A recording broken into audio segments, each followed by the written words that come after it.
Hey family, welcome back to my video. Today we will see, what if Naruto punished thief Nami at night? Before we start, I would like to extend my sincere thanks to the original author of this story. Your generosity is greatly appreciated. Now enjoy the video. Naruto was awoken from his deep and peaceful sleep by a frantic pounding at his door. Blonde hair mussed, blue eyes half closed. He stumbled out off his futon and placed his bare feet on the ground. He was wearing green pajama pants and a white and green long-sleeve top. He stumbled down the narrow hallway that separated his bedroom from the living/kitchen room and that held the door going into the crammed bathroom and the one going outside. The whole apartment was painted a light blue. There were holes in the walls from his training. The only room that could be called roomy was the living/kitchen room with its wide open windows, its greenery that hung from the window garden boxes, its soft couch, broken though it was. But Naruto ignored it all and stumbled to the door. Opening it, he found the Hokage Tsunade, who he affectionately called Bachan, a busted blonde woman who wore her long hair in two pigtails, wearing a gray tank top, black capri, black-heeled sandals, and a green trench coat that said the word gamble on the back. She was out of breath, her eyes were wide. She looked frantically all around as if expecting an enemy to pop out of nowhere. Behind her stood Assistant and the niece of the man she loved, Shizune. Shizune was a 30-year-old woman who wore her hair cut to her chin. She wore a loose black yuka and the same black sandals as her master. In her arms, she carried a little pink pig by the name of Tannen. "Naruto," she whispered, shoving her way past him and into the small hallway. She pushed him into the living room, followed by Shizune, who closed and barricaded the door. Both were still out of breath. He tried to get them to sit down, tried to get them a glass of water at the least, but Tsunade gripped his arm as if it was the last thing that anchored her to the world of the living. Then, suddenly she let go of his arm, turned, and ran from the room. When he caught up to her, his room was in shambles. A bag sat at her feet, half-packed. "What the hell are you doing, Tsunade-bachan?" he shouted. Running up to her, she tried to stuff scrolls of powerful jutsus Jiraiya had given him during their 3 years of training into the bag. She looked up at him, tears running freely down her face. "I don't want you to die, Baka." She broke from his grasp and continued her mission. "Bachan? What do you mean?" He felt, rather than heard, Shizune step into the room behind them. "Shizune, what the hell is going on? Answer me." "We were in a meeting with the elders," Shizune began. "At first it was about the Akatsuki and Team Snake problems, but it eventually led to you." She stepped away from him and pulled his regular clothes from his dresser. A pair of orange pants, a black tank top, and an orange and black jacket that held his symbol, a swirl, on the back. "They proposed we lock you up. When Tsunade-sama disagreed, they agreed with her and said that would stop the Akatsuki from gaining the Kyuubi. The Kyuubi was the nine-tailed fox that was sealed within Naruto by the Yodame Hokage, that we should kill you and thus Kyuubi." Naruto's mind went blank after all he had done. Hadn't he fought Sabaku when the Sound and Sand attacked Konoha 3 years ago? Hadn't he risked his life to try and bring Sasuke back to the village? Hadn't he? Didn't it mean anything to them? All he had done? I won't, Tsunade cried, beginning to stuff his clothes into a bag. "Lose another precious person. You must leave. Now. The Umbu will be coming for you in the early morning hours. His village is home." But still he agreed. He couldn't die. Not here, not now. He still had his goals after all. He bent down and dragged from under his bed a book of pictures that contained all of his most precious memories. He placed it atop the bag Tsunade was packing before taking the clothes Shizune offered him and going into the bathroom and changing. They risked their lives for his. The least he could do was, there was nothing he could do now. "Okay, Baka," Tsunade said as he came back from the room. She had packed everything he would need to survive out there that had been in the room. She picked it up and walked towards the kitchen/living room combo. Shizune and Naruto could hear her doing the same in there that she did in Naruto's room. A sweat drop formed on Naruto's and Shizune's head as they listened. Soon, though, they blocked out the noise. Naruto went to his dresser and tied his kunai holder around his leg. He stuffed in a few scrolls Tsunade had forgotten in there and attached his shuriken holder to his right leg. With the air of one who did this daily, he tied bandages around the other leg.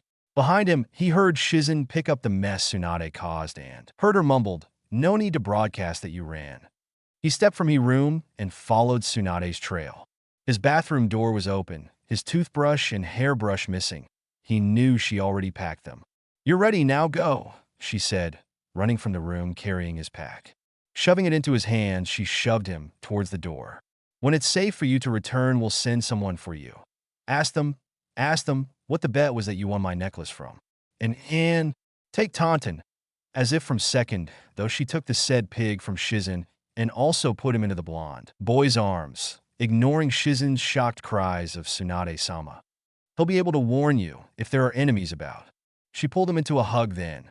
"Don't die, Naruto. Become stronger than any this village has ever seen, and stay safe.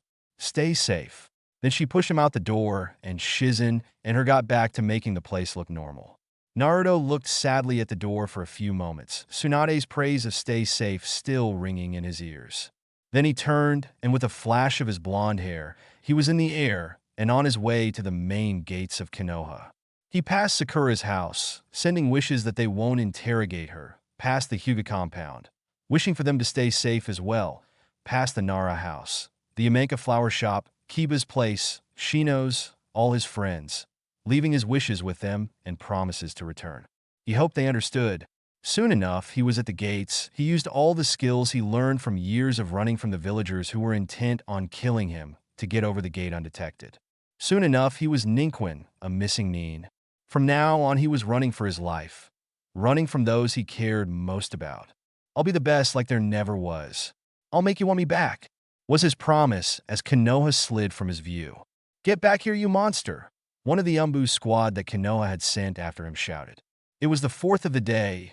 They were weaker than the other three, but stronger than many shinobi could hope to be. It didn't help that Naruto was exhausted. He had been on the run for almost a month now, and there was barely a moment in which he got to rest. You would have thought they would be glad the demon was gone. Naruto couldn't help the thought from forming. He was running on empty. There were 3 enemies behind him, and it took all that he got to keep ahead of them. Luckily, they were now at the border of the Fire Country. Once he crossed, they would have to get permission from the feudal lord in that country before following him, and by that time he'll make sure one of the shinobi from behind flung a shuriken. Lucky for Naruto, the nin's marksmanship wasn't the greatest. It grazed his shoulder before embedding itself into a tree a few yards ahead of him. Damn, it seems I have to fight. Though Naruto was no longer considered a shinobi of the village of Konoha, he still didn't want to fight someone of his former home and end up killing off another of the limited numbers Konoha already had. He just couldn't bring himself to do it. But he had to. When he reached the shuriken that was embedded into the tree, he spun around and sent a volley at the Umbu. The volley of weapons hit the Umbu with no regrets, hitting them in places that would knock them unconscious or temporarily paralyze them. Naruto drew a sword that he took from a Umbu a few days after leaving Konoha. The conscious man looked up at him scared. "PL, please mercy." Naruto planned all along to give the men mercy, but he wanted to strike fear in his heart, wanted him to know what it was really like when death was closing closely on him. You wish mercy from one you would show no mercy to? Oh, orders, we were following orders. Tremors racked his body at the cold look the 15-year-old boy gave him. Naruto cocked an eyebrow at him, waiting for the answer to his unasked question, though he believed he knew already. Danzo's orders. They were root. It didn't surprise him. Why should it? He had once tried to have Sasuke killed. He was a threat to Konoha now that he wasn't there. And according to the 2 elders, Koharu and Hamaru, he must be eliminated. He knew it was Danzo who suggested that they kill him. He knew that it was Koharu and Hamaru who wanted to lock him up. He couldn't allow them to. No! A 4th, hidden, Umbu shouted, attacking Naruto with a sword. Carelessly, Naruto allowed the man to push him further and further back. Soon he was at a cliff and out of the tree. Far below him was the river that cut through the Valley of the End. The 2 statues of the 1st and 2nd Hokages watched them in what, as it seemed to the Umbu, approval about what was about to happen. With one final push, the Umbu sent the boy that held the Kyuubi over the edge.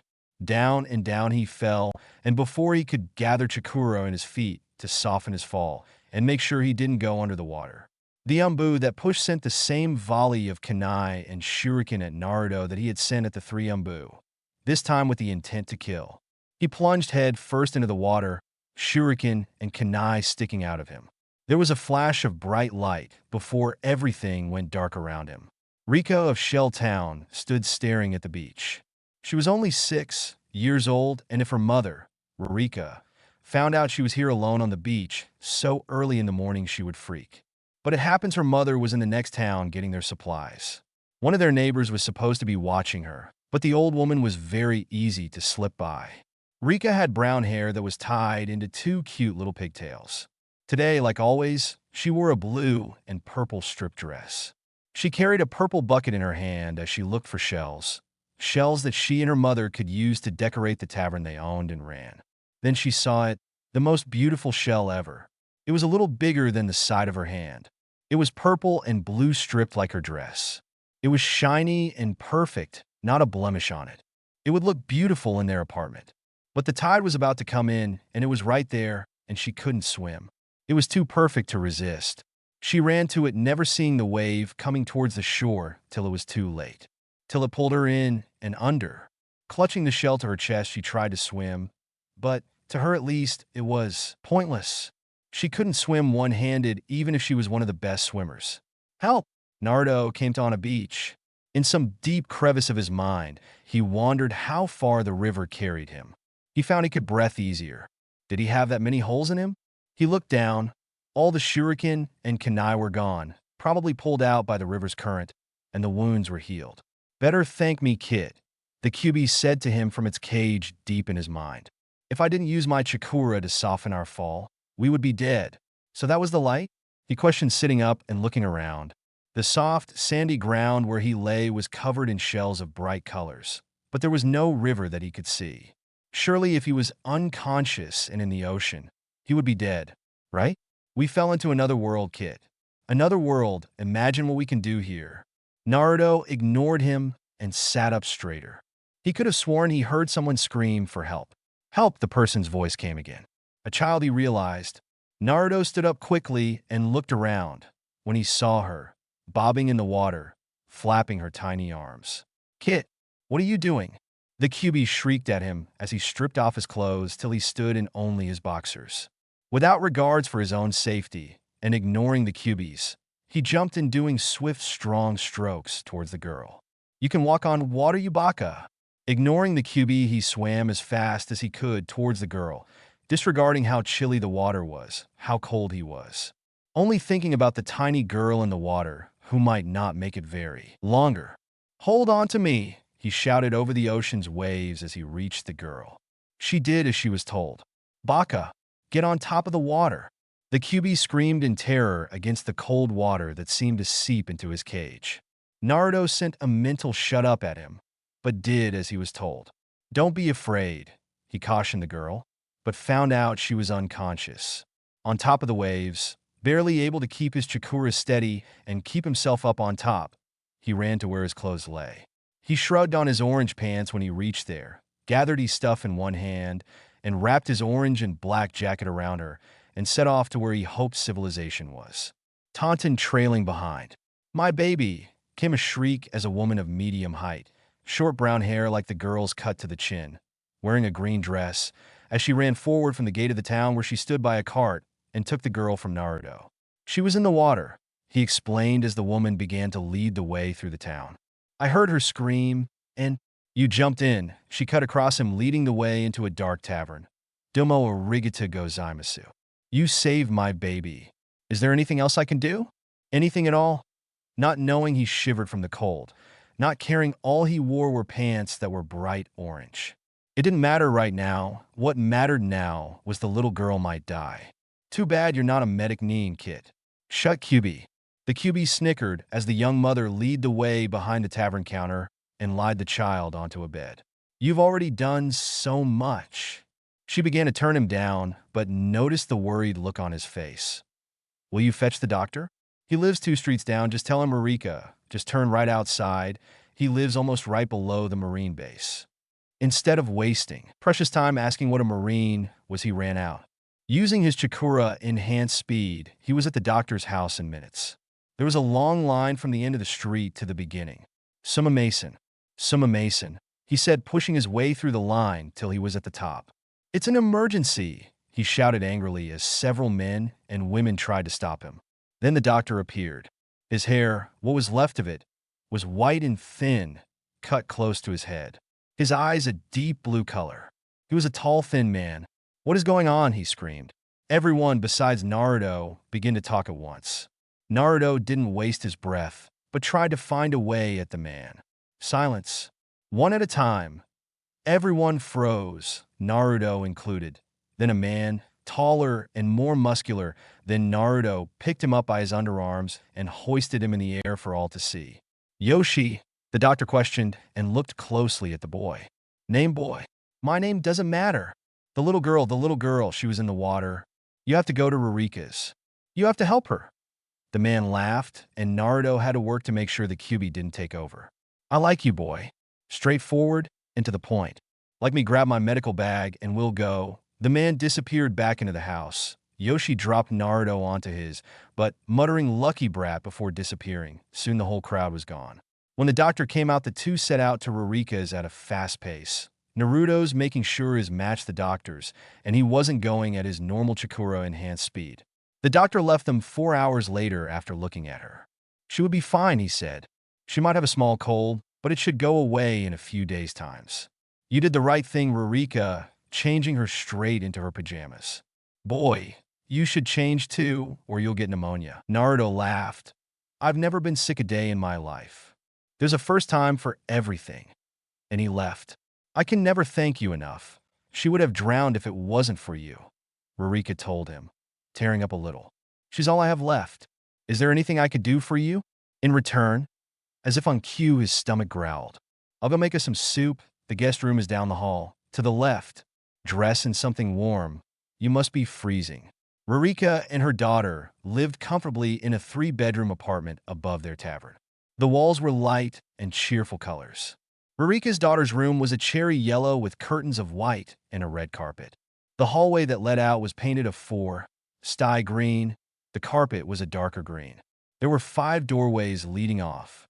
One was an open one and lead into the kitchen, another room that was painted yellow, though a darker one. Beyond that, he knew that led into the living room, a room where the walls were a deep red, the carpet a soft white. Pictures of the girl and her mother and a man Naruto assumed was her father hung along the walls, shelves lined with knickknacks and shells.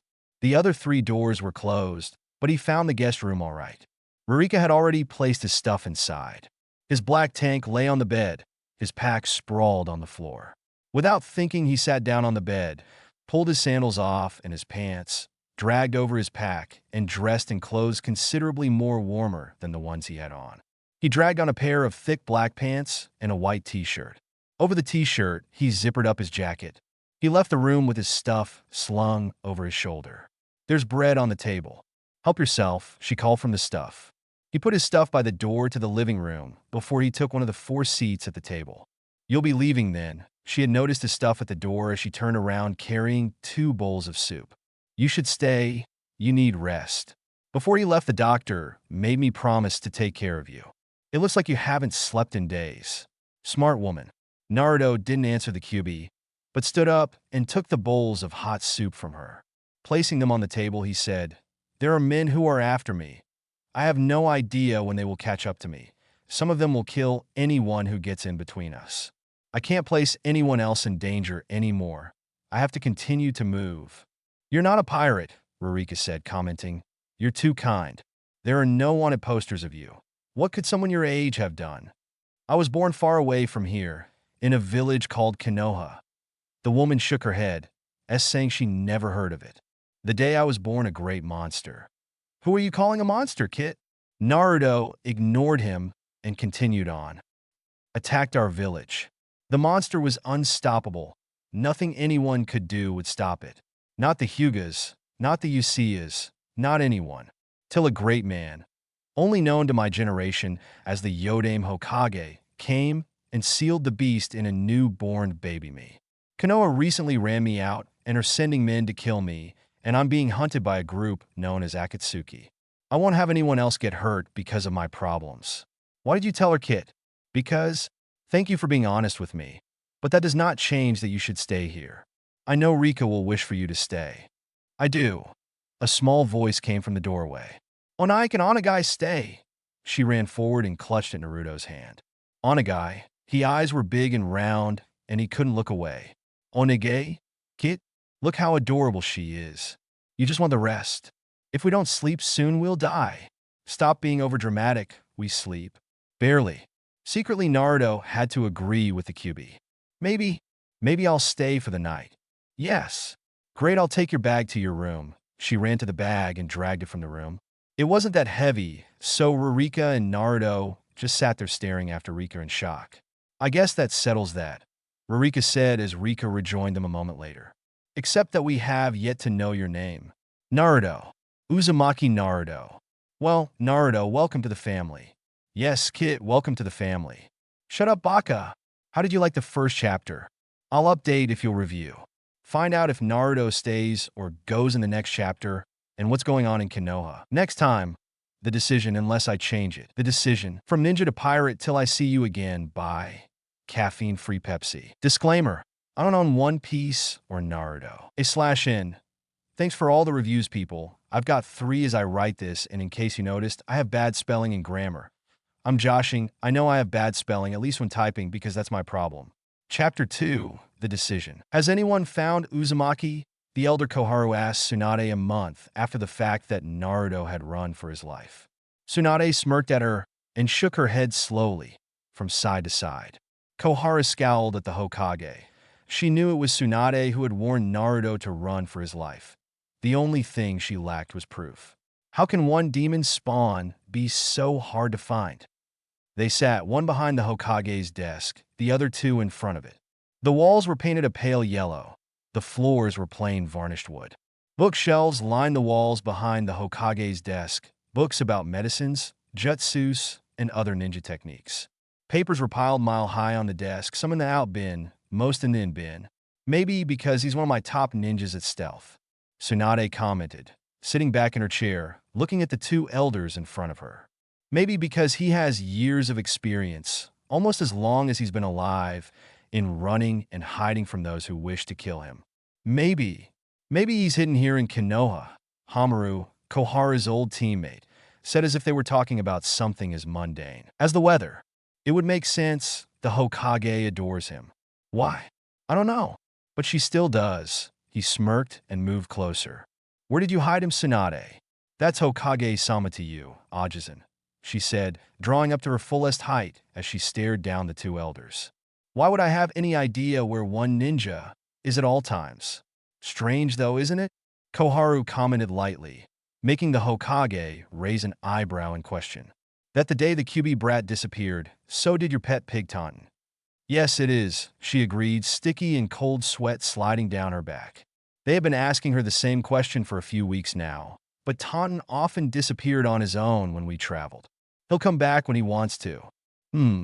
Of course, Hamaru said, ending their conversation as a knock sounded on the door to the Hokage's office. Come in, he called. The door opened and Shizen led 3 cloaked figures in, one shaking, the other 2 standing firm.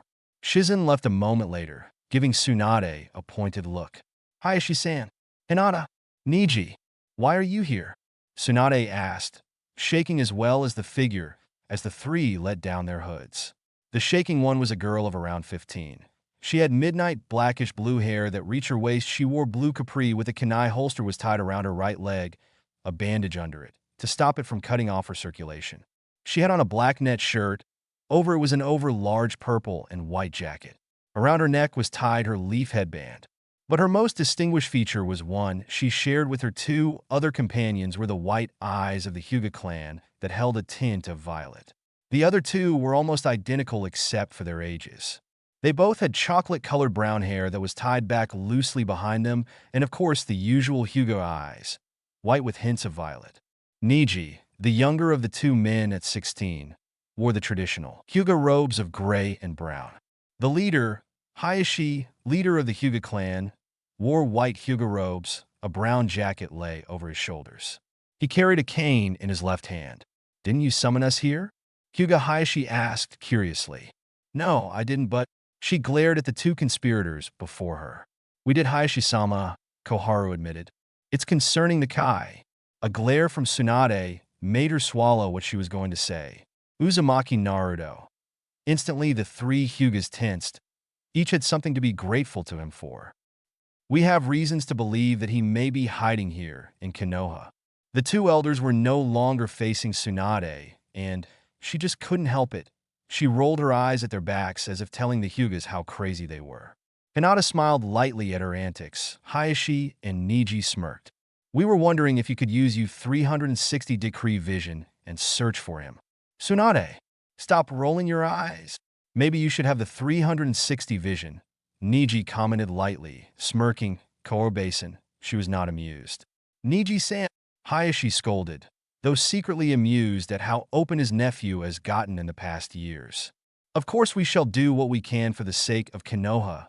Kouro-basin, Hamaru-ajisan, ignoring the snarls that had appeared on his daughter's and nephew's faces. He nodded sideways at them, and without further ado, the three activated their bloodline limit. They searched to their limits to catch any sight of the blonde idiot, but thankfully there was not a hint of him. A Hyuga's eyes can see through all disguises. There is no sign of that baka anywhere. Niji couldn't help but say with the relief evident in his voice, a smirk on his lips. Identical scowls appeared on the faces of the two elders. A smile of triumphant appeared on Tsunade's. Soon after, the two elders left, leaving Tsunade alone with the two Hyugas. You would think after countless Umbu came back beaten up from Naruto, they would clue in that he was no longer here. Where is in Naruto? Tsunade-sama?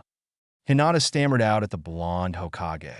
I have no idea. We got a scare earlier today when an Umbu squad of 4 came and said that Naruto fell into the river at the Valley of the End, but they were unable to find his body, so he's alive somewhere. Hopefully that's not only wishful thinking. Hayashi commented, I have a strange feeling that we will need him sometime in the future. Everyone silently agreed. Onaizen, do you really have to go? Rika asked Naruto early the next morning as he was about to set off. Rarika nodded her agreement from beside her daughter. Rarika and her daughter were seeing Naruto off at the edge of the town. Most unfortunately, but I'm sure we'll meet again, he assured mother and daughter, bending down, smiling his foxy grin, and ruffling up Rika's hair. When she whined, clutching at his hand. I haven't thanked you for saving my life. How can I thank you if you're not here? Simple. He stared up at the dawn sky, the smile falling from his face. Live to your fullest. Enjoy the life you have her with your mother, and be grateful for all you're here. Enjoy your time in this world to your fullest. His wide smile reappeared as he looked back down at the girl. I'm going to do the same till I can go back home again. To my friends, to my family. Jai, he waved, hoisting the pack onto his back and whistling to Taunton, who fell onto his heels as he started back soon. Ja, Naruto and Aizen. Dumo, he just laughed and waved. If you get hungry, don't eat Taunton, okay? He did a quick turn and bowed to the girl. Soon the mother and daughter was out of his line of vision. Now, to find a ship, you know it's a sign of insanity to be talking to yourself. A voice said from the shade of a large palm tree. He raised an eyebrow and walked over. Underneath the tree lay a girl around his age. Her hair was orange and cut short. It went just to her chin. She wore a yellow skirt and a blue and white striped t-shirt. She wore thick brown boots. Hey, that's a nice necklace there. She spoke of the necklace he normally wore underneath his jacket, but he wore the black pants again and his usual black undershirt, and his jacket was slung over his shoulder, leaving it revealed. Might be worth a bit. Eyebrows still raised, he dropped his pack down on the ground and settled beside her, laying down on his back. He closed his eyes and let his features relax. It might, he admitted. Where did you get it? She was eager to know, a little too eager for Naruto's taste. Won it in a bet. She gave him a skeptical look. And you didn't ask how much it was worth? Clearly not believing him. The price was originally why I took the bet. I've just forgotten since then. She scoffed and opened her mouth to say something. Naruto, as if sensing what she was about to ask, said, I won it from Tsunade, Bachan, almost 3 years ago, when I was 12. She nodded, still not fully believing him. You have a boat? She smirked evilly, believing Naruto couldn't see her. But he felt it. Yes, Do you need one? He nodded, reaching out a hand and stroking Tannen, who had just come and lay by him. The girl made an amused face and wondered if this could be any easier. I'll make you a deal. I'll give you passage on my ship if you'll give me your necklace. Naruto stood and dusted himself off. Picking up the pack, he said quite plainly, "No," and began to walk off. He walked 3 steps before the girl ran and caught him by the arm. Why the hell not? All she could think was that she had to get that necklace. Never mind that he had almost a foot on her and had unknown fighting skills. You said you only wanted it for the money. What's the difference in trading it in for a boat? Naruto smirked at the girl. I believe I said at first I only wanted it for the money. He shrugged as if it made no difference either way. Let's say my mind's changed since then. I couldn't, in good conscience, hand somebody their death. The girl looked at him confused, loosening her grip, allowing him to break free and move forward. Come on, Tannen. The pig moved forward. Double 8. She ran and caught up to the two again and walked beside him, towards the beach and, hopefully, more boats. What do you mean? Hand somebody their death? My necklace was once the necklace of the founder of my home village. He passed it on to his granddaughter, the woman I won this from. She gave it to her brother the day he turned 12. Soon after he died in a raid on the village. She fell in love with a man a year or so later. She loved no one since. He too was given this necklace and died in a battle with enemies. She trusted no one else with the necklace, till me at least. When I was 12, I was in the middle of learning a fighting technique. Let's say anyway, this technique was developed by an amazingly strong man and was a high-ranked tech. She bet me. He began to laugh her. She bet me that I couldn't master it in a lifetime, let alone a week. You mastered it in a week. All was evident in her voice as they continued towards the beach. Naruto just nodded, smirking lightly. As they reached the dock area on the beach, several miles from Shell City, the girl got the evil gleam in her eyes. Can you show me? Naruto shook his head. Onagai? Onagai? Her eyes become round like a puppy's. Naruto just laughed and shook his head some more. Onagai, onagai, onagai, nige, onagai. But it still had no effect from Naruto. Jeez. What are you? Cold-hearted? Ignoring such a kawaii girl like me? Experience, he laughed, remembering all the torture Sakura had always put him through with those eyes. Lots and lots of experience. Puppy dog eyes mean nothing but trouble. She smirked and stuck a hand in front of his face. What does she want, Nami Disu? And you? Smiling at her, he shook her hand. Watashi wa Uzumaki Naruto Disu. Well, Uzumaki Naruto, I decided that you'll be my bodyguard in exchange for passage on my ship. He snorted at her. What could a girl like you need protection from? Tannen didn't squeak and warn me when Nami's smell came in sight, so she can't be dangerous. Unless you're going to wait till I'm asleep, kill me, and take my necklace? His instincts told him that wasn't so. He just wanted to see her reaction. Nami snorted. Nah, I've given up on the necklace for now. You'll just have to wait and see why I need protection. Besides, I could use the company. She waved him forward past all the other ships, finally stopping moments later in front of a rather small and rickety old one. Naruto glared out at the girl through the corner of his eyes. She wanted to trade this junk heap for my necklace. I already have supplies and everything. So? What do you say? He sighed and turned to face Nami. She looked so innocent and sincere looking, exactly like someone you should trust. The very reason why he didn't trust her. Too innocent and too sincere, and yet. Kay, the two of us are companions now, for better or worse. Baka, she shouted him, hitting him upside his head. We're just traveling together, not getting married. Naruto just laughed, picked up Tannen, and jumped into the boat, causing it to rock with his and Tannen's sudden combined weight. Nami, shaking her head at his antics, climbed in beside him. Onward to Kokoyashi. Where? Naruto asked, leaning over the side off the boat and untying them from the dock. She looked at him like he was crazy. My village, I need to grab something. She shook her head sadly from side to side, but then shouted, To sea. To sea, he agreed, pushing them from the dock as Nami let down their sail. So began their journey. Are we there yet? Are we there yet? Naruto asked Nami for the umpteenth time for the day. The two had been on sea for almost 2 weeks. Their food supplies were quickly dwindling. and both their tempers were high. Our dash! Yes! Nami shouted. She was staring through binoculars out at the sea. There it is! Kokoyashi Village? Naruto scrambled to come and sit beside her, taking the binoculars from her. No, a ship. I'm gonna get us some more food. And treasure, she added silently, having yet to tell Naruto about her side adventure. Lean over like you did. Naruto did like he was told, sticking his tongue out in a comical fashion.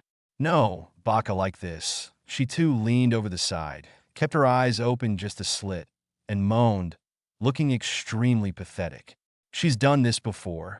The QB muttered, awakening from the deep nap he had been in since before they left Rika and her mother. Who is she? Dumb fox, she's been our companion for weeks now. Nami waved him on, telling him to do the same. Reluctantly he did. Too bad you're not a girl, she muttered lowly. Naruto smirked, did the hand signs for a hinge, and became a girl with long, flowing blonde hair, wearing clothes almost identical to what Nami was wearing today. Black leggings and a green tank top, except Naruto was wearing orange shorts and a white tank top. Nami stared at him wide-eyed and mouth open. It's better not to ask. Remember to follow my lead. In minutes, the ship pulled alongside theirs. It wasn't overly large, medium-sized, a pirate sign hung from the sails. The crew wasn't that big either, only consisting of 3 men. W. Water. Onagai. W. Water. Nami pleaded, allowing her head to fall back and letting her breath to rasp out. Oh, Onagai. Naruto just lay there breathing heavily. Maybe if we save them, we can play with them a bit, one of the pirates commented to the others. Laughing, the 3 jumped on Naruto's and Nami's ship only to hit the main mast hard. Nami's staff was out, and she was smiling evilly again, and Naruto was once again a boy. Quickly, Naruto dug robes out of his bag and tied them to the mast. The 2 of you will work great together. Imagine all the QB began to joke, only to be cut off from a loud and rude shout of triumph from Nami. Yada! Naruto, look at how much treasure they have. Neither Naruto nor the QB had felt or seen the girl climb over the edge and onto the larger boat. Naruto looked up and over at the girl. She had a large crown on her head and necklaces of rubies and other precious and semi-precious jewels around her neck. In her hands was an overlarge sack. Just who is this girl? Naruto asked the QB. He was responded by a large wave of curiosity about her. Naruto, grab out stuff and get on board. Naruto picked up his bag and Nami's 6 with ease. Gomen Nasi, he muttered to their prisoners. I'll drop in some food for you. A minute later, Naruto did what he promised, dropping it at their feet, a kunai on top. John, he waved to them, not even wondering for a second on how they would get to the knife in the first place. When their old ship left his sight, he turned to Nami and watched her, expecting her to volunteer and answer about why they did what they just did. I thieved from pirates, those guys were pirates. She shrugged it off. I'm greedy, okay. I never had money when I was younger, and I want it now that I'm older. Naruto knew there was more to the story than she was letting on, but decided to let it go for now, knowing she'll tell him when she trusted him more. Are you going to leave me? A pirate, Naruto knew, was the sea version of bandits. Though he never before today encountered pirates, he couldn't blame Nami from thieving from them, as long as they had stole it first. He decided to go with the truth and said, I don't know. I might, then again, I might not. You better make up your mind, Fats, because land ho. Naruto joked around, teasing Nami and her thieving hobby. As the island of Konoha came into view, Arlong's park, and beyond that, Kokoyashi Village. So, how is it? Don't speak, review, and tell me. The QB didn't speak much in this chapter, but he will in the next, most likely. Thanks to all who've reviewed last chapter, if I haven't thanked you already. Oh, and if anyone wants to be my beta, PM me, and we'll do whatever betas and authors do. Oh, votes so far. Ali for Life said someone from One Piece like Nami or Vivi, but if you want a specific pairing, you'll have to tell me who. For reference, I won't do slash though, whether it's male/male or female/female. I can't write it. Naruto/Nami 0. Naruto/Vivi 0. Naruto/Sakura 0. Naruto/Hinata 0. Luffy/Nami 0. Zoro/Nami 0. Luffy/Vivi 0. Usopp Gayano. So, please people vote on who you want. And if anyone has a pairing I don't have up, just tell me. Okay? I'll try to please everyone. Next time, Nami and Nojiko, a tale of thievery. Yes, I'm putting Nami's tale in the next chapter. What happens, you'll just have to see. Nami and Nojiko, a tale to thievery. From ninja to pirate till I see you again by caffeine-free Pepsi. Disclaimer. I so wish I owned Naruto and One Piece, but I don't. /N. Thanks for all the reviews. 33 as I began this, and the voting isn't shabby. See the results so far at the end. And I'm sorry I haven't updated in a while, but my computer's been crashed. Some kind of virus wiped everything out on my computer, and then we couldn't get the internet up and running. Besides, my parents are lazy and don't wish to spend a lot of money. Someone asked me if Sanji is going to be in it. The answer is yes. Bold QB talking. Italics, thinking, author notes. Chapter 3. Nami and Nojiko, a tale to thievery. Naruto jumped excitedly from the boat laden with their bags and the treasure. Nami quickly scuttled over the edge of the boat and onto the deck beside him, taunting under one of her arms. Finally, a chance to stretch. Just not for long, Naruto. Naruto finishes his stretches and begins to set off down the main path towards the village. Not that way, Baka. She pulls him off the path and through some thick green bushes onto a smaller, less cared for dirt path. This way, my family's home is this way. They start up the path in silence for several moments. I'm not allowed in the village anymore. I was exiled 5 or so years ago. Naruto just nods as she gives him an extra large smile, but he sees the pain beneath it. It's something silly really, but what can you do? I've been exiled to same thing, just a dumb, silly thing out of my control. People never understand dumb, silly things that are out of someone's hands and just blame the person anyway. I learned that at a pretty young age. Nami let Tan down on the ground as they started up a slightly higher ground. Wah! Nami began to ask before a blue-haired girl came bounding into sight with a shotgun on her shoulder aiming at Naruto's head. Hey Nojiko, lower the gun, he's a friend. A pirate friend? Nojiko asked, not lowering the gun. Naruto quickly shook his head back and forth. He didn't know much about guns, except that they destroy anything they rip into. Nami laughed and stepped in between the two, and Nojiko lowered the gun. Nojiko, Nachan, this is Uzumaki Naruto. He traveled with me here. He's to be my new bodyguard. Hey, we've hadn't agreed yet. The QB roared from his cage, banging against it with his shoulder. Let me out and I'll set that girl straight.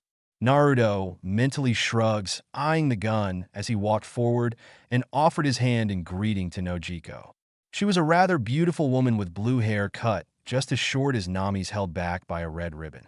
She wore a tight beige shirt and blue capris. Much more endowed. Naruto blushed at the QB's comment as Nojiko shook his hand. Briefly, she laid a hand on his forehead. It's a pleasure to meet you. Dumb fox, you do such things on purpose. Now Nami's sister thinks I have a goddamn fever. Or worse, that I'm a pervert. Prove it. The QB snickered as he settled back down for another long nap. Wake me when something interesting happens. Damn QB, Naruto muttered under his breath, causing the sisters to give him strange looks. Suddenly noticing the weird looks he was getting from Nami and her sister, he giggled nervously and rubbed his hand through his hair, embarrassed. From somewhere deep inside of him, the QB gave a dark chuckle. Naruto, why don't you follow me with the treasure? Taunton the pig, she added aside to her sister, can stay with Wunshin. Nami gripped his upper arm and began pulling him through the rows of tangerine bushes. Your sister grows tangerines? Yeah, they are really tasty. Our mother Belmere started the farm. That was a long time ago, really. Naruto nodded in understanding. You know, you're a strange guy. I feel like you understand me better than anyone else, but I don't understand you. Weird seeing, as I only knew you 2 weeks, right? Naruto shrugged. Okay, just drop the bags here and go back to the house. My sister will take care of you. I think she thinks you have a fever. Don't trust me? He asked, pouting and putting on the most innocent face he could muster. She picked an orange off from the nearest bush and threw it at his head. He caught without truly glancing at it unhanded. Bringing it to his lips, he took a rather large bit of the tangy fruit. This might be the best orange I ever tasted. He laughed good and loud. Then again, this might be the only orange I ever tasted. Ja, he waved and set off back towards the house. set back in between tall oak trees and set back far enough from the grove of oranges to give them room to grow. It was simply made, but it radiated of comfort and home, what Naruto never had. The house was a pale yellow color with a front porch covered by a white roof. On the porch were simple wicker furniture. Nojiko sat there sipping on a tall glass of some orange liquid tray, with two more sat beside her. Taunton sat beside her chewing on a piece of spare wood. Nami ordered you off, she joked. Come sit down and enjoy a drink. Made it myself with some of the oranges you're eating now. Well, if it's made of these oranges, how could I say no? Naruto said, smiling, taking the offered glass. Will Nami join us soon? Nojiko shrugged, watching as Naruto bent down and feed the remainder of his orange to the pig. Ouch! Taunton had bit his hand in his eagerness to get the peach. You dumb pig, you did that on purpose. Instead of acting on revenge like any other teenage boy would do, he pulled his hand up and wrapped it in a handkerchief he pulled from his pocket.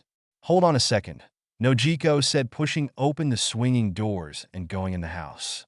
From where Naruto sat, he could see practically everything in the house. It was one roomed with a medium-sized bed in the corner opposite the kitchen, and it was just as plain as the outside lead him to believe. But he still couldn't deny the obvious love that radiated from within, from which the two girls had been raised. He saw Nojiko go into the small kitchen and dig around in the cupboard under the sink before coming back out carrying a rather heavy-duty-looking medical chest. Give me your hand. He hesitated a second, so she dragged it over to her and unwrapped it. She watched in shock as the wound healed itself before her very eyes. I'm a fast healer? Naruto tried it out on her. Nojiko shook her head, still too much in shock to speak. I've been like that all my life. Never had a single cold in my life. Because of me? Aren't you glad I'm here, kid? You should reward me by setting me free. The QB tried from deep in his cage. Dream on. It's also because of you I was run from my own village, and I don't have parents. The QB swished its tail in a way that said, and your point is? I'm sick of you. That's like saying you're sick of yourself, kid. Ugh.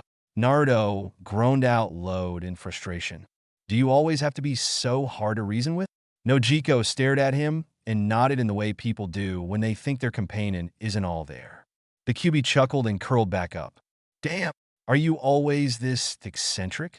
Nojiko asked, wiping the blood completely off his hand. Naruto shrugged. I don't mean to offend. Offend me? That's actually kind compared with some of the insults I endured. Not to mentioning the rocks and knives that been thrown at me over the years. Who would throw a rock at a child? But Naruto shut his mouth, realizing he said too much. A schoolyard enemy probably, Nojiko commented to herself, packing back up the first aid kit. What are you two talking about? Nami asked as she made her way towards them, slightly sweaty and covered in dirt. Taunton squeaked and ran out to greet her. Hi, Taunton. Nami bent down and rubbed the pig affectionately between the ears. Well, just trying to find out more about your friend. Was everything okay? It was where I left it. Naruto watched the exchange with little interest, like he was someone watching a TV show in a different language. It's not wise, you now, leaving your treasure buried beneath the orchard. It's a simple deduction to figure out where it is. Something even the pirates on this island could find, he commented, taking a deeper sip of his drink. Nojiko, what did you tell him? I thought we agreed to keep it a secret, Nami said, turning on her sister, anger evident in her voice. Do you want to put the whole village in danger? She didn't tell me. You just did. He got up and walked down the porch steps till he was standing in front of her. I had figured it out the day we stole treasure from those pirates. I saw a strange tattoo on your left arm, one I recognized from a poster I saw in Shell City. I couldn't figure what you were up to till I saw the pirates' place. You aren't gathering the money for them, so you must have a purpose for it. Why don't we go inside and talk? Maybe we should tell him the story, Nachan. He might know of something to do, besides he's already in it being on the island. Nami opened her mouth to protest, but Nojiko cut her off. We can't pretend from him like we do with Kokoyashi. Besides, he'll most likely stay to protect you if he knows the true story. Naruto nodded in agreement. Finally, after what seemed like an eternity, Nami nodded and took Naruto's arm and led him inside. The two sisters sat him at a large square table 2 feet from the kitchen and took similar stances facing him. One arm crossed over their chests, gripping the other that hung straight down with their hips cocked at a right angle. If we tell you our story, you must tell you yours, Nami said.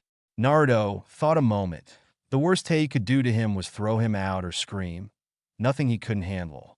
He nodded his agreement and held out his hand. Nami shook it in a quick formal way to seal their agreement. Well, it started 5 years before. Nami started going into the kitchen and starting to clean her stuff up, back when I was 10 and Nojiko a young 13. He nodded to show he was listening. Back when Belmere-san was still alive. 000. A younger Nami wearing a green dress glanced quickly around the small bookshop in the center of Kokoyashi. She stood in front of a small stepladder that will allow her to reach up and get the green leather-bound book with a picture of a compass and a sailing boat.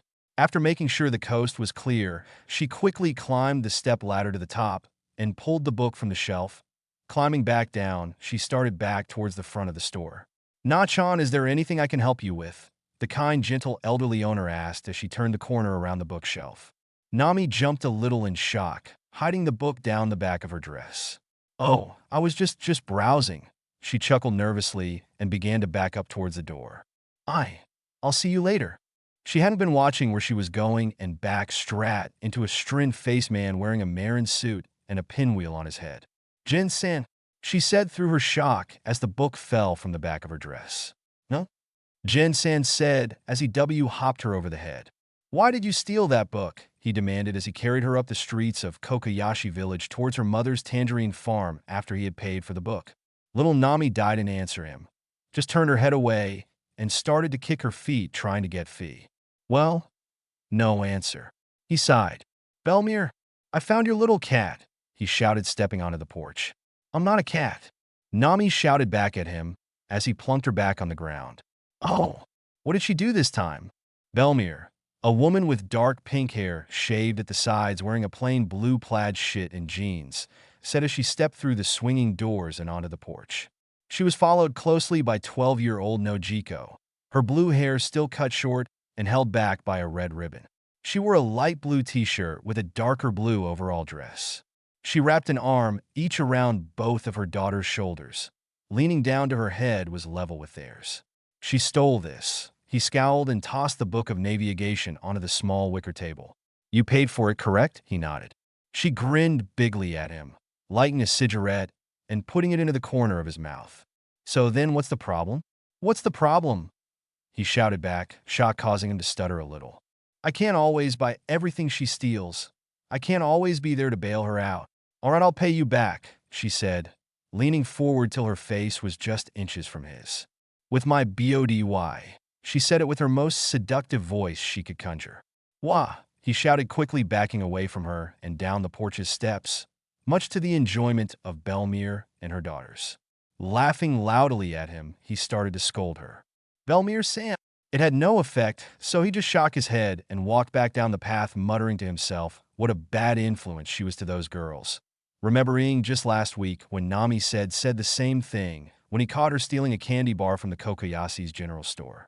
After Jin was out of sight, she hooped both of her daughters on the head. "Ow! What was that for?" Both cried in sync with each other. "You," she said, pointing at Nojiko, for laughing, and you, pointing now at Nami, for stealing again. She bent down in front of her daughters and both flinched, thinking she would hit them again. "Nah, Chan, I would have bought it for you if I knew you wanted it. So why did you do it?" "Because..." She started beginning to cry. "We can't afford it." "Baka!" she shouted, hitting Nami again on the head. "If I say we can afford it, we can."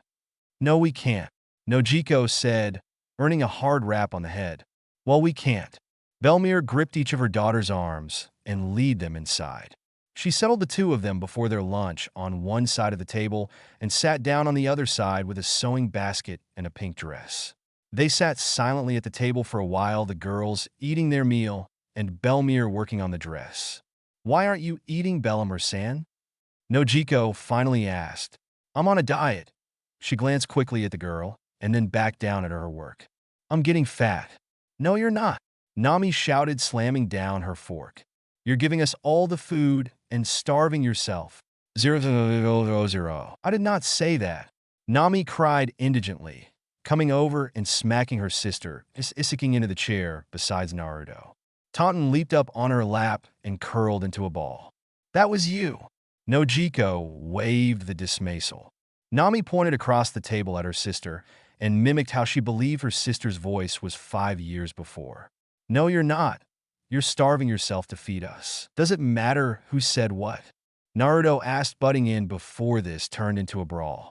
Well, I guess not. Nami agreed as Nojiko laughed, pleased to meet someone who could actually sort of control her. Anyway, Nojiko started back up when her laughter died down.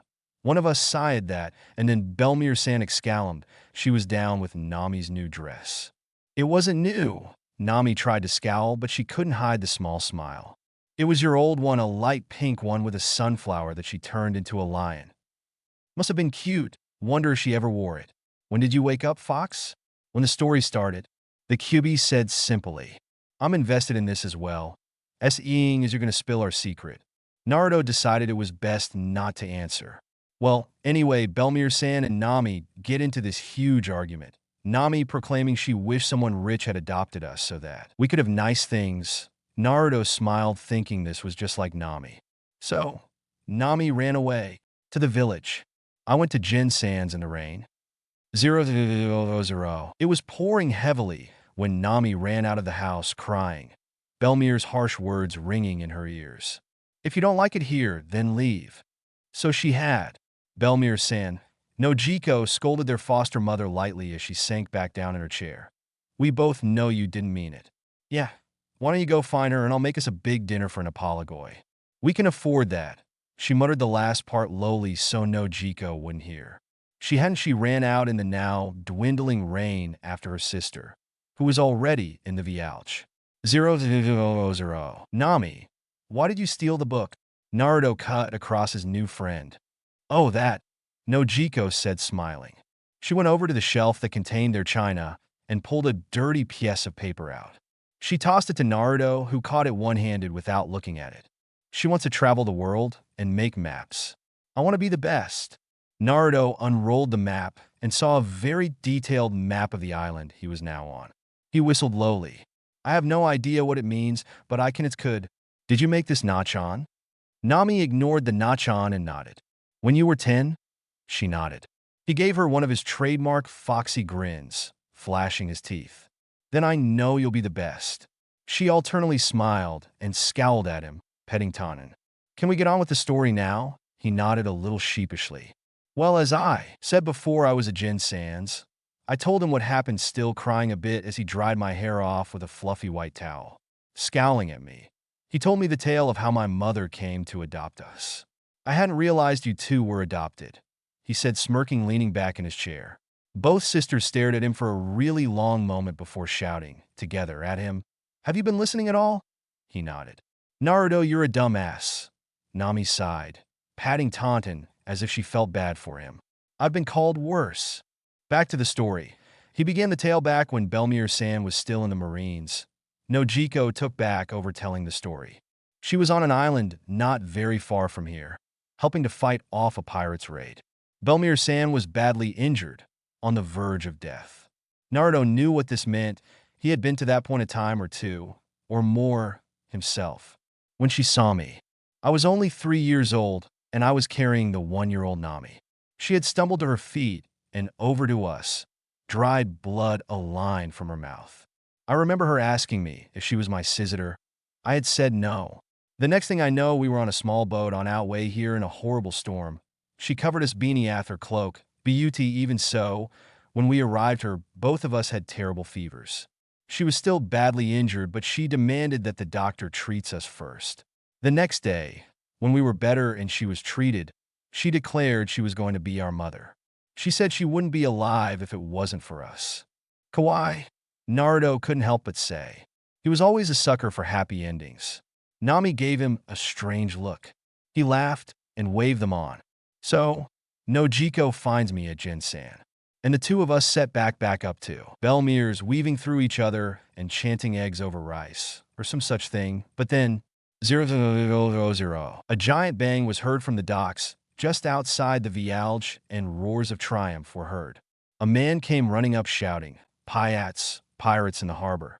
The two sisters stopped and stared back as chaos broke open in the villagers, leaving Jin to take charge. He quickly gathered the girls and hid them in a bush, praying the pirates wouldn't notice. It wasn't long before the ugliest pirates anyone ever saw came into the general view's sight. They looked like fish but walked and talked like humans. "What do you want here?"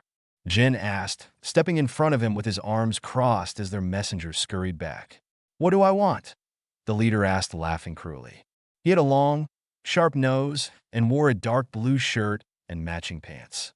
He walked barefoot, and as they were webbed, his hands were also webbed, and they had these weird jewel things embedded in them. "Listen, I am Arlong of the Arlong Pirates, the firstest of them all, and I claim this vialge. No, this whole island is my base. And my first law as your leader is that you have to pay me a certain amount of money each much for living here each month, and anyone who can't pay will be killed. Let's see," he said, smiling evilly at the crowd of people. 50,000 berries for each child and 100,000 berries for each adult. Angry murmurs rose in the crowd, but one glare from Jin shut them up. He knew Belmir could never afford to pay. His only hope was if they missed her and they could sneak them off the island later. Everybody gathered around the mermen dropping in their money as they checked names off the lists. Children cried, but with silent agreement, they decided to protect Belmir and her girls. Soon, they had collected all fairy money, and it seemed like the merman would skip right over Belmir's house when an octopus saw smoke raising from Belmir's chimney. Like the spineless fish, as he pointed it out to his boss, Ian Arlong, led the way to the house.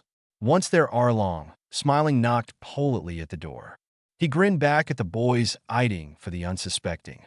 000. Belmir-san had been inside preparing our dinner when they had arrived. Nojiko cut in across her younger sister. "Naruto, would you like a drink?"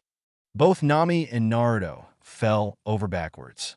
"Hi," Naruto said, picking himself up off the floor and straightening his chair before helping Nami.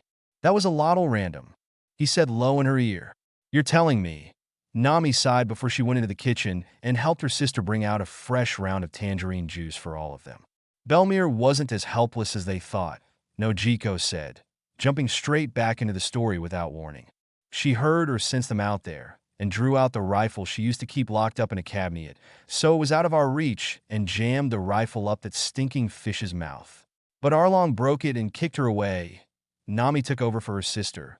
By that time, we were running up to the house by the same path we used earlier today to get here, and heard what was going on. We got there in time to see Arlong demanding money and asking why there were 3 plates. Jin-san interrupted him and said it was him and a friend joining her for dinner, that it was a long-planned engagement. Jin turns to Belmir and 000. "How much money do you have saved up?" he whispered as Hachi looked through notes and reported to Arlong that she wasn't married and had children. 1,000 berries. She forced herself into a sitting position and drew the money from her wallet. Arlong snatched it from her hand and greedily counted. He and his man turned to go, but was stopped by a shout. "Matt, that isn't for me, but for my 2 daughters." Crying, the 2 girls ran out into her arms. "Oh!" Arlong raised his gun and pointed it at the woman's heart. Belmir held up her hand, asking for a moment before her death. She bends down till her face was level with theirs. "I love you too, you know that. Follow your dreams, girls. Nami, become the great navigator I know you'll be, and Nojiko. Stay Nojiko, but no matter what, stay a family. Promise me." The girls nodded, clinging to her legs, crying hysterically. Belmir shook them off and placed them in Jin's care, placed another cigarette in the corner of her mouth, and stepped away from her daughters. Without hesitation, Arlong raised his gun and shot her in the chest. She fell, already dead. "Belmir-san," the girls cried, running to the woman who was much like a mother to them. "Belmir-san." A piece of paper floated on the wind and was caught by Arlong. "What's this?" "A map." It was Nami's map of Kokoyashi. "Give that back." Nami screamed, attacking him. "It's mine. Why did you kill her?" "She was an example," he muttered, taking in the fine details of the map. "Did a child, and a human child at that, really make this? Who drew this?" Nami glared at him defiantly and pointed at herself. Arlong picked her up by the scruff of her neck and held her up. Well, boys, looks like I found us a new nakama one. Jin-san, help me, Nami screamed. At this, the villagers went mad, and Jin attacked him, but was quickly slashed down by one of Arlong's men. Arlong got his way and carried a screaming Nami away. 000. Nami reappeared in the village a few days later holding a wad of cash, saying how she joined Arlong's crew. Nojiko finished. The villagers laughed it off at sure before I showed them Arlong's mark tattooed on my shoulder. She rolled up her sleeve partway and showed him the sharp nose fish in blue ink donning her left arm. I told them it was because of the money, but they ran me out telling me I betrayed them and never to come back. From behind her, Nojiko gave a slight shake of the head. Later that night, Nojiko found me at Belmir-san's grave, and I told her that Arlong said I could buy the island's freedom from him for 10 million berries, too. For 5 years, I've been thieving from pirates to do just that. Naruto nodded. So? Nojiko asked. Aren't you going to tell us your story? So, he told them. 000. 1. Nakama, teammate or crewmate. 2. I'm not sure if that's the correct amount, but if someone knows, please tell me so I could fix it. I couldn't remember Nami's story exactly, only the big details, so I tweaked it. No biggie, my story, and I'm claiming artistic license. So, review and vote, and I'm sorry again about my computer. Oh, and a few people say they don't think Naruto shouldn't go back to Konoha. I'm not going to start a voting session for that, because I already know exactly what I want for it. I'm not going to tell you what though. Ali for life. You said to put Zoro with one of the Konoha girls. Which one do you want? Vote so far. You only have a few more chapters. Naruto / Vivi 5. Luffy / Nami 4. Usopp Alkoyo 6. Luffy / Vivi 5. Naruto / Nami 10. Nami Naruto Vivi Triangle 1. Naruto Otamari Satu. Naruto / Hinata 4. Nami Naruto Robin Triangle 1. Next time. Prove yourself. Naruto vs. Hachi. Prove yourself. Naruto vs. Hachi. From ninja to pirate till I see you again. Bye. Caffeine-free Pepsi. Disclaimer. It's sad but true. I don't own Naruto or One Piece. A/N. Thanks to all who reviewed and voted. I woke up the morning I posted this with 17 emails less than 6 hours after posting the last chapter. So, on with the show. Last time, Naruto nodded his understanding. So? Nojiko asked. Are you going to tell us your story? So, he told them. Chapter 4. Prove yourself. Naruto vs. Hachi. They stared in shock at him after he told them his tale. He couldn't help but laugh a little at their faces. After all, it was hard to believe that he's not only from another world, but that he also had a powerful demon sealed within his body. Plus the fact that he had killed already at only the age of 15, and when added to the fact he was trained to do that, well, he wasn't surprised they took it this way. What he was surprised about was Nami and Nojiko both pulled him into giant bear hugs and started to say, poor baby. He wasn't sure if he liked it. How could you have survived all those years alone?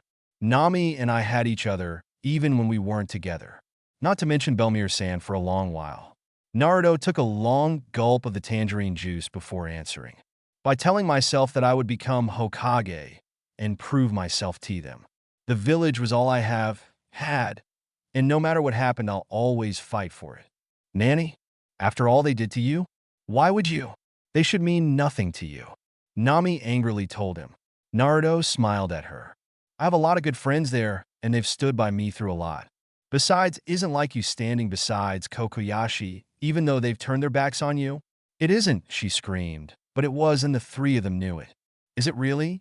You have love for you villagers, and I for mine. He patted her head a little. There's nothing wrong with either of our reactions. But I had love from all of them for years, and I know I'll get it back again someday. But you never had that, and yet you're willing to throw away your life for them? If it comes to that. They sat in silence for several moments more. Nami suddenly screams, standing up. I forgot that I have to go to Arlong's. She started to run out the door, but was called back by Naruto. Matt! I'm going with you. He bowed to Nojiko. Will you please watch Taunt until I get back? She nodded, wondering what the hell he was up to, and watched as he dragged the shocked Nami from the house. You don't have to come, Nami told him, stealing glances at him as they walked onward to Arlong's base. It could be extremely dangerous. They're one of the most feared pirates in this world. He's been through so much already, and I don't want him to have to go through even more. Especially because of me. He barked out a laugh and shot her a quick smile. Are you scared for me or of me? He walked at a slow, leisurely pace beside her with Nami, trying to hurry him along. Either way, I'm fine, he said, shrugging off her worries like they were nothing. She had to remind herself they were to him to keep herself from pulling out her staff and hitting him back into his own world with it. He smiled at her, knowing what she wanted to do.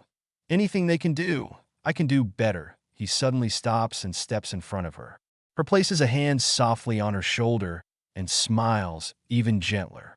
I'm not going to lie and say I'm not dangerous or that I've never been really close to death before, because I can and have lost control of the QB.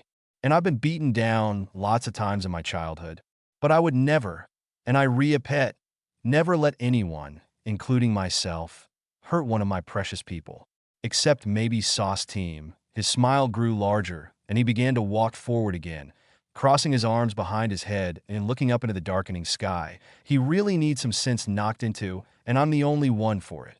Nami stood somewhat behind him, staring at his back in mild shock, watching him as he walked ahead and continued talking about how he had to teach the team a lesson for hurting Sakura, just absorbing what he said. I'm not afraid about what he could do, but what he will do. And, Matt, did he just count me as one of his precious people? She couldn't understand it. How could he count someone he met 2 weeks ago, especially someone who tried to trade him a carpy boat for his expensive necklace, as someone important to him? But tears of joy still filled her eyes. She ran up to him and hugged him from baying. It had been so long. Are you all right? She laughed a little at the small amount of panic that was present in his voice. Nachan. Naruto could feel her tears soak the orange and black material of his jacket. He thought dispersively on how he could calm her down, but came up with nothing. So, he improvised. Is it something I said or did? His only answer was her tightening her grip on him. I'm sorry, he tried but still got no verbal response. So he turned around in her arms and lifted her face to his. Tears were running widely from her swollen brown eyes, but she was smiling. It's been a long time since anyone said anything like that to me in such a long time. Not since Belmere-san. She let her sentence hang and Naruto absently hugged her closer to him and started to rub her back in small, soothing circles. Nami quickly dried her tears off using the back of her hand. I'm fine now, my emotions just got the best of me. We should hurry or Arlong will be AMD at me and won't give you a chance to plead your case. They started back down the path, walking for moments in comfortable silence till Nami couldn't withstand curiosity another moment longer. What exactly is your case? I mean, what is it you plan to do? He gives a rather evil-sounding chuckle. Depends. She raises one of her eyebrows in question at him. It depends on what you want. I could eradicate them for you. She shook her head in desperation. She wanted them dead, but she didn't want them taking any of the villagers with them. Didn't think so, he smiles proudly at her. I guess then I'll convince them to let me join for practical reasons. Like, Naruto's answer was to grin even broader at her and continuing to walk onward. Like what, Naruto? If practical reasons don't work on me, there is no way in hell they would work on Arlong. She snorted exasperated as Naruto shot her one of his infamous foxy grins and pulled a crumpled sheet of paper out of his pocket and tossing it to her lightly. Nami, curious, quickly unwrapped it to see a picture of a 12-year-old Naruto wearing a completely orange suit with 3 other people. 3, including Naruto, stood in front of a man with oddly shaped silver hair who was pressing his hands on top of Naruto's and a boy's, with blue-black hair that stuck up in the back heads. Both boys stood on either side of a bubble-pink-haired girl that was sticking her tongue. The boys glared at each other angrily from the corner of their eyes. But not even Nami, who hadn't won the other boy, could mistake the sense of companionship that radiated from them. She knew these were his old teammates Haruno Sakura and Uchiha Sasuke and their teacher Hatake Kakashi. What does this have to do with convincing Arlong to let you stay alive and join him to protect me? She asked, staring at Tae's picture and memorizing their faces as they continued on to airway, Naruto, leading the way despite the fact he had never been to this island before. He was silent for so long that she thought he hadn't heard or didn't want to answer. But then, what do you see? His voice was oddly chalked as he thought back on all the good and bad moments of his life. Ones he may never see again. Anger from both of you, a bit of jealousy too, but without a doubt, there is kinship. She stared back down at a picture before holding it out to him. He shook his head and waved it away. Nami, understanding it must hurt to carry it around, carefully folded the picture back up and put it in one of her pockets. Yeah, he sounded sad and a little regretful. I couldn't convince him not to go. I tried, and he almost killed me. I was so weak and yet so strong when compared to him. He exhaled a deep breath very slowly, trying to calm down his sudden jumpy nerves.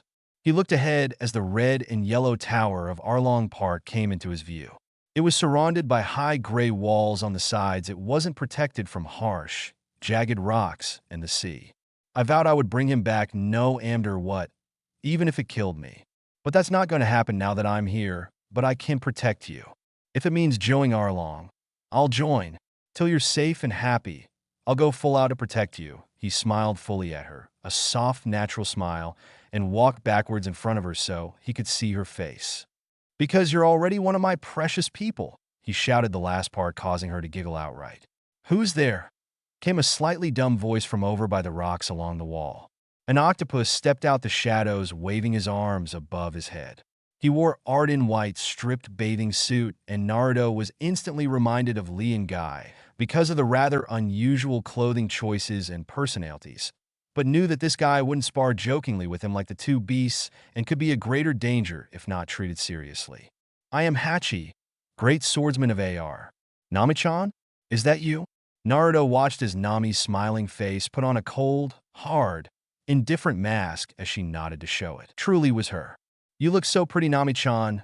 Finally growing up. Huh? Who's this with you? He asked, noticing Naruto for the first time.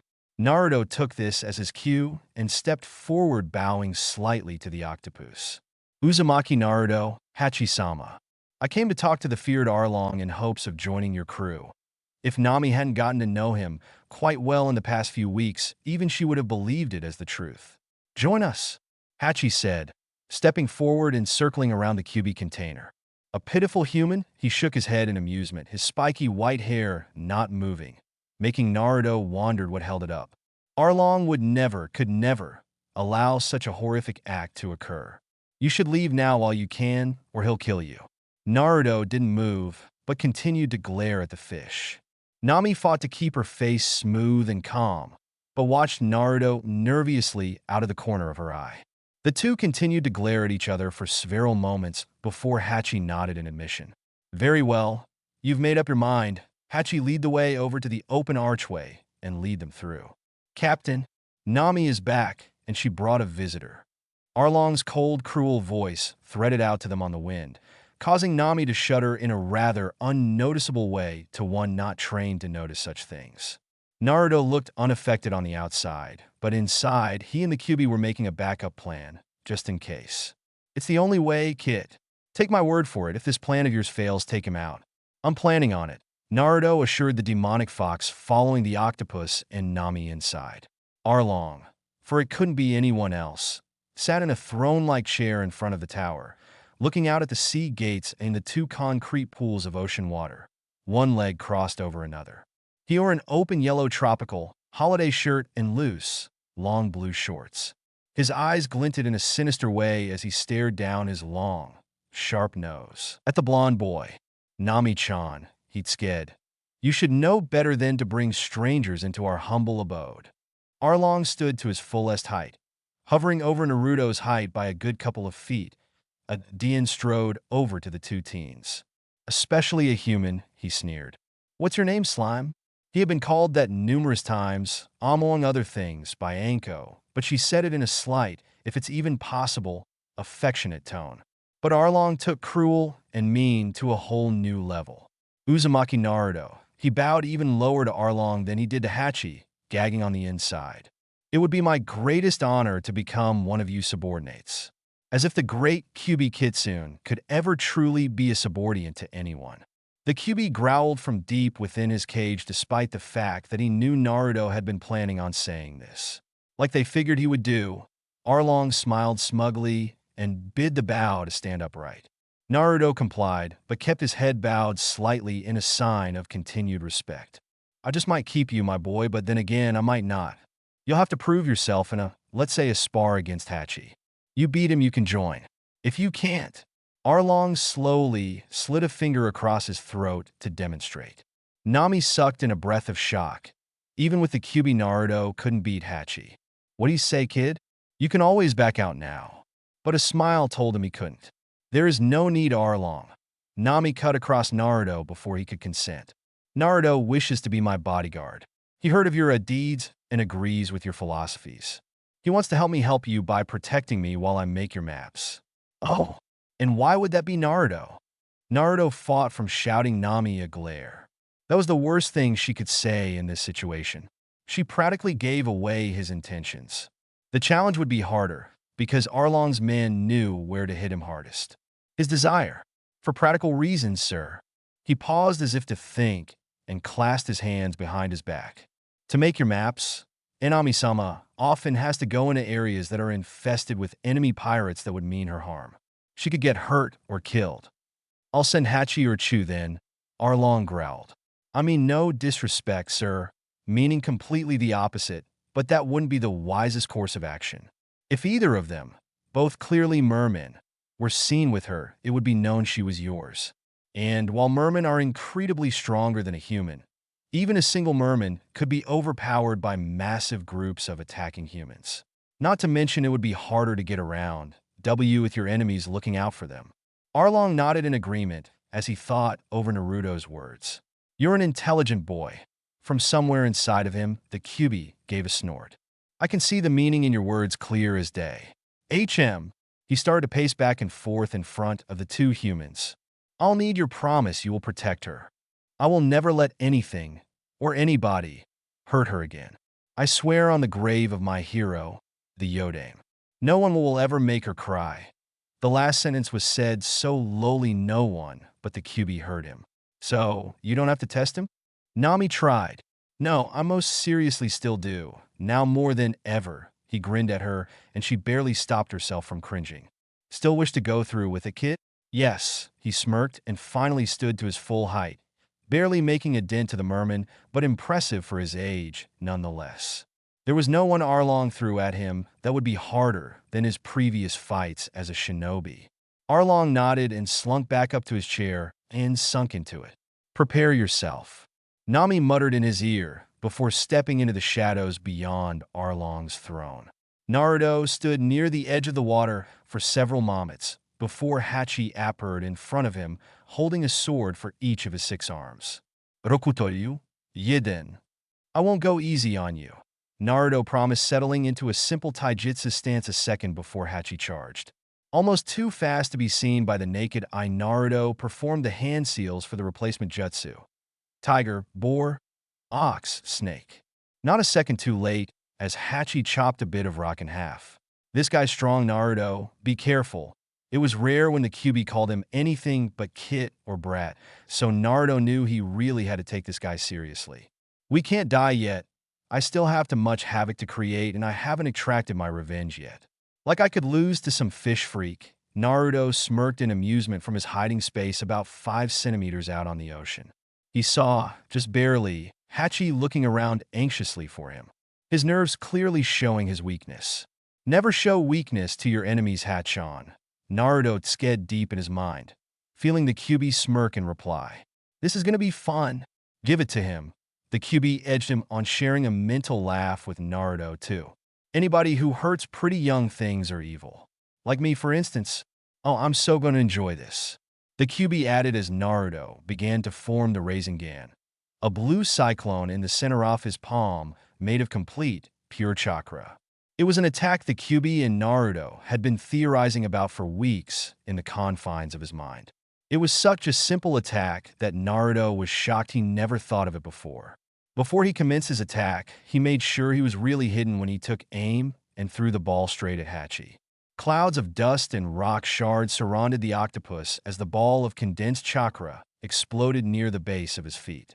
When he dust cleared, Hachi was mostly unfazed, but seriously scratched up from the raining remains of the concrete. Naruto was shocked, but not the least bit upset, when he saw that his explosion only caused 2 of the 6 swords to crack and only severely damaging the others. While Nami and Arlong were busy trying to cover their shock. Only 2. Could have sworn I had gotten at least 5 of them. Naruto commented as he began to climb the outside walls using his chakra and dropping to the ground below. He started forming another Rasengan, waylicking towards Hachi as if he was just taking a stroll. Without Shinobi training, he is a sitting duck. "What do you think we should use this time, Fox?" "That one," the QB answered, smiling sinisterously as he told in descriptive details on how to do the jutsu he had in mind. It seemed extremely powerful, and if he hadn't had almost unlimited chakra supplies, he would have been afraid to use because of the enormous chakra it would drain. Though compared to how much chakra it would use, the seals were rather simple. Just being the seals of snake, tiger, monkey, bird, horse, and tiger. The fire jutsu, known the blazing fireball jutsu. Naruto continued walking forward towards Hachi, allowing his chakra to slip back into his skin. Hachi and Arlong relaxed, a big mistake, and Naruto quickly did the signs for the jutsu and blew the giant ball of fire towards him. Hachi tried scrambling away, but it was no use as Naruto suddenly appeared in front of him and held him in place. The ball of fire hit Hachi full force, and when it dissipated, it was to find Hachi on the ground twitching and Naruto standing over him without even a scratch on him. He turned to Arlong and shot him a sly grin. "Have I won or shall I kill him?" "You have won," Arlong said, sounding slightly shocked that a mere human could beat his top swordsman. Naruto grinned turned to a smirk as he bent over the octopus and quickly did up the burns and treated bandages. He should be fine after a few days of rest, but he should take it easy nonetheless till they're completely healed. "Not fatal, too bad. I'll need to work on that." He turned to Nami and winked to show he was joking. "No human should be that strong," Arlong muttered before he told Naruto the way to Hachi's room. "Zero. Are all shinobi that strong?" Nami asked as she walked with Naruto back to the gate. He had requested and gotten permission from Arlong to explore the island and familiarizing himself with his surroundings. But truthfully, he was going to make his way back up to Nojiko's and check up on Tannen. Naruto snorted for an answer. "That would be rather silly, wouldn't it?" Nami couldn't help but giggle. If everyone was the same strength, no one would live past their Genin days, or there would be constant war. But we do make ourselves strong in our own unique ways. Do you understand? Nami nodded. "Then I'll go. Night," he called over his shoulder as he started back the way he came. "Good night, Naruto-kun," she said lowly to herself, not wanting to risk being overheard by the merman as she watched the blonde Jinchuriki container disappear in what seemed thin air before turning back into the park and her nightmares. Without Nami with him, it only took him a matter of seconds to make it back to Nojiko's. She was in the kitchen preparing dinner for 3 people. Herself, Naruto, and the scarred man that sat at her table who Naruto figured was General So. Nojiko wasn't surprised when Naruto walked right in and sat heavily in the chair across Jin. Instead, she waved hello absently at him and continued preparing the meal. "You're Naruto, then?" Naruto nodded to Jin's question. "The one who'll be protecting our Nachon." By this time, Naruto had already figured out that the villagers knew about Nami's deal with Arlong and that they were behind her 100%. He also knew they didn't tell her they knew just in case she ever wanted to quit, and he was glad he wouldn't have to knock some sense into them. That's me," he said as Nojiko came over and placed a plate in front of him and Jin before bringing her own over and sitting on Jin's side. "There's something special in you." Nojiko snorted in agreement, but didn't say anything. "We, the people of Kokoyashi that is, would be forever grateful to you for helping her, but we will kill you if you betray her." Naruto smiled widely at the man and said, "If I betray her, you won't have to kill me. I'll kill myself." 2 days later, Nami and Naruto set back out to sea. Warning. Time skip next chapter? You've been warned. 1. Six-sword technique or style. 2. In case you're wondering, I don't mean mental, as in insane, but as in Naruto's mind. /n. Well, this chapter was out sooner than expected, but hey, go with the flow. For those who asked, I have several ways to bring in the Naruto people, but it depends on how the voting goes. So get your votes in because the D-line is Chapter 6, meaning once I post Chapter 7, voting is done. So technically the way this story goes are the reader's hands. Don't forget to review. For those who keep asking how far a prequel this is, it's about 3 years as I want Naruto to grow up a bit and be about the same age as the other crew members. The vote so far. Oh, if there is a tie for 2 things, I'll probably choose which one like the Zoro pairings. Naruto / Vivi 5, Luffy / Nami 4, Usopp Akayoshu, Luffy / Vivi 6, Naruto / Nami 16, Nami Naruto Vivi triangle 3, Naruto Otamari Satu, Naruto / Hinata 7, Nami Naruto Robin triangle 5, Zoro / Sakuran, Zoro / Tenten Ain. Enter Luffy and Zoro. From ninja to pirate till I see you again by caffeine-free Pepsi. Disclaimer: I don't know Naruto or One Piece. /N. I want to clear something up. The reason why the Rasengan broke 2 swords and only scratched up Hachi is because Naruto wasn't trying to kill him this time and aimed at his feet, breaking the 2 bottom ones. Hachi is also a merman, and it wouldn't affect him in the same way it would a human or material objects. Oh, and I didn't know that the fire jutsu I had Naruto use was a C rank, so I made it higher than it was. Gomenasi, but again, Hachi is a merman and fire jutsu would affect him differently than humans, and I'll be going back to change it soon. Bold QB talking, italics thinking, insert hashtag. Author notes, bold in italics, QB and Naruto together. Chapter 5, enter Luffy and Zoro. Naruto couldn't help but roll his eyes at his teammate and friend, Nami, as she wandered about the crowd of rich suckers that they expected pirates to attack and pick their pockets, pulling out fat wallets. Nami wore a tight yellow dress that showed how much she had grown into a woman in the past 3 years. The neckline was just low enough to tease men with a tad bit of cleavage. But all Naruto could help wonder about was how she could move in 3-inch heels. Naruto was dressed plainly, so as not to be remembered too much. Plain black pants that hung loose enough around his body to allow him to fight, but tight enough to show his butt off to the curious ladies, and a dark blue shirt that brought out the blue in his eyes with a white coat hanging over it. He no longer wore blue shinobi sandals but black boots that allowed for maximum movement. His blonde hair had grown out a bit, so the ends were just brushing his shoulders, but his blue eyes remained as open and friendly as ever if you ignored the slight mischievous glint. A sword was strapped at his waist, and his shuriken bag, now patched and frayed, was hidden under the coat's tails. And around his neck was the same old necklace that he won from Tsunade, but with the new addition of a charm for protection that Rika had made for him, with his clan symbol of a swirl on one side. Naruto leaned against the wall beside some brown-haired waiter. "Hear any interesting rumors recently?" Naruto asked, crossing his legs in front of him and his arms behind his head till he was in a relaxed position. He watched as the young waiter pulled a gold pocket watch out of his coat pocket to check the time. It's too expensive for a waiter to afford. It could be an heirloom, but I doubt he would bring it to sea where pirates might steal it. Unless, of course, he was a pirate himself. Inwardly, he smiled. It seemed as if Nami was right, as per usual. They weren't on a luxury cruise ship to have fun like most of the people were. They were here to carry out a business deal, just not a run-of-the-mill suit and dinner type. Nami had heard, through Arlong, about this luxury cruise ship. Nami and Naruto, somehow, convinced Arlong to give them money to buy 2 tickets. Naruto tacked it up to the power of precision, but Nami figured he was up to something, and when he was up to something, it usually made bad news for her, the people of Kokoyashi, and occasionally Naruto, but only when Naruto extremely annoyed him. Which was all the time. Nami had figured pirates would attack here, seeing as there were a lot of easy, rich prey that would, undoubtedly, be carrying a good portion of their money and jewels. This way they had to do was wait for the unsuspecting pirates to show up before they boarded their ship amidst the chaos and hoard their treasures. "Nothing much," the waiter finally answered. "Just the usual pirate stuff." The waiter flashed him a cocky grin. "Scared of losing your precious goods or something? Kid's gonna get himself killed."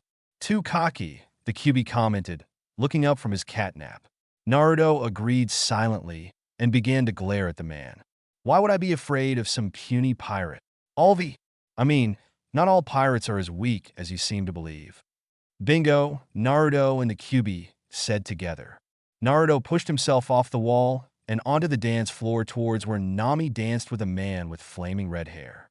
"Excuse me," he said, tapping the man on the shoulder and smiling apologetically at the man. "But may I cut in?"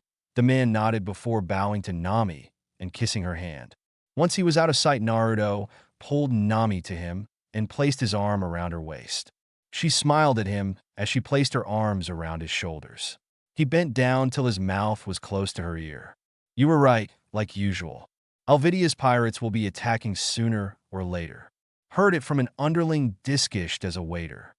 "Baka," she chided softly, hitting him atop the head. "Was there any doubt that I would be right?"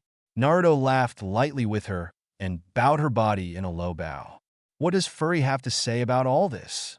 Naruto snorted as he twirled her around. "That the kid is going to get himself killed, but other than that..." Naruto shrugged and pulled her back tightly against his body.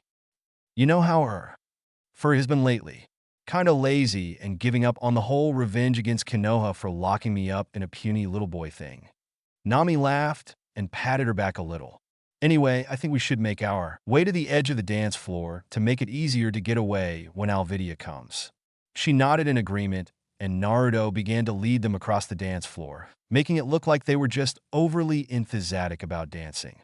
"So, did you steal anything interesting?" His voice was low and against her ear, making her blush very slightly. "Nothing much," she said, trying to shrug off the sudden feeling of embarrassment.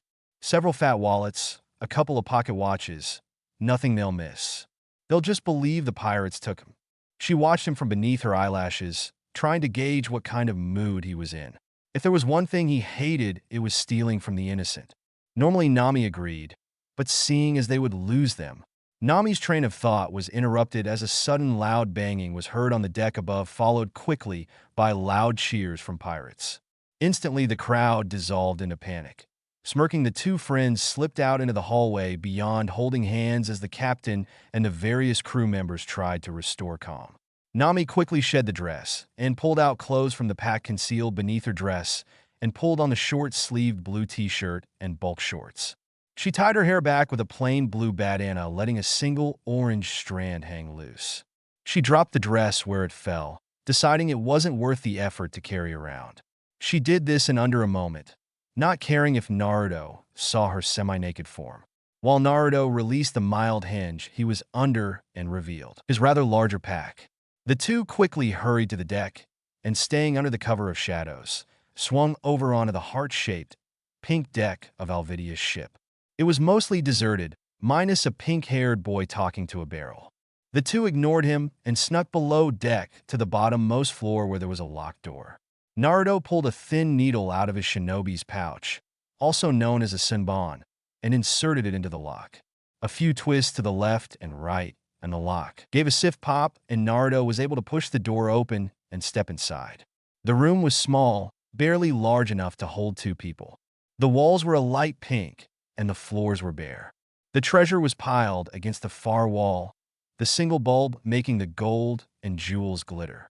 Nami hurried into the room and started to throw the gold into burlap sacks unceremoniously, making as little bit of noise that she could. Naruto leaned against the wall, looking out the door. His sword was drawn, and he was ready to attack any unwelcome people. But he saw nobody, but did hear two people walking down an adjacent hallway, talking lowly. Naruto found no reason to bug them, so he stayed where he was. "I'm done," Nami whispered, as she stuffed the last of the treasure into her bag. Naruto nodded once to show he understood as he took the large sack from her hands and swung the heavy sack easily over one shoulder. He led the way back to the deck and, keeping to the shadows, reached one of Alvidia's lifeboats. Nami slipped past Naruto and untied the boat. She slowly and carefully slid the boat down into the water. Once the bottom touched the ocean's surface, Nami let go of the robe and jumped onto the boat below, with Naruto following after.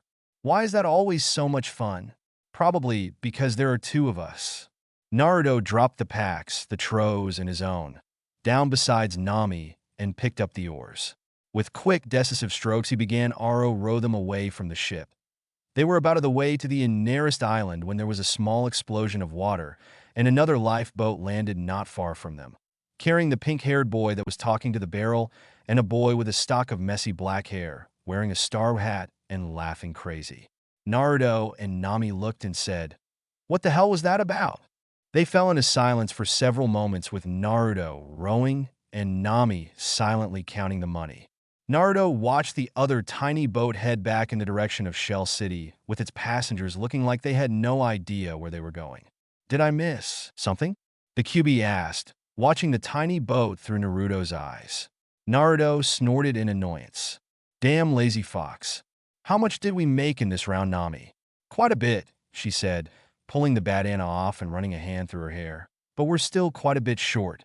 1 or 2 more rounds, and we should have enough." "Cammy, do you know what I'm going to do first when I'm free?" she asked, and Naruto smiled and shook his head.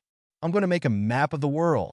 Naruto had heard it all before, but he let her retell him whenever she was in the mood. "And you, Naruto-kun? What will you do?" "Travel, maybe. Learn new fighting skills. Anything.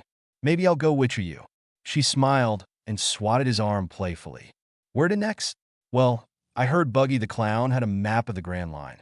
If we get that, we can get the money faster. There is surely a lot of treasure there, and it'll help me in my ultimate goal. So, I guess to Port Town." "Bara bara no mi one," Naruto whispered, leaning back against the ship as he laid down the oars, allowing them to drift. "If you hooked up the sail, it would take us a day to get there." Nami nodded and began to put the money back in Tod's bag. "I think I'll go pick up Taunton at Nojiko's, then and meet up with you at Port Town's dock." He stood and picked back up the treasure and leaped over the side and onto the lapping ocean water. Ji, Naruto, you better hurry back, Yubaka. Bring me back some tangerines as well," she yelled after him as she watched his laughing form disappear over the next swell. Naruto-kun," she whispered into the wind before standing up and setting up the sail that sat in a box at the end of the boat. It didn't take him long to reach Kokoyashi village, and when he didn't bother to take one of the back roads he would when with Nami, BT strode down the main street. People called out greetings to him, and children throw balls and toys at him without fear of being killed. And like usual, Jin joined him before he was halfway down the streets. This time, stepping off the single-story blue house that held the bookshop. "Hello, Naruto-san. Where is Nachan today?" "On her way to Port Town.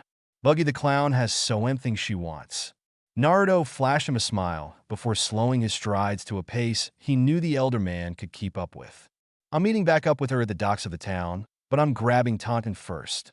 He didn't mention anything about the bag of treasure he carried over his shoulder. It would be a waste of time for both of them, going through the story of how they got it when Jin would decide either way that he didn't really want to know. And for a quick drink of Nojiko's famous tangerine juice. Jin-sut gave him a wondering look.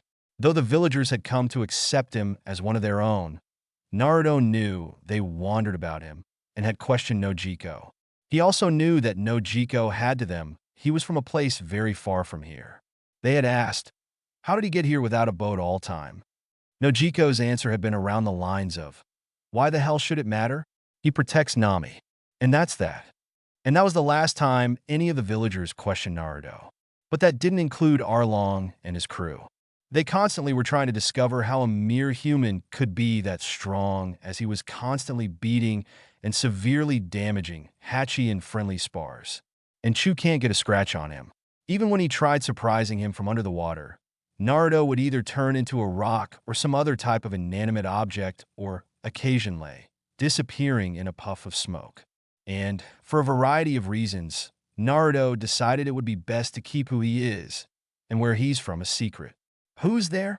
Nojiko asked a few moments later when they reached her house, coming out holding her rifle, looking much, except a little older, than she did on the day when she first met Naruto, still wearing the same style of clothing, a Biega tank top and blue Bermuda shorts. Taunton, now wearing a green vest and the same purple beads, followed on her heels. "Jin-san? Naruto-san? Komein? Komein? Jeez, how much trozer did the two of you get?" Naruto smiled and laughed, but turned down her over to come in. "I'm gonna stash this stiff, but you two go in. I'll join you when I'm down." He dropped his pack on the ground and disappeared in the rows of tangerines, whistling for Taunton to follow after him. Have a glass of your juice waiting for me. No, no Jiko-chan. She nodded after his retreating back. 000. Should I wait? It was hours later and Naruto still hadn't caught up with her when she reached the island that housed Port Town and Buggy's crew. She debated against herself about whether to wait for Naruto or not. If she waited, she would have an ally in case she was caught. And if she didn't, there was a chance she could slip in more easily and have a lesser chance of being caught. Unfortunately, Naruto would be angry at her if she did that. Nami smirked and jumped over the boat's edge and tied it to the dock. Who was she to give up the chance of angering her best friend, even if he was one of the most dangerous humans alive and had a Pishko demon sealed within him? She would just argue back with him like she had done countless times before. She had done this for 5 years without him and could do it this time without him as well. Sighing, she began to walk along the building's shadows, learning how to properly sneak somewhere from Naruto long ago for 3/4 an hour before reaching a rink circus tent at the edge of the city. She could see some blue-haired guy with a red nose, Buggy, sitting in a large chair and talking to 2 guys, one on a unicycle with black hair with a green shine to it, and that was shaved and stripes on his head, and a guy covered from his chest to his head in shapes like ears, in white fur sitting atop a yellow lion with purple eyes. Nami gave them a disgusted look and shook off the thought of why anyone would go out in public like those 3 were. She smirked and made her way to the edge of the red tent, keeping to the shadows, before peeling an edge up and sneaking in. The place was designed much like a real circus tent was. 5 rings where random crew members were practicing fighting techniques. The only real difference between a circus's tent and this was that behind the tents was a wooden hallway that led to a short wooden stairwell where Nami knew she would find the crew's treasure trove. There was a sweet smell of sweat in the air as Nami made her way along the tent, sticking as close to the cloth as she could. She cringed when a green-haired man threw a brown-haired man almost directly on her. She had to suppress a scream when the thrown man threw a club at the thrower and missed that almost hit her atop the head. By the time she reached the wooden hallway, she was regretting her decision to go on without Naruto. But she shrugged it off and went down the crickety staircase. Dust motes danced around the single bulb that hung on wires from the ceiling, and a drunk guard sat beside several large rum bottles, snoring the day away. Pathetic, Nami thought as she slunk by the guard on tiptoes. Like on Alvidia's ship, the Troll room was small and dingy. The walls were bare and covered with midlue. The floor was cold, hard stone that hurt her feet even through her shoes. Unlike Alvidia, the gold wasn't piled neatly, and there was a lot more of it. Nami smirked as she pulled a couple of empty sacks from the small bag and beginning to stuff treasure in. The 2 bags were stuffed to the brim, as well as her pockets, when she realized that the treasure map wasn't there. That Buggy was carrying it with him. Now, she knew she needed Naruto. She had the brains to go up against Buggy, but Naruto had the brawn and, unfortunately, when facing against a powerful enemy with numerous numbers, you need both brains and brawn. Kuso, Billy, she whimpered to herself. I'll have to go back to the boat and wait. Nami stood to go when and turned towards the door. There, shadowed in the doorway, was the drunken guard, a drawn sword in high shand. Who the hell are you? She smiled nervously at him before drawing her staff and hitting him across the knees. She dashed past him as he called, "Intruder!" All men stopped the intruder. "Naruto!" She screamed as she burst out of the tent and dashed around Buggy and his 2 freaky underlings. "Help me!" 000. He was annoyed, but not the least surprised when he reached the docks of Port Town and found their ship, but not his favorite orange-haired girl. He threw his pack and the small bag of tangerines onto the ship. He then stooped down, picked up the pink pig named Taunton, and placed him down by the bags. "I'm going to find Nami. You stay here and guard the boat." Taunton snorted his agreement as Naruto pulled a couple of tangerines out and placed them in front of the pig to enjoy. "That's a nice pig you got there," a voice said from behind him, placing a rather owny-looking hand on his shoulder and squeezing lightly. "Me and my mate will take him to our boss." His mate chuckled from behind him. "Oh, will you?" Naruto said, brushing the hand off his shoulder and turning around to face him. There were 3 men. 2 were facing him like they were his worst nightmare come alive, and the third was busy tying up a tiny boat. Two of the men were dressed like circus clowns and were the stereotype of a pirate, unshaven and smelling of urine and other rotten, unidentified smells. The third had green crew hair and green eyes. His white shirt was clean, as were his dark green pants and thick green boots. The three swords that hung at his waist were quailty made. Naruto knew he wasn't nakamas with these idiots, and if it wasn't for the trio of golden rings hanging from his left earlobe, Naruto would be sure this guy wasn't a pirate. "Come and try me, buggy pirates." And like the cowards they are, they rushed him at once, drawing rusted blades. Naruto didn't bother to draw his sword. It wasn't worth the effort, but dodged around the blades like he was dancing. Finally, the two pirates started to wear down, and Naruto pulled his leg up and kicked them into the ocean water with a single kick. "Why, you want to give me a hand?" the green-haired guy called. Naruto shrugged and went to help him tie up the boat. "Thanks, Moreno Zoro," he said, holding out his hand. Naruto took it and gave it a fierce shake. "Bounty hunter, right?" Zoro nodded. "Uzumaki Naruto, bodyguard to a pirate thief." "Uzumaki Naruto, eh? I heard of you as well." Naruto raised an eyebrow. This guy was untrained in chakra control was easy to tell, but that didn't mean he wasn't a shinobi. "When I was in Shell City, a girl named Rika showed me a picture of her on Aizen. I thought you looked familiar, but couldn't place where till you told me your name. Cute little jacket she wears, too." Naruto couldn't help but growl. 2 years before he and Nami had stopped by Shell City to see Rika and her mother. Rika had offered to lengthen his pants and jacket, but when it was off, Nami ordered him to keep it off, saying his orange outfit clashed too much with her hair. When he wouldn't consent, Rika had hidden his pants and jacket, and Nami took him shopping. While shopping, Rika had found the jacket, and it became her new favorite thing. Naruto didn't have the heart to take it back, and, in exchange, ambi him his protection amulet. "It took me months to find a new jacket," he told Zoro, moving his shoulders in his, now comfortable, white trench coat. Zoro laughed. "I understand. She tried taking my bandana." He tapped a finger against the green cloth tied around his left forearm. "And Luffy's. Speaking of Luffy, you didn't happen to see a Gant bird carrying an idiot, would you?" Naruto shook his head, laughing a little, but deciding he didn't wish to know. "City looks deserted. Doubt I'll get much information there. I'm looking for my partner as well. WHYD on we go in the city together. There's a chance she might have seen something." Zoro nodded, and the two set off in the city, talking lightly about their favorite sword techniques.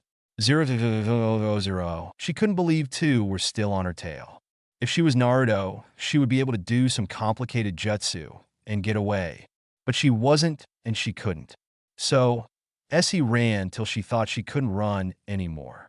Her breath was going in short and uneven, and the stitch in her side was growing larger every minute, but she still hadn't lost them. "What is that?" she heard shouts from behind her as she came close to collapsing. She, and the men behind her, stopped and gasped as a giant bird came flying over them carrying a thrashing boy.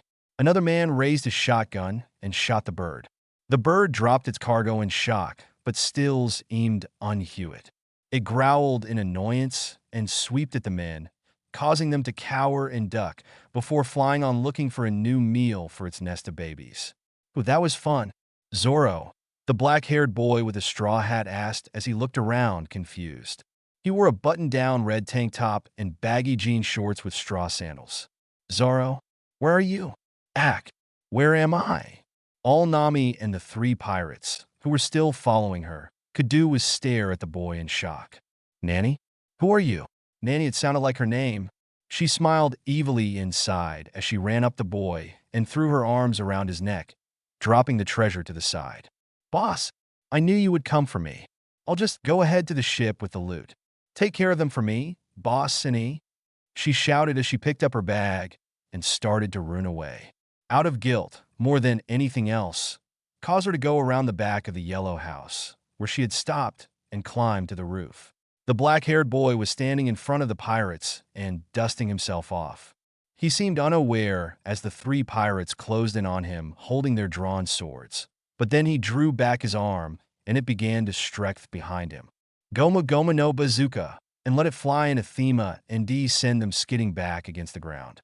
It took them several minutes to get back their coordination to get on their feet. And when they did, it wasn't to attack him, but to run back screaming the way they came. The boy sat down on the ground and clutched at his stomach. I'm hungry. I want meat. Nami valued over the roof edged and landed on her feet in front of the boy. You're a decent fighter, she told him, walking over and lending a hand. Come on, I'll get you some food as a thanks for helping me out. The boy didn't bother to take her hand to get up, but just sprang right up. I'm Nami. And you are? Monkey D. Luffy. Where's the meat? Nami sighed and shook her head at the antics. She knew him only a few minutes and was already reminded of Naruto's single Min said about something. 000. So, you work as a pirate now? Naruto asked as he led the way towards Buggy's base. Naruto couldn't help but laugh. A pirate hunter being forced into piratehood. A deal's a deal, Zoro countered, shaking his head at the lagging blonde boy. And what about you? You were forced into protecting a thief. She steals from pirates. Besides, I wasn't forced. Naruto thought back onto the events of 3 years past. Okay, maybe at first, but as time went on, I could have left if I wanted. Naruto shook his head to rid it of thoughts of Arlong's words of leave now, while you can. I would gather be forced to be a thief of thieves than to be a pirate. Luffy's not bad, though.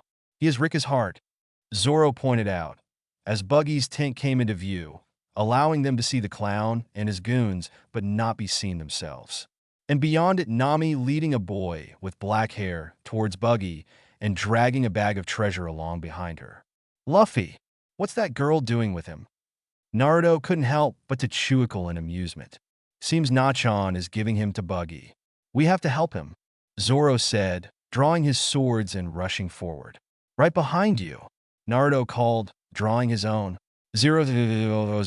She heard Naruto's footsteps behind her before she had reached Buggy, and she barely went a steps more when he and another man caught up with her.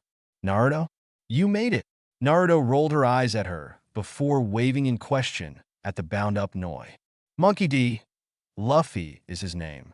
She laughs nervously and rubs the back of her head. I kinda am gonna trade him in for the amp of the Grand Line.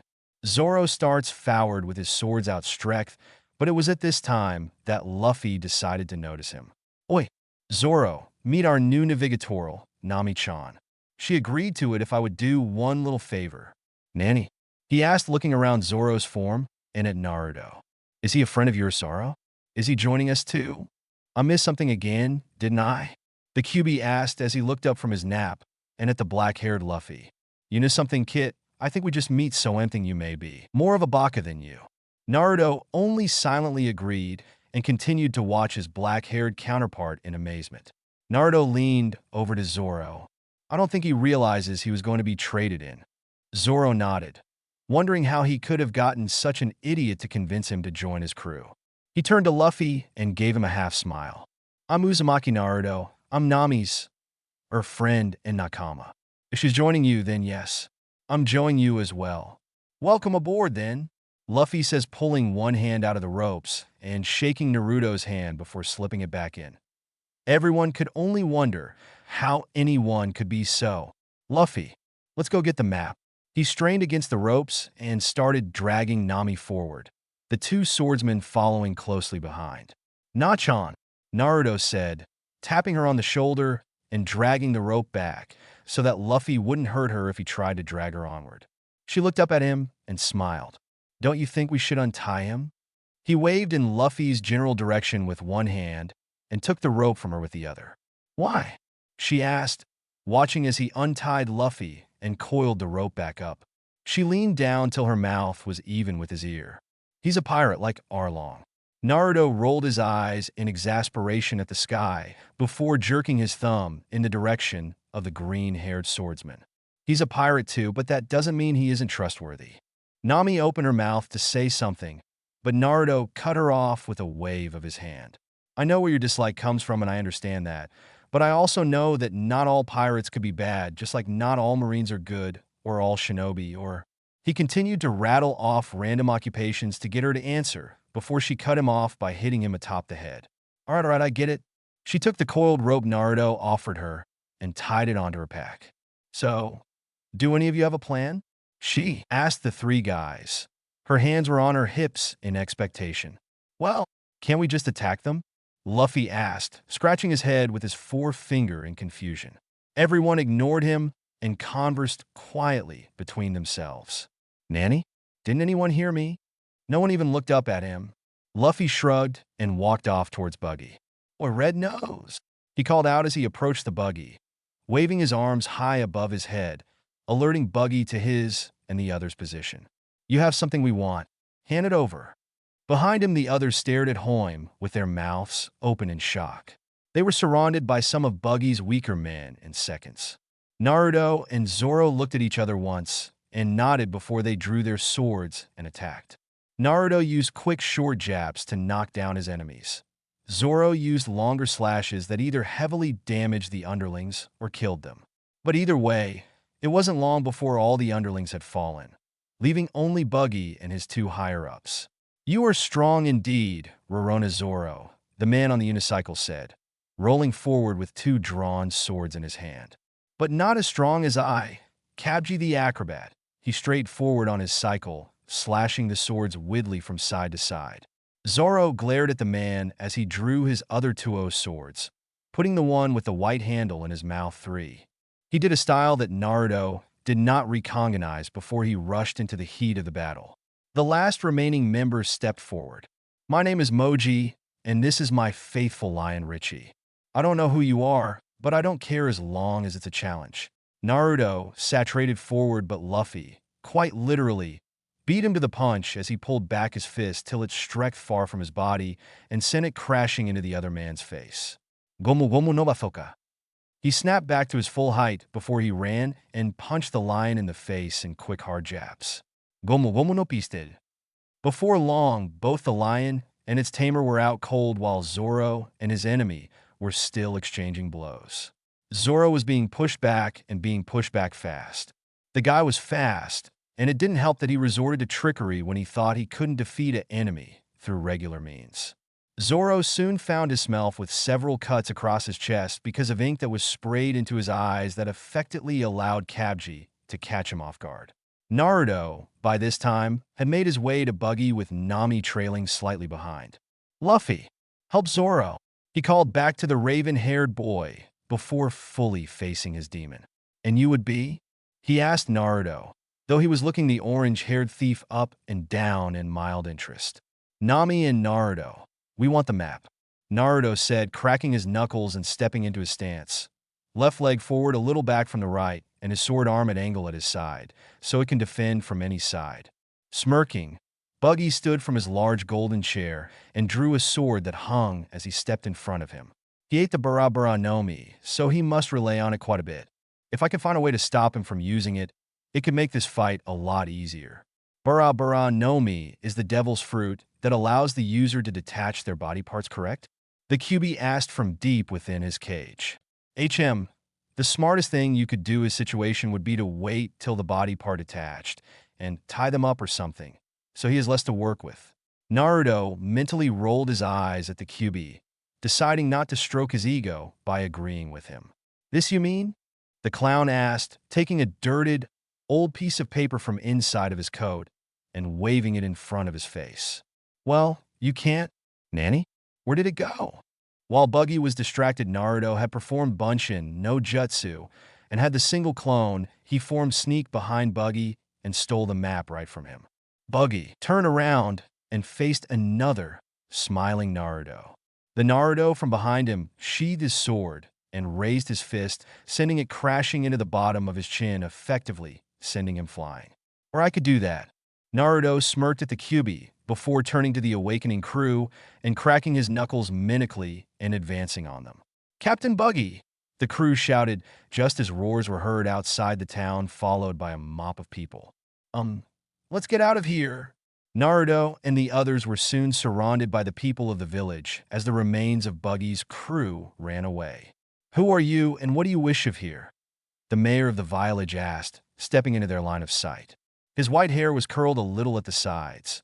He wore a yellow and brown plaid shirt with a badly made vest over it, and black pants that ended a little above his thick brown boots.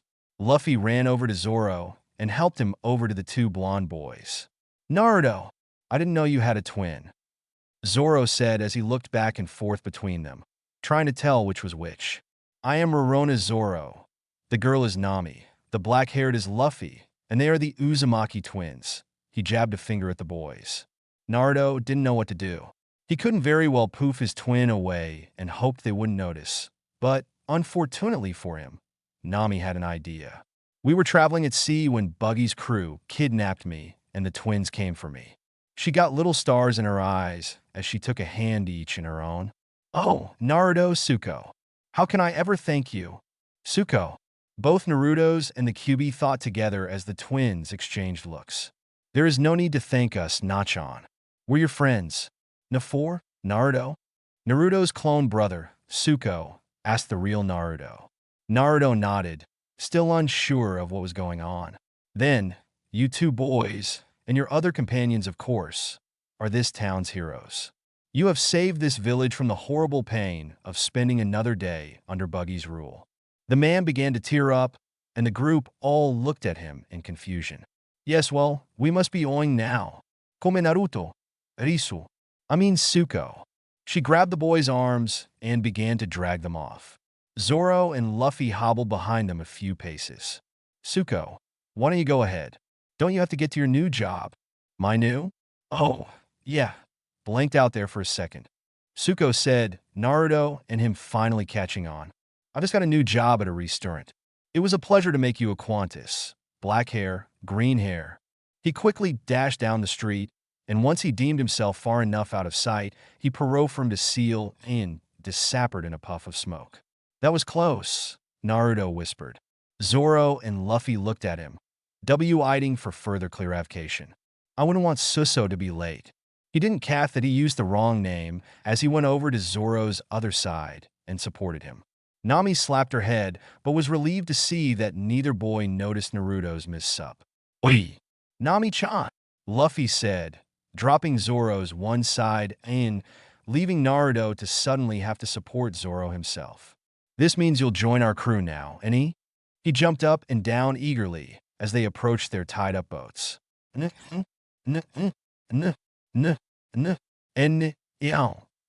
Luffy screamed, trying to shake off Taunton, who had jumped from the ship when he thought one of his masters was being threatened. Taunton down, Naruto ordered the pig. Taunton dropped from Luffy's ankle and pranced over to sit by Nami's feet. Sorry about that, Luffy. You can be... Luffy, what the hell do you think you're doing? While Naruto had been talking, Luffy had crawled up to Nami and Taunton and started nibbling on Taunton's ear. Knock it off, Baka, he said, punching him on top of the head, feeling much like he pictured Sakura did when he was act. Zoro fell hard onto the ground. Meat! Hungry! He ignored Naruto, who continued to try to knock some sense in him with his fist, and tried to eat the pig raw. Zoro! Naruto!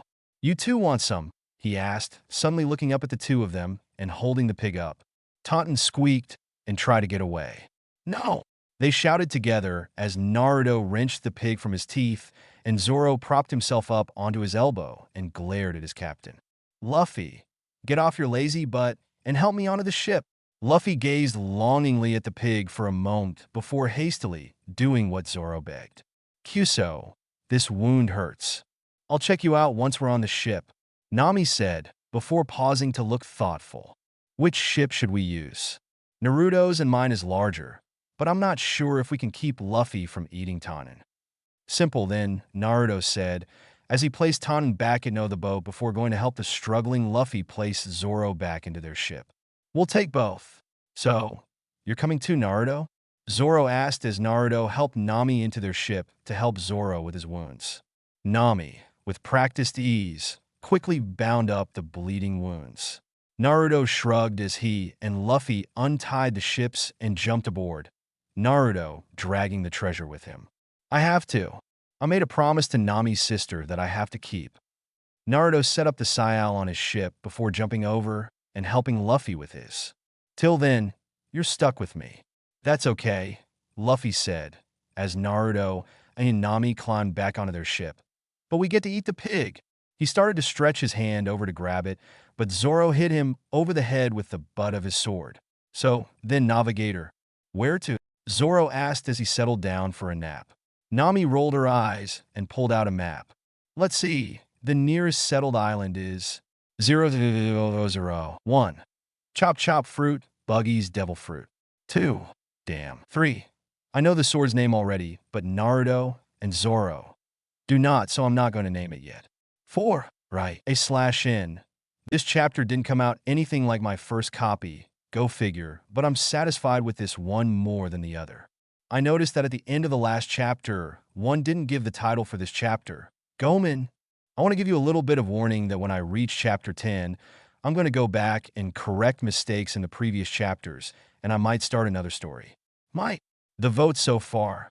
I forgot to tell you guys, even when someone asked, but Sanji is going to be in this story unless you don't want him to be. Naruto / Vivi 5. Luffy / Nami 4. Usopp al Coyote. Luffy / Vivi 11. Naruto / Nami 22. Nami Naruto Vivi Triangle 4. Naruto Otamari Satu. Naruto / Hinata 8. Nami Naruto Robin Triangle 9. Zoro / Sakura 1. Zoro / Tenten 5. Zoro Otashigib. Naruto / Robin 1. Next time, Chapter 6, Battle Over Riches, a New Nakama. Battle Over Riches, a New Nakama. From Ninja to Pirate Till I See You Again by Caffeine-Free Pepsi. Disclaimer: I don't know Naruto or One Piece. A/N.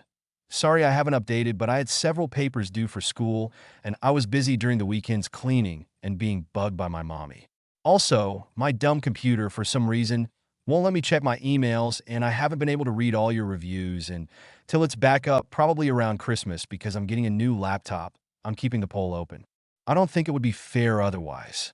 If it's back up before the next chapter, the poll will end when I said it would end. I know the ending of the last chapter was a little rushed, Kundra Rekonum.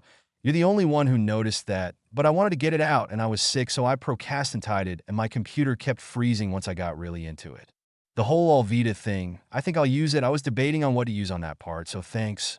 I love hearing your opinions and ideas. I might not always use them, but I love hearing them. I also wish to thank all of those who put this story on their alert list or favorites. Thanks to those who put me on either of their lists.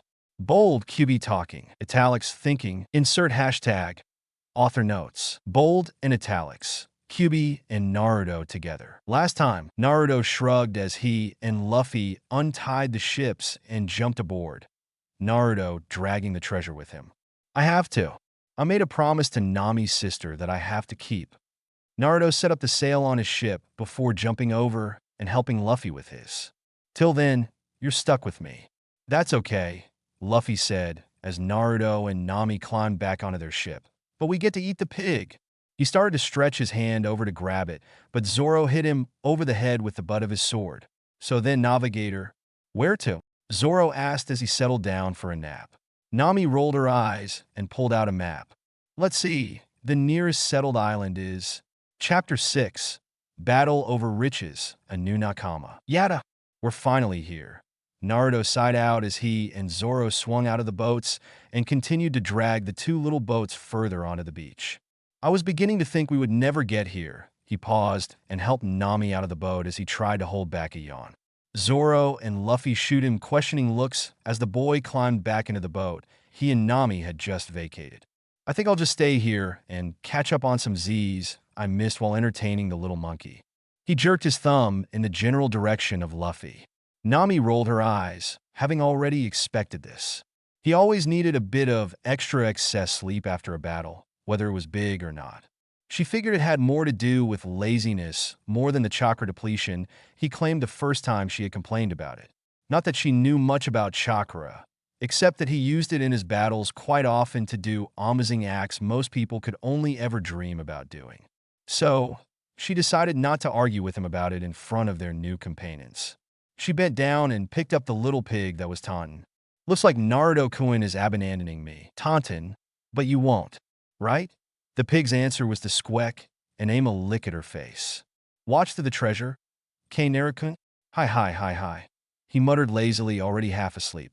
He suddenly cracked an azure eye open and eyed the girl in front of him. Be careful, Nachan. Call me if you need me. The last part was spoken quietly only for her ears as he felt four chakra presenses apparact the gray coast where their ship on one side of the two cliffs that surrounded the rocky path that lead towards the village.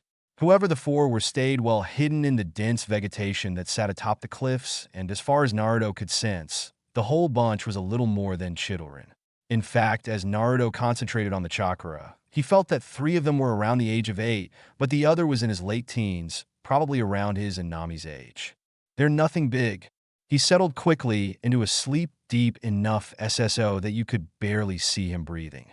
Nami looked at him in confusion for several moments, wondering what he meant by that.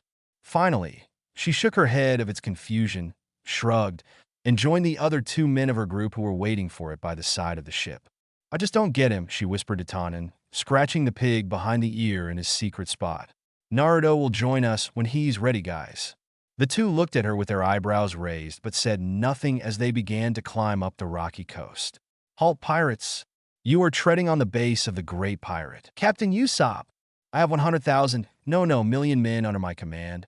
Leave now or face my wrath." As Usopp spoke, flags popped out of the bushes and started to wave around in a threatening manner. Nami began to get angry. Naruto could only mean this. Really? 100 million men. So cool. Luffy thought as both Nami and Zoro stared at the boy in shock. He can't be this dense. Can he? They both thought, looking at each other in shock. Yes, it truly is. Maybe one day, you two will have that many under your control. Naruto snorted in his sleep and turned over onto his side. Who's that in the ship? Are you just going to abandon your comrades? Naruto sat up and took a battered-looking kunai from his leg pouch and tossed it into the bushes. From the shriek of fright his 3 companions could tell, he barely missed killing him. "Who do you think you are? Attacking the great Captain Usopp. I'm just about ready to send my men down there to flay your butts in close combat." Naruto yawned.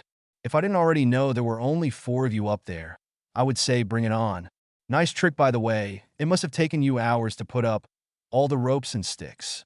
As Naruto talked, 3 of them stood up and ran. "Green hair? Purple hair? Blonde hair? Got it, and I'll remember it," Naruto thought as he watched the 3 children run away in fright. He watched his interest as eyed great Captain Usopp stood and began to try and creep away. "Hang on a sec and bring down my kunai, would ya? They're a pain to have to replace. Cost quite a bit of money." Usopp nodded and slowly climbed down, carrying the knife in between his teeth. His long nose stood far out from his body. His olive overalls hung loosely about his dark frame. He wore goggles only a tad bit smaller than Naruto used to on his head. "Here you go," he said as he made his way past the stunned Nami, Zuffy, and Zoro and handed back the knife. "Thanks," and Naruto flopped back down into his nap, snoring peacefully a moment later. "Baka!"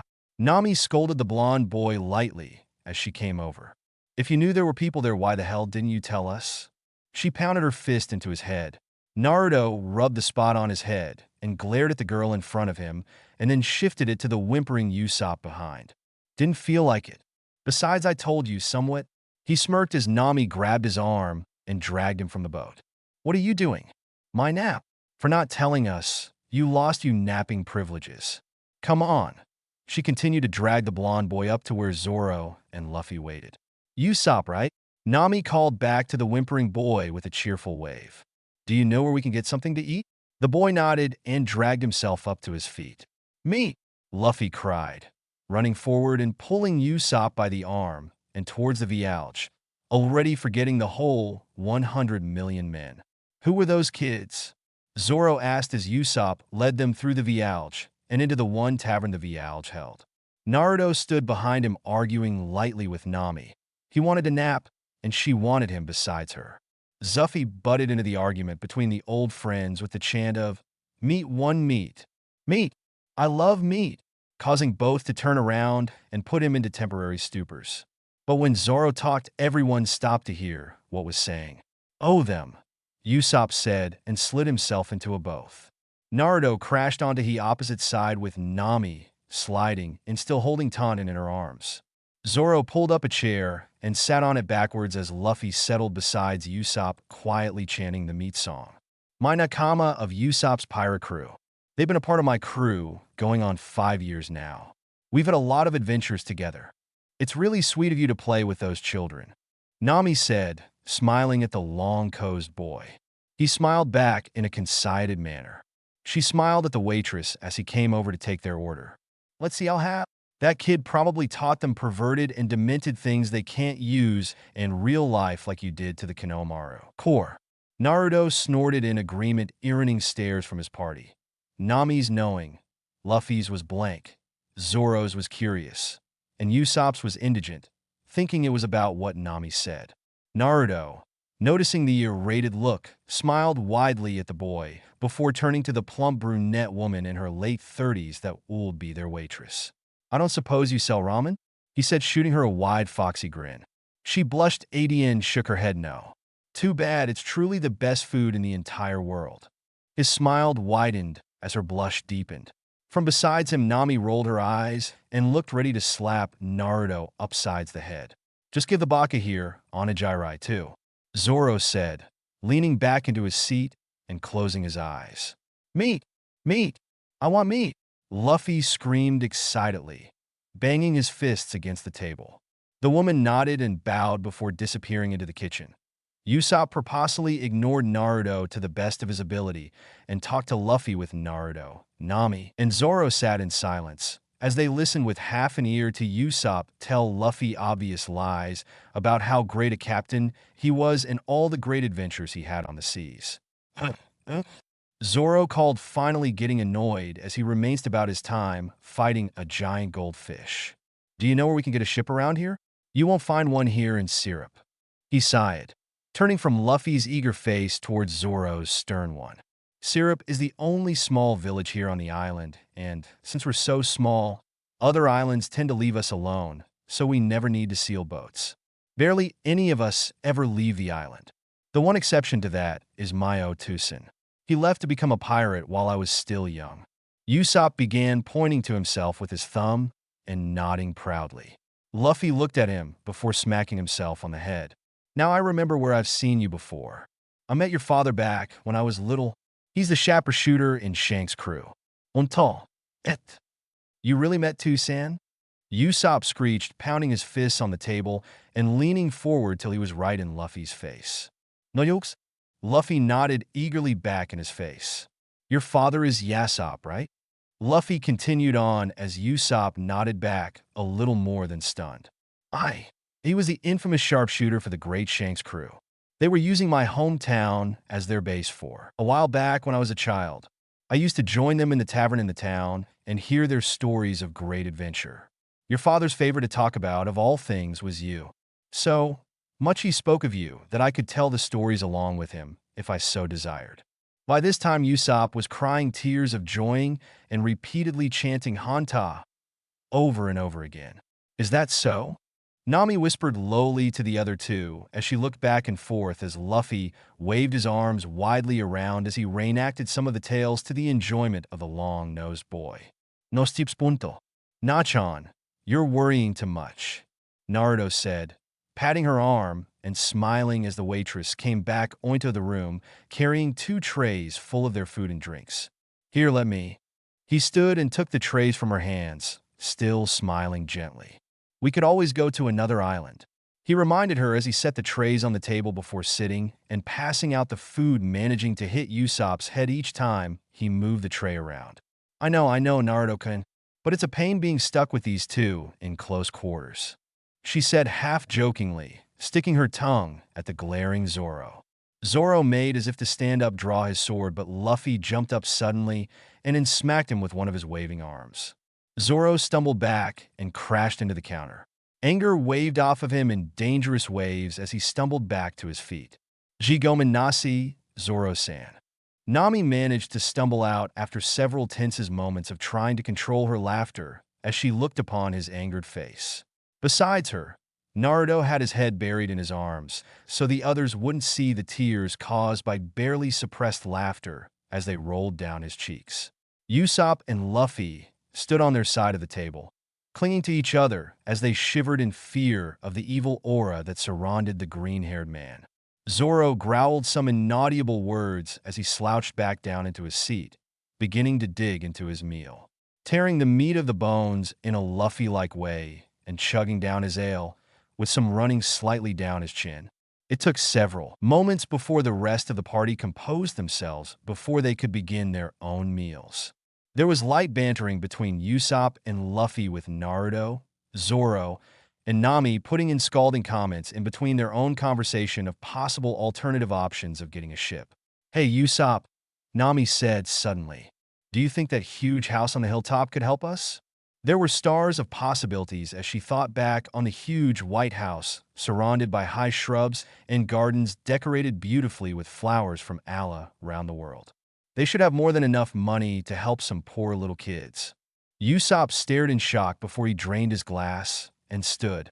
"No, they can't help you. They aren't there currently." Naruto looked up to the boy through the corner of his eye. It was better than the majority, more believable than the tales he had been telling to them earlier, but there was no denying it was a lie. An almost unnoticeable line of sweat had broken out on his hairline, and his back was too stiff from holding in slight tremors. "Ah," Nami sighed out, disappointed. "Is that so?" He nodded, his eyes fixing on a point above his head. "Oh well, that's Edel's that then. We'll leave in the morning after stocking on some supplies. Inaru-kun will take of that any?" She asked, looking at the boy and her partner. Hey, ha, jatamit, do, nachen." He shouted in an overly hurt and terrified way. "Why is it that I always have to get the supplies? See no Jiko-chan for things? Fight? Everything." Tears ran down his face as he gripped Nami's shoulders and lightly shook her. "I think that I'll be going now," Usopp said, slowly backing away towards the door. Once reaching it, he dashed fully out into the street and towards the hilltop Manison. Naruto's eyes followed him till he was out of his sight, but he latched a single strand of invisible chakra to him as he coalesced back in his seat. Natokun, aren't you going to argue about supply shopping some more?"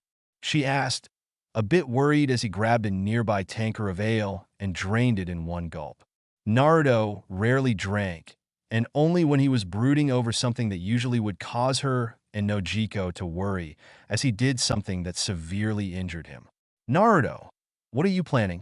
"Don't worry, Nachan," Naruto said, smiling lightly at his friend and standing.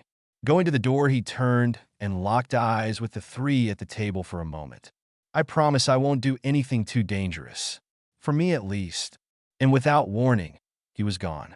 "That baka," Nami said, shaking her head and settling back into her chair. "He better not do anything he will come to regret." Luffy and Zoro looked at her with raised eyebrows, wondering who exactly these two were. 000. Naruto followed the running Usopp, staying into the shadows as the boy made his way through the town. He watched with mild interest and respect as he pulled out a carefully camouflaged cardboard box in one of the hedges that surrounded the mansion. "If no one was home, why would you go through the trouble of sneaking up here?" Naruto asked, smiling slyly at the boy as he stepped out of the shadow of a large oak on the grounds as the boy climbed his way out of the hole that box had uncovered in the hedge. Usopp stared at the blond boy in unconcealed shock. "How when did you?" He stumbled over his words as he pointed back and forth between the blond boy and the hole. "How?" "I jumped over the fence." Usopp's mouth fell wide open as he looked to the top of the hedge behind him. It towered high over both of their heads. "Why?" "I wanted to see what you were up to." "When?" "While you were busy going the slow way in." Naruto yawned, as if this was a day-to-day occurrence for him, and crossed his arms behind his head. "Is that all you want? If not, let's go see the mistress." "Jadamat!" Usopp shouted, graping Naruto's coated arm and pulling him back towards him. "I won't let you bother Kaya-san with your requests." Naruto closed his eyes and tilted his head up towards the sun. "I don't care much for a ship. I can get along fine with, or without one. I don't care about this Kaya person either, but my instincts tell me that there is something wrong here, and since my instincts are never wrong, I can't turn my back here." Naruto shook his arm free and began to walk forward again. "It's my nindo to help others, to not give up. So, come on." "Naruto-san?" Usopp asked after several minutes of leading the way towards the Hazu. "Doesn't nindo mean ninja way?" Naruto stifled a chuckle and nodded.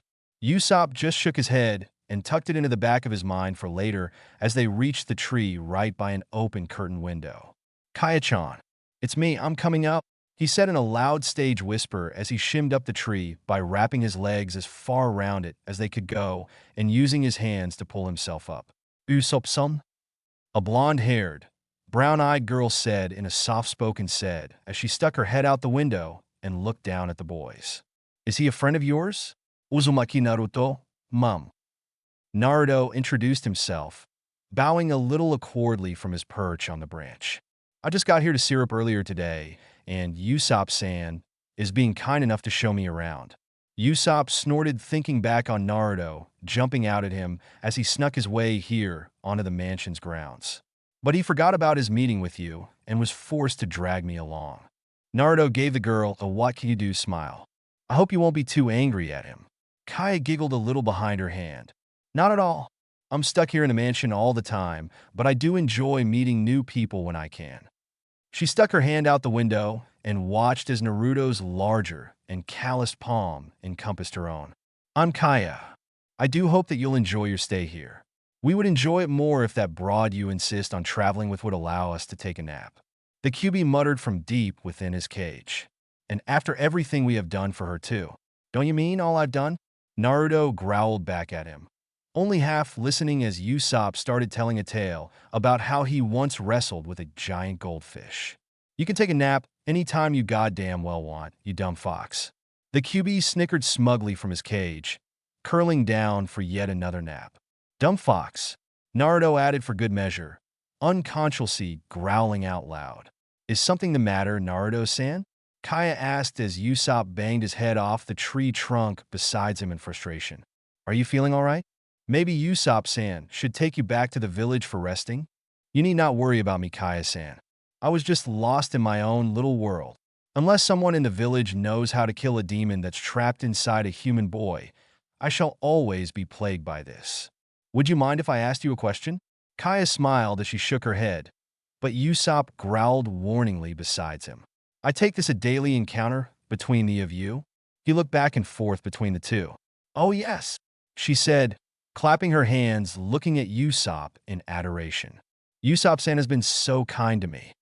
Since I became ill about a year ago, Usopp-san has come and kept me company and told me amusing stories to help pass the time. Na Usopp-san? The boy crossed his arms over his chest, and his legs crossed themselves before he nodded sagely back at the girl. But Clahdor, my butler, doesn't like Usopp-san so much because he thinks the stories will rile me up. And such Usopp-san is not allowed in he house. It's hard for me to believe that you are ill, Naruto said, looking down at the ground below. You're a little pale than normal, but other than that, you seem perfectly healthy to me. His words drew another giggle from her and another growl from Usopp. I know people who are a whole lot paler than you, who are perfectly healthy. Some a little too much like Orochimaru, he added silently. The QB made a small sound in agreement, but otherwise didn't say anything else on the topic. You are sweet Naruto-san, but I know my health comes and goes. He gave her a quick once-over before smiling in her eyes. Get some fresh air. Get out and enjoy life. Put whatever troubles you behind you. If we dwell on bad things too long, of course we're bound to become ill. She nodded at the wisdom. I would love to go outside, but my Dr. Adian Clahdor says I'm still too ill. Usopp stories are the closet I've been in a long time. Naruto nodded as the girl sat cross-legged on her bed and sat back against several pillows. Just reinforces me first impression of him. Both of them gave him inquisitive glances. He's a really good guy. Kaya giggled again as she nodded in agreement. Usopp stared in shock at the boy, not believing what his ears heard. After several moments of careful consideration, he came to the conclusion that Naruto was only saying this stuff for Kaya's sake. Instead of the anger that would normally come when he believed someone was fooling with him, he felt peace and respect for the boy, though a little bit misguided. And it was all Usopp could do not to fall out of the tree in shock. Had he really just said that? They spent several long moments relaxing, talking like the three of them were old friends. They talked over various subjects. What it was like to grow up here in Syrup where Naruto thought the weather was best in the East Blue, their families or lack of. They talked about how each of them dealt with deaths, but only brushing the surface. Usopp entertained the two with tales, and Naruto told stories about ninjas. Kaya told them all about how her father, mother, and her had made the garden. By the time the end of the visit came around, Naruto had made two very strong bonds with two very different people. After 2 hours, the door to Kaya's room began to open, and she was first to say goodbye to the two boys and close the window. Usopp quickly slid down the length of the way as Naruto jumped down lightly onto his feet, much like a cat. Silently, the two boys made their way to the hedge, and at Usopp's inconsistent probing, the two boys climbed out the hole before making their way down the street. "Oi, Naruto," Usopp said, just as they were reaching the edge of the village. Naruto paused and shoved his hands in the pockets of his pants, looking at him. Naruto already had a feeling what he was going to say and knew it was probably for the best the other boy got it out the way. Arigato for making Kaya so happy. Usopp started to cry, throwing his arms around Naruto in a hug. There," Naruto asked, confused. He had expected the boy to shout at him and tell him never to go around Kaya again, or something along those lines. This told Naruto that his instincts needed some fine-tuning. He opened his mouth again to speak and try to pry him off of him, but a movement in the bushes to their left caught his eye. "QB, do you see that?" "Yeah," the fox answered, uncurling from his sleep and peering through Naruto's eyes in that direction. "That's no normal chakra, kid. It's no Shimpai, but be careful." "When am I not?" Naruto joked. The QB sighed and settled back to watch whatever happens next. Naruto shoved Usopp away and drew the sword that was strapped to his back today. "Whoever is there better, somehow not, or face the consequences." "Who do you think you are to tell me to face the consequences?" A man's voice rang out, soon followed by its owner. He was tall and unnaturally thin. He had thick black hair that was slicked back from his face. He wore a black suit much like Naruto's, except extremely pressed and with a green shirt and tie. His glasses were round, and the way the sun reflected off of them blocked his eyes from a regular person's view. But Naruto wasn't a normal person. He had the QB sealed within him and had inherited his advanced senses. He could see the evil malice in the man's eyes as he looked them up and down, as he readjusted his glasses on his nose by the base of his hand. The eyes were black. They were squinted in pure hatred. This was the man who was the cause of the uneasiness Naruto had felt since he stepped foot in the village earlier today. "Well, Clador," Usopp shouted before Naruto could say anything. He stepped forward and waved at the man. "This is my new friend Naruto. I was showing him about the village. This can't be the same Clador that Kaya was talking about. He is, Naruto said to the QB as he watched Clador with lazy eyes-looking eyes. "Like you. His eyes are like yours. He has a malice level almost as high as yours." The QB's answer was low growl and to curl up to ignore him. Naruto smirked at the man, watching his body for the slightest movement that would give away his intentions. Clador stepped up close to Naruto and looked down the few inches that separate their heights. His lips twitched back into a sneer as they had a staring contest. Naruto allowed some of the QB's chakra to rush to his eyes, turning the blue into red for no more than a second. Clador flinched away from him in shock. "What is this, boy?" After a few more moments of watching the boy, now with shock instead of plain disgust and something that bordered close to fear. "You and your friend had better not have been at the mansion bothering Kaisama." Kaya's name was said with barely concealed malice and disgust. Usopp, like a majority, people who haven't been trained to catch everything around them, missed the malice in his voice. But both Naruto and the QB heard it as clear as a bell. It helped that they were used to hearing as well. "Now, if you excuse me, I have business to attend to."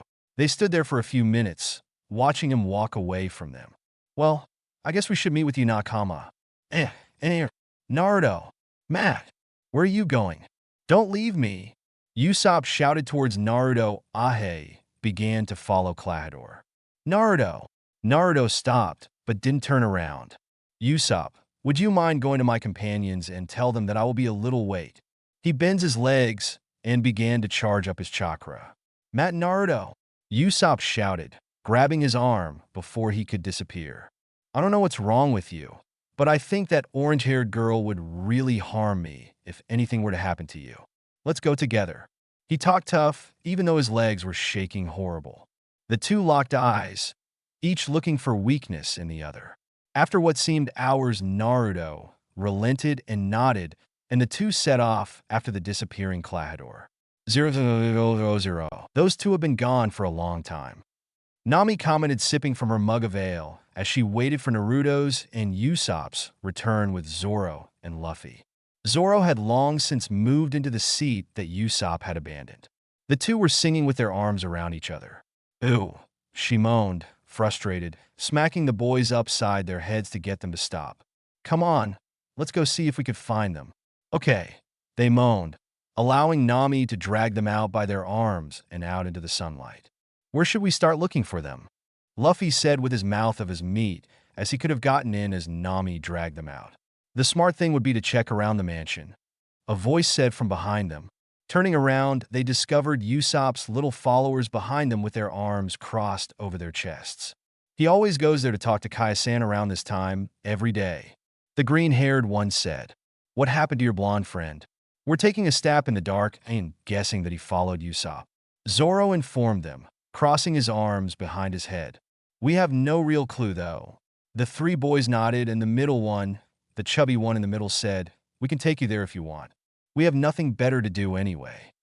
The other two boys nodded in agreement, and, after they each grabbed a hand of one of the remaining three, they set off to the house.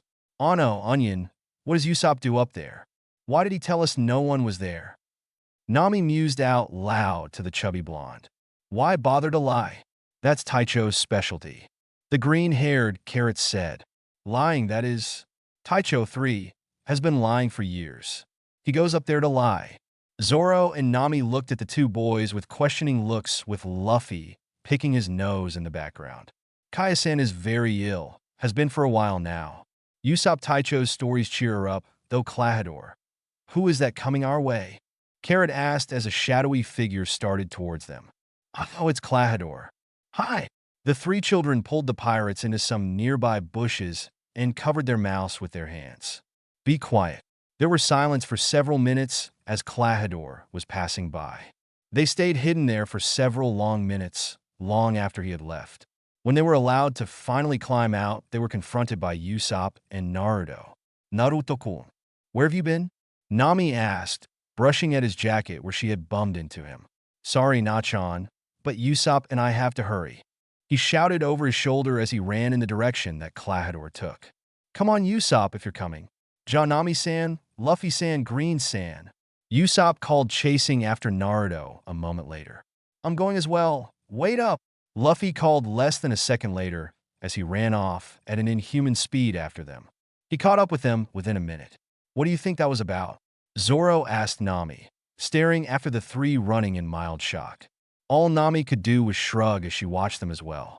"Do you think we should follow them?" he asked after another moment. I think, she began after they were out of sight, "that they are old enough to care for themselves. I'm going to finish my meal. You coming? Or are you going to follow them?" And Nami vanished apt into the wooden tavern. Zoro stood watching the road for several moments more before he too disappeared back inside, muttering all the while about how he had fallen in with a bunch of crazies. How that Luffy and Naruto had left him alone with such a high mansion swum. Roughly about the world in general. Sighing, he rejoined Nami at the table they had just recently left, just in time to order an extra large ale. 000. After roughly following Clahador at a distance for minutes through pathways in between the trees of the forest, they reached an identical rocky slope to the one they had anchored on, the eastern one. "Follow me," Usopp whispered very lowly to the other boys. Usopp led the two into the bushes, leading them up a small incline. For several moments Clahador was out of sight, but they could still hear his boots run over the loose rubble that littered the ground. Branches tugged at loose hairs in clothing as fallen twigs and rocks dug into their skin through their clothing. Finally, they reached a clearing at the top of the cliff. The only other object in sight was a large birch tree surrounded by some low shrubs. The three boys' army crawled over to the edge and looked down, careful to stay hidden. Clahador was back in their sights. Standing across from him was a man wearing heart-shaped glasses and a dark purple hat. Underneath the hat, his gray hair stood out from his head in two tufts. He wore matching gloves to the purple pinstripe suit he wore, with one hand clutching the brim of his hat. Around his other hand, he twirled a metal ring on a hoop. His boots, purple and black strip, dragged across the ground in a moon step as he made his way to the other man. Reaching him, he spun on his heel and did a pose like an eagle taking flight with his arms hung wide from his body. "Django, you are late," Clador growled at the man. "I have heard weird rumors about the town concerning a backwards man." Django laughed nervously, hiding his face further under the brim of his hat, but nodding his head all the same. "I believe, if my memory serves me correct, I told you to stay out of sight." Django laughed again and finally brought his hand down from his hat. "You are no longer the captain of the Black Cat Pirates, Kuro. I am, and I wish to get a good looking at the village before we enact the plan tomorrow." "Plan?" Naruto thought, looking at the man closely. "Kuro? Where have I heard that name before? Something tells me that it's not just a nickname. Kyuubi, you have any ideas?" Naruto addressed the last thought towards the demonic fox. The Kyuubi uncurled and took a very close look at the man. He does look like the picture. Naruto allowed a wave of curiosity to flow into the Kyuubi's cage. "Do you remember that booklet of other worthwhile captains that Arlong gave to you to read?" "How can I not? It was so goddamn boring," Naruto reminded him, watching as Clador made his way forward and knocked the other man back with a quick efficient kick to the nest. "That looks painful. Remind me to watch out for that if it comes to a fight." "Right," the Kyuubi surprisingly agreed. "Wouldn't want you to fall on your behind in front of pretty little Nami." The Kyuubi snickered as Naruto cursed him venomously in several different languages. But to get back on subject, one of the captains on the list was called Kuro. He was a strategist like that friend of yours, the pineapple head, Shikamaru? Naruto supplied, half listening as Kuro went over his plan with Django, barely restraining Luffy and Usopp when they heard that Kuro planned to kill Kaya to get her fortune in a surprise attack by pirates on the Vialge. "Nara Shikamaru. He's the only strategist who could be called my friend." "That's him," the Kyuubi confirmed. Anyway, the booklet said that his plans never failed. Strange thing was he was killed by Marines 10 years ago. Naruto mentally snorted in answer as he physically wrestled the wiggling Usopp to the ground as he tried to wiggle from his hold. "Luffy, help me please." The boy did a quick salute before helping by laying across Usopp's kicking legs. "And I bet he was the captain of one Black Cat Pirates." The Kyuubi made a sound, somewhere between a snort and a groan, in agreement on his container. "That, obviously, means he's not dead." Both sat in thought, watching the two men walk their plan through, step by step. It means all of these was staged, including his death from the beginning. Near the end of the Black Cat's talk, Naruto, forgetting about Luffy helping him hold down Usopp, was shocked to see Luffy stand up in outrage while shouting loudly at the two men. "How can you even think about doing that to a fellow person?" Before Naruto knew it, Usopp had wiggled out from under him and was standing alongside Luffy, throwing threats. "I'll tell the whole village what you are up to. You'll never get away with it," he shouted. Naruto grabbed his legs, still staying hidden, and tried to pull him back to the ground. Failing, he crawled on his belly to Luffy and tried it with you. "Baka, get out of there. We need to plan carefully to even think about standing a chance with this guy." "I know that," Naruto shouted at the Kyuubi all his mental powers. "I'm not a dumb little kid anymore. I just don't wish to see these two get hurt badly." "You really are a baka, you know?" the Kyuubi reminded him, his voice surprisingly gentle, but still fierce in a creepy sort of way. "That monkey Luffy can survive basically anything, and Long Nose will run when things get sticky." After several moments of thoughts, Naruto agreed by turning around from the two and belly crawling into the bushes that lines up beyond the tree. "Now, the villagers are bound not to believe Usopp and us, but what are you doing?" Naruto had turned around and poked his head a little ways out of the bushes to watch the scene out there. "It'll help if we knew what was going on." The Kyuubi grunted, disgrunted that his container had outsmarted him. But he agreed silently with him either way, deciding to watch what happened silently. They could plan later when he informed the other what was going on. Kuro's man, Django, held up the ring that held on the string to the two boys' inspection.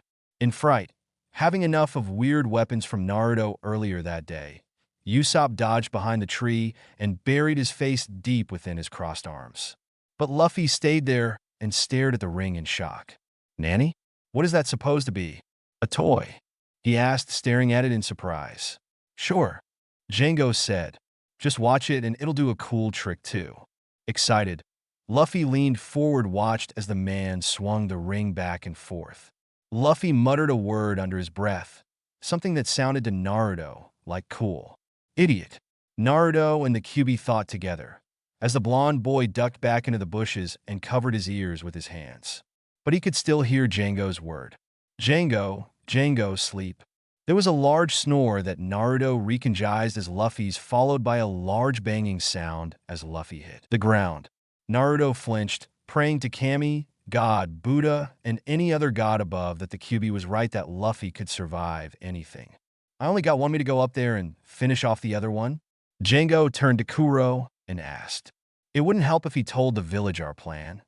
He reminded him as Usopp edged into the bushes besides Naruto, before running away at his fullest speed. "Don't bother. The boy isn't trusted." Naruto heard as he inched his way back down the slope and towards the inn. He needed to speak to Nami and Zoro. Between the three of them, and Usopp when they calmed him down, they should be able to come up with a good enough plan. 000. "Pirates are coming! Pirates are coming!" Usopp shouted as he ran into the village square, passing by the walking Zoro and Nami without a glance towards them.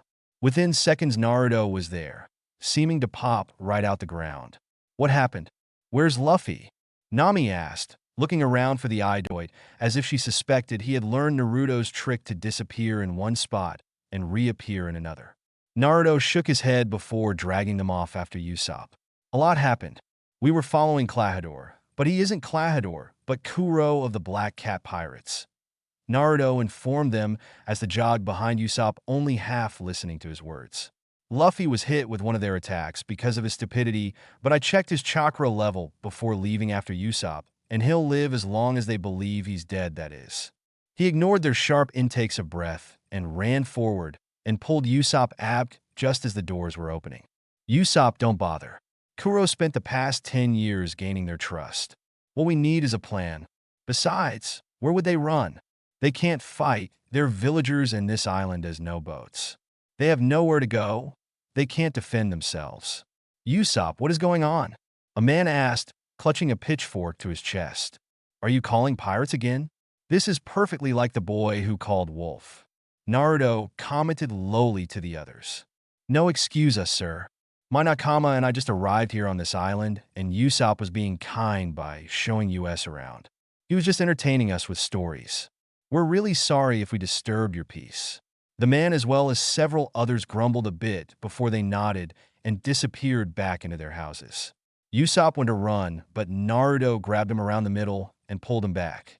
"Let me guess," Naruto said before Usopp could say something as they reached the edge of the village. "You plan on warning Kaya. It won't work. It's been Kaya's friend for what, 3 or so months? Klahadore, the Klahadore she knows, has been there for her for years, has practically raised her. Do you think she'll believe you?" "So what?" Usopp shouted, shoving away from Naruto. Naruto pushed him forward and the group started down the path. "I can't just let her die. What else should I do? When I was 12, one of best friends, someone who was like my brother, ran away from home." Naruto told him. "Several friends, and I went after him. Sasuke fell into the wrong group, people who were determined that we wouldn't see him, even if they had to kill us.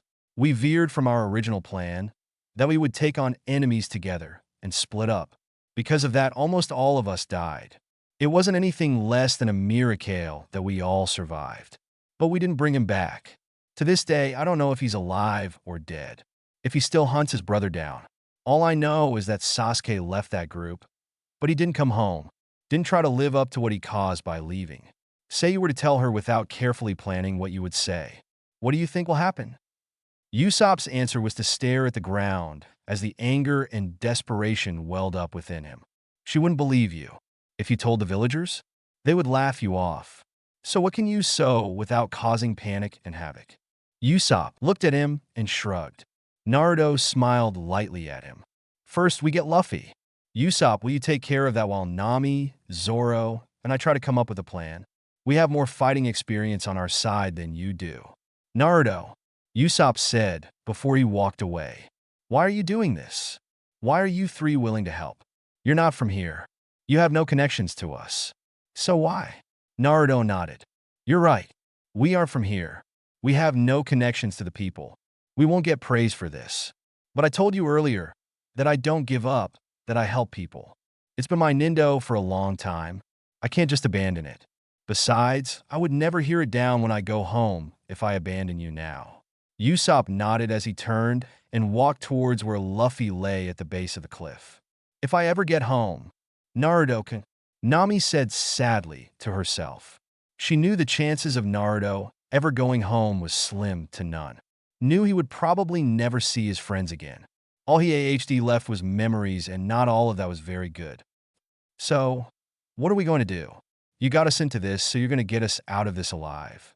She also knew that anger was better to deal with him when he was in this mood instead of sweet and candy hugs like Najiko and her used to do. Right, he said, rubbing his hands together. I noticed that this town has the slops where one could park ships. This one and the one where our boats are. If my memory serves me correctly, there are only several places a ship could hide safely. He went behind Nami and pulled a map out of her side pocket. Sorry, Nikin, he whispered to her before he sat on the ground and unrolled the map. The island is here. He pointed an oddly shaped blot on the map. There are several crags that surround the two shores. Both block sight from the village and are both good hiding spots. Kuro and Django, one of his men, met on this slope. His hand moved across the map and tapped the eastern side. But there is a 50-50 chance of them using either slope. Why? Zoro asked, knocking his hand away and taking a closer look at the map. The chances are probably more like 70-30 that they would use this slope. They meet here, and it would amp more sense to attack here. They meet here because it was the easiest way, farthest from the village, and less chance someone would come across them. Their meeting would be private. Naruto said, shaking her head. But that's what happened. They're expecting only Usopp to show up and attack them. They won't be expecting three, he corrected himself after looking at Nami, trained fighters to show up. I have a question, a voice said from behind them. It was Luffy, being held up by a struggling Usopp. What are we going to do? We can't allow some innocent girl to die. Sit and rest, Naruto said, pulling both boys down. Usopp sat grateful in the Indian style while the tired Luffy fell down on his back. But don't go to sleep. Luffy instantly shot back up into a sitting position. The Black Cat pirates are attacking at dawn. Usopp reminded them, but Naruto waved it off. I say we slick this slope with oil so they can't get up. And if they don't attack here? Naruto asked, lining a path with his finger on the map. It's not bad. We can do it here, but here is the real plan. All four of his companions leaned forward to listen to him better as he explained the plan in detail to them. 000. Tsunade sat at her desk with her head in her hands. To her left, a DN a little behind, stood her assistant Shizun. Before her sat her old teammate Jiraiya in a similar position. Are you sure it's true? The Akatsuki has finished collecting 8 of the 9 Jinchuriki? How is that possible? I thought we hid the 6th tail in a mountain recluse. It's true, Tsunade. It's only a matter of time till they try tracking Naruto down. When they find him, it's the end of the world. He said, sitting back in his chair and closing his eyes. They won't find him. Not even the ANBU can find him, she said, standing and pacing in front of the window. He's alive, but you taught him well. He's good at hiding. I'm not sure he's hiding, Tsunade. The hermit said, leaning forward to look at her better. Naruto is good at that, but not that good. But Naruto doesn't have much patience, much like his mother. Wherever he is, you can be sure he is living in the open. Besides, if you believed he was safe, why would you call them here? Tsunade snorted, as if to say that was obvious. They're the best. Naruto can fend off enemies, but not forever. He'll need backup. They can help him. Not one would feel weird if they left, Pressure has been building for both of them. Pressure for marriage, even though they're still young into their career. So, you're giving the opportunity to them and not to your student, Sakura? He smiled, knowingly as he leaned back in his chair, eyeing her face carefully. That seemed strange, seeing as she was his teammate and is needed here. If she opts to leave, don't you think they would catch on? Besides, she can't go alone. I can't send all three, and I need them on it.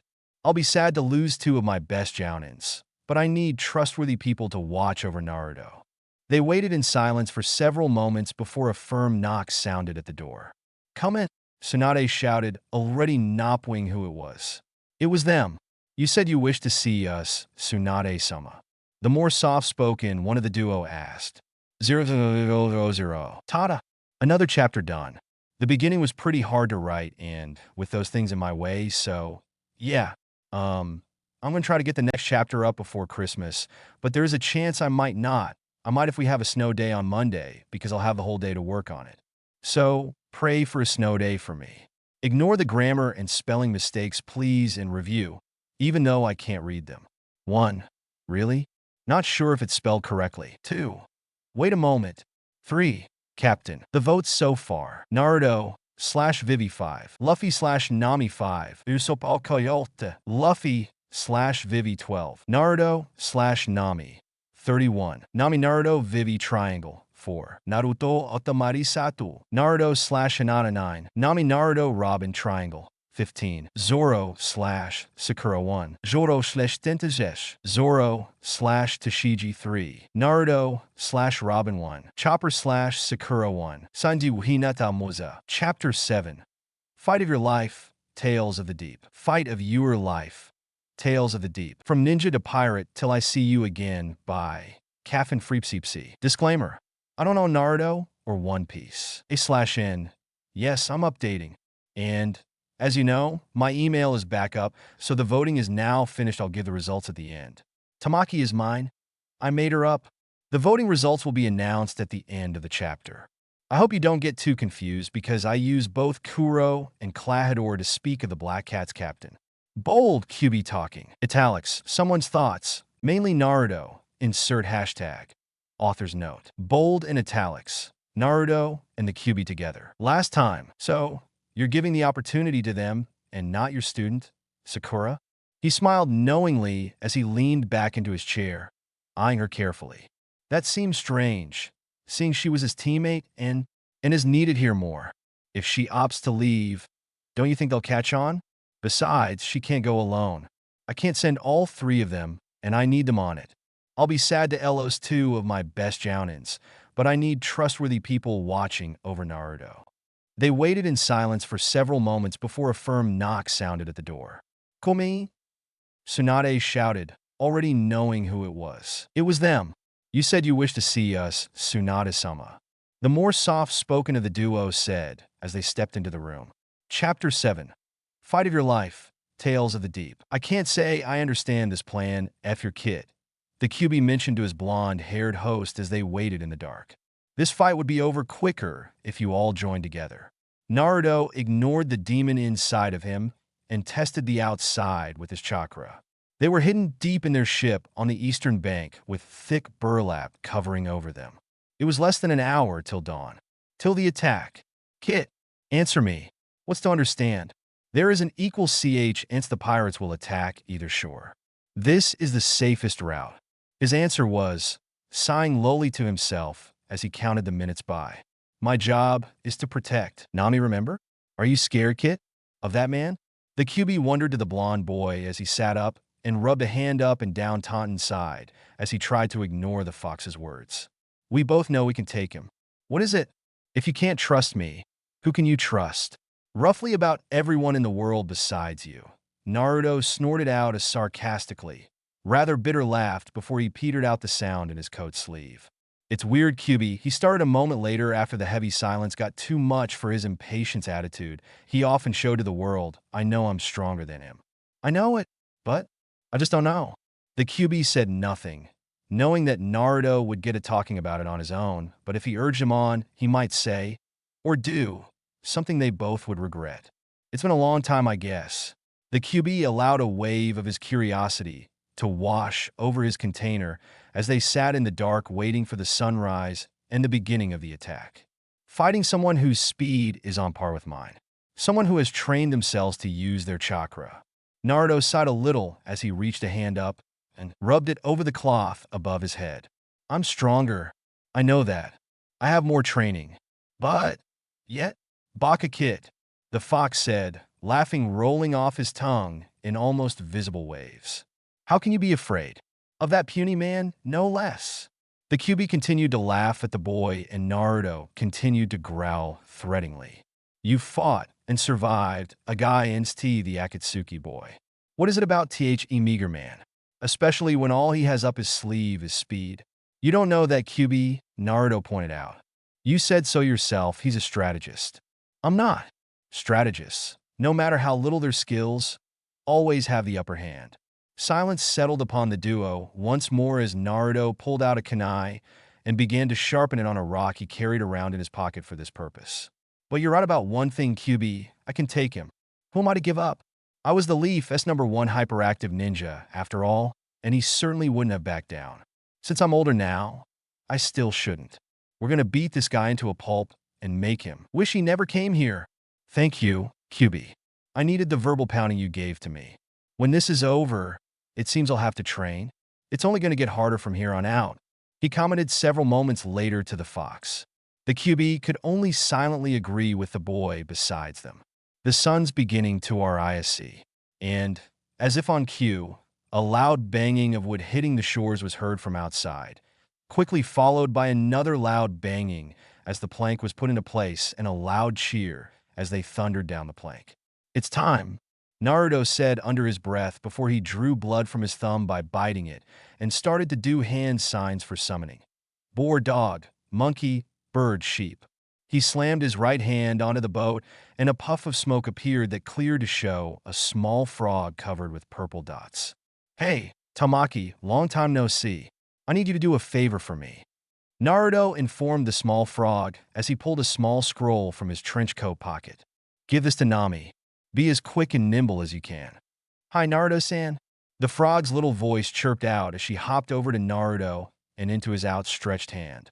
Naruto lifted the edge of the tarp and dropped the frog onto the top of the sand, covering his eyes with the edge of the tarp against the sudden raising sunlight. The water glittered in golden colors of red and orange as the frog hopped on the sand cheerfully despite the amount of sand that was gathering on her skin. I'll be back as soon as possible, she said over her shoulder as she hopped away. Naruto gave her thumbs up before sliding off the boat himself on the other side and onto the water's surface. He got onto his belly on the water to allow the boat to hide him from view of the pirates before he belly crawled to the boat's edge and peered around it. The pirates were gathering on the stretch of beach before their ship, drawing their weapons. In common terms, to attack unsuspecting prey. Naruto, being a ninja, could see the logistics of this. He, too, had used guerrilla attacks on various missions, but he couldn't wrap his mind around why they would attack innocents for a man who was no longer their leader. A man who would kill them all when he fulfilled his plans without a moment's hesitation. It's now or never. Naruto and the QB shouted together as Naruto charged up a Rasengan in his right hand before using his chakra to appear right in front of the invaders. Hey chumps, he said, instantly getting both their attention and anger right to him. I hope you have a nice afterlife. And he drove his Rasengan into the nearest pirate's gut, bursting his backside open in a minute, as well as splattering blood all over his comrades nearest him.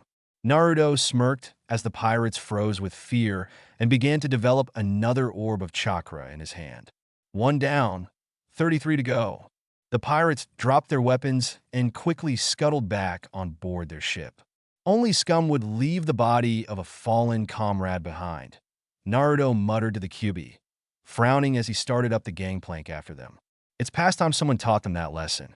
The QB quietly agreed as he settled back to enjoy the entertainment that was delivered. Now, who it that is disturbing my men? HM? Who are you? It was that Django man from yesterday that had hypnotized Luffy and put him to sleep using the strange metal ring. What did you do to Kenichi? Django hurried down the plank, but Naruto wouldn't let him pass him by. He tried several times, but upon failing, stared in shock at the fallen body. He was one of my best. He growled at Naruto when he returned from his stupor. I bet you don't even realize what you've done? Do you? Django shouted as he drew the metal ring from a pocket within his coat and began to twirl it around his forefinger. Faster, faster still, till it was so fast that it looked like it was standing still. Then, Django threw it as hard as he could at Naruto's head.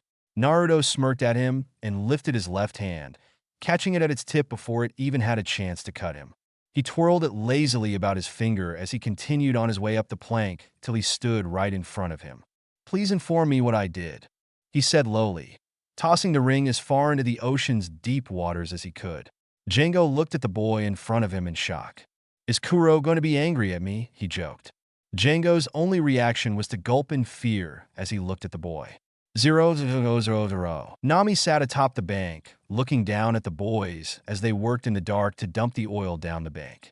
She was fuming mad that she had been left in charge of the troublesome trio while Naruto was at the other bank, probably taking a nap. She sighed heavily as she watched the rising sun in the distance. It could only be described as beautiful even by the most narcissistic person in all of the worlds. It dyed the waters a golden color in some places, a creamy yellow and orange combination in others. The sky, itself, was painted brilliant shades of purple, gold, and red, each mixing together to create all new colors. It was the type of sunrise her and Naruto used to stay up all night to watch just to be reminded that there was still some good left in the world. It was the type of sunrise Nojiko used to watch when she was in the dating phase with whoever her current boyfriend was. It was the type of sunrise Nami loved best. "We're finished, Nami," Usopp and Luffy shouted together as they popped out in front of her, hands to their heads in a salute to the girl.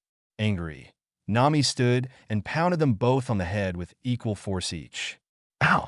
Nami ignored them as she stepped over their bodies to look at their handiwork. Zoro stood before her with his hand on the hilt of one of his swords. "The idiots say you're finished?" He nodded stiffly back to her question as he stomped around her and to the two idiots and pulled them onto their feet. They joined her at the edge of the liquid and finished watching the sun rise together. "We need to be careful not to, Nami screeched as a small something crashed into her back and sent her flying towards the ground. Zoro reached forward and grabbed the back of her blue and white striped shirt before she could crash into the oil and slip down it. "You were just saying?" he asked, smirking a bit as he set her right on her feet. She ignored him by quickly dusting off any dirt that may have gotten on her before turning from him and turned to face what had caused her to almost fall face first into a slide of oil. "What the hell is that thing?" Zoro muttered before Nami could get a look at it. "Tamaki," Nami said happily. She got down on one knee so that she was on the little frog's level, so that she was eye to eye with her. "Do you have a message from Naruto?" Tamaki the frog nodded as she pulled a rolled-up scroll off her back and handed it to Nami. "Well, we wasted all that oil for nothing." Nami informed the others as she wrote Naruto a quick reply before helping Tamaki tie it to her back. "They've attacked at the opposite bank. Naruto says that we should join him as soon as possible, but not to worry. He's more than enough for them." "Nanny, is something wrong?" she asked the three dumbfounded males in front of her in mild confusion at their questioning looks. Finally, realization came and she giggled nervously, scratching the back of her head in embarrassment for not realizing it sooner. "Gomen, I forgot you three never met Tamaki before. She, basically, works as Naruto-kun's messenger when the need arises." Another nervous giggle escapes her lips as she notices that the boys still looked confused. It nodded. Luffy finally said, pointing to where Tamaki had stood a moment before. All Nami could do was let out another giggle-ad nod. Frogs don't nod. The other two nodded in amazed agreement. It seemed to understand Nami as well. Zoro and Usopp nod again, still in awestruck silence. "Nami, does it talk too?" Nami collapses to her knees and gives a sarcastic sort of laugh. "Nami, why did he have to choose no to become smart?" She thought to herself as she began to think of what to say to Luffy's surprising insight on something not meat or fighting. "Luffy," she started several moments of quiet later. "Are you forgetting about Kuro? We have to hurry and help Naruto. Her words seemed to shock everyone out of their stupors as they ran off into the woods along the path they had decided to use the night before. Naruto, when this is over, you're going to have a lot of explaining to do to these three. Nami commented to herself as she began to chase after them. 000. Might I inquire about what you wanted to see us about? A woman with dark brown hair tied in twin buns atop her head asked as she sat down in the chair farthest from Jiraiya. Her deep brown eyes scanning quickly around the room for signs of danger, as only a hard-trained fighter can do. She wore a rather simple outfit, made specifically for her and her fighting style. Tight black leggings under a long silver tunic that hung past her knees with slits up the sides with plain black sandals. She wore several kunai and shuriken holders on her legs and had a large scroll looped across her back. Her toenails were painted the same shade of silver as her shirt, while her fingernails were covered by a clear coat. Irritation of being disturbed from her training was clearly written across her rather pretty features. Tenten. Tsunade greeted her as Jiraiya and Shizen both gave her nods. Tenten nodded back to Jiraiya, but sent Shizen a small smile as the other jounin settled beside her. The other jounin had her long raven hair hanging loosely about her shoulders, with two small braids pinned to the back of her head to keep the majority of it out of her face. She wore a rather simple white and purple tunic that ended mid-thigh and white capri that accented her figure in a modest way, with black sandals much like her teammates. Her lavender-white eyes set on her Hokage expectantly, waiting to hear what her new mission would be. Hinata-san, it's been a while. Hey, Hokage-sama. On Otosan's insistence, I've been taking on missions that come through the clan with Nizan and Hanabi-chan. She kept her voice soft, low, and soft, much like music, as she explained why they hadn't seen much of her. Sometimes with several other cousins, not often though. Tsunade nodded her understanding, biting back questions till later. You look unusually cranky today, Tenten, Jiraiya commented, tapping on hand on his chin as he looked around the Hyuga heiress at Konoha's weapons mistress. Not at all as perky as you usually are, he added, letting his eyes settle on her most female characteristic. Ticked off, Tenten reached around Hinata and pounded the senine on the crown of his head as hard as she could, defiantly not in the mood for some flirtation. Hinata giggled a bit as Tenten, once more, slouched down in her chair with her arms crossed firmly over chest. Damn straight, I'm ticked off, she muttered lowly under her breath, loud enough, though, for the other shinobi to hear. Hyuga acting like a prick again. Who the hell does he think he is? Just because he made ANBU before I did, doesn't mean he's better than me. She dropped off there, glaring off into space as she grumbled incoherent words under her breath. Hinata smiled shyly at the Hokage as a sign of apology for her friend. It seems her and Nijinizan had a bit of a disagreement earlier, loudly too, for all the clan to hear. Tenten just snorted angrily again and looked away from Hinata, a bit embarrassed with her actions from earlier that day. The two senins looked shocked as they stared at the bun-haired girl.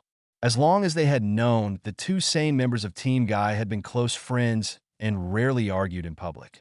Tsunade, knowing Tenten, knew that they probably argued quite often in their daily spars. Does it have anything to do with him being on missions with Hinata more and more frequently? She tried, trying to feel out the girl's feelings. Tenten shook her head. Tsunade looked confused for a minute as she stared up at the ceiling, thinking. I know now.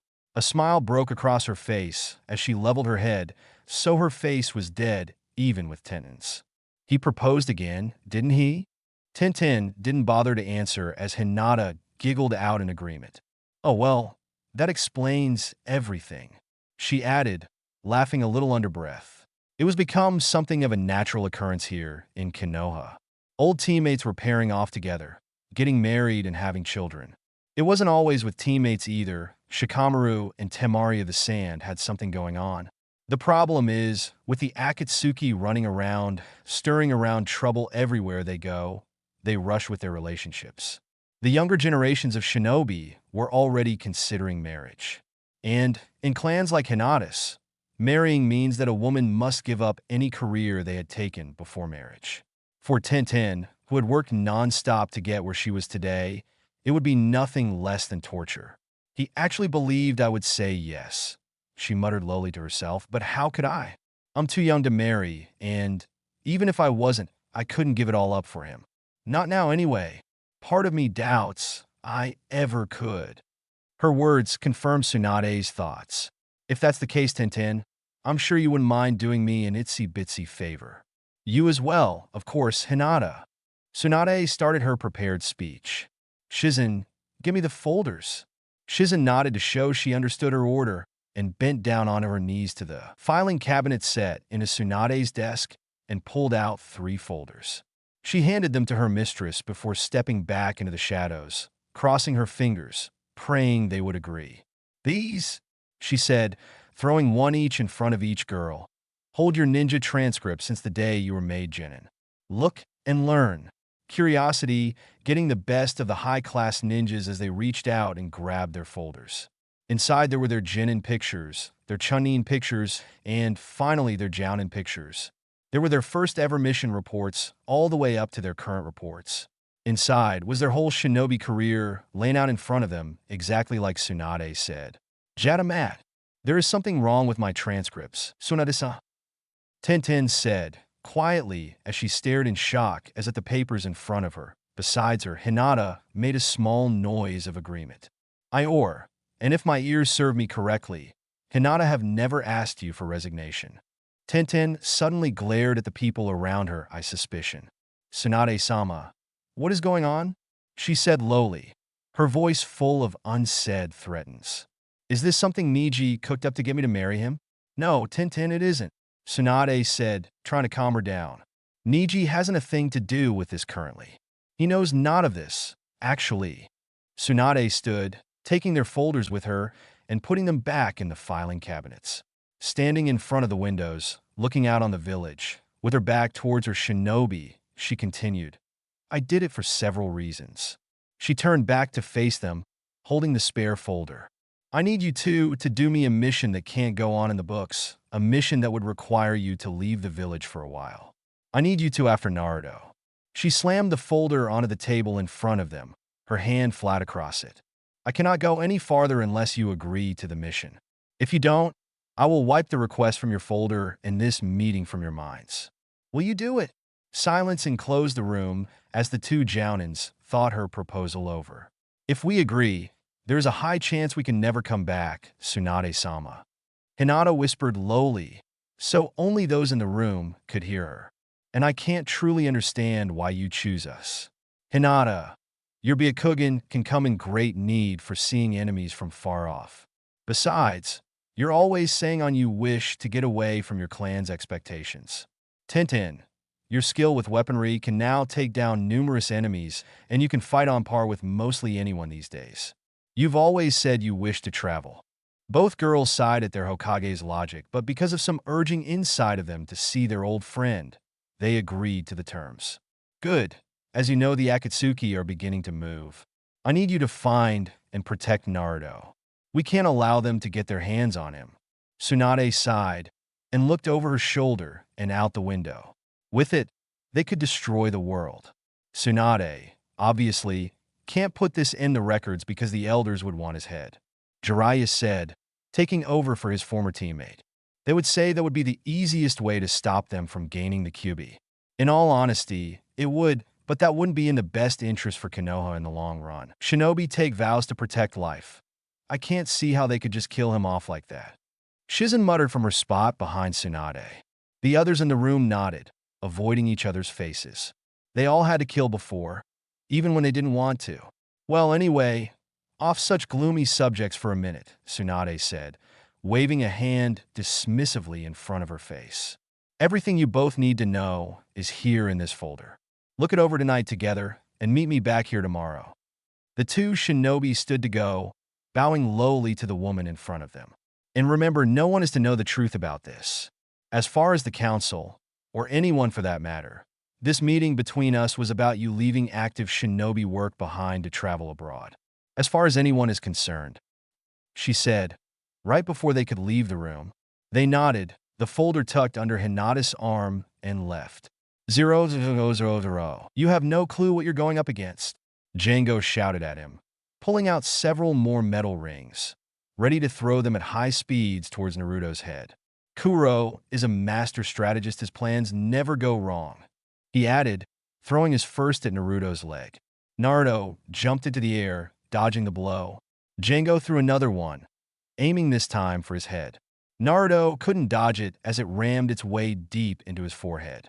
Django smirked in satisfaction a second before the QB container disappeared in a rather loud puff of smoke. What? What happened? Django asked, looking wildly around in search of his opponent. One of the first things we're taught as children in my village is to never let your guard down, Naruto said, chuckling a bit from above the man's head. Too bad you never learned that. He added, crashing his clasped hands onto the man's head, effectively knocking him out. He restrained himself from killing him, a bit of mercy for a man who didn't deserve it. Narukin! A loud shout came from behind him. Naruto turned around to see Nami and the others running down the slope towards the ship. What happened? Naruto waved an arm towards them to tell him it was all right. Isn't that the weird backwards guy you and Usopp told us about last night? Nami asked as she and others stopped beside him at the foot of the plank. Yeah, I just knocked him out a second ago. He informed them. Most of the crew is cowering in fear somewhere on their ship. He added smugly, as his companions, minus Nami, watched him in mild confusion. Smirking slightly, Naruto pointed to a spot close to their ship where the body of a deceased crewmate of the Black Cat Pirates lay at an odd angle. They didn't really enjoy that sight. No one in their right mind would, Naruto. Nami told him dryly without bothering to look behind her to see what the others gasped in shock about what they saw. A bloody corpse with a huge hole in his chest. A sight she had seen more than once in the 3 years. She had known him and seen him fight. But unlike her new crewmates, she actually knew the attack he used and its destructive power and was thus less affected by what lay behind her. But you've never been in the right state of mind. She teased playfully at the boy. He rolled her eyes, as if saying, and that's my fault how?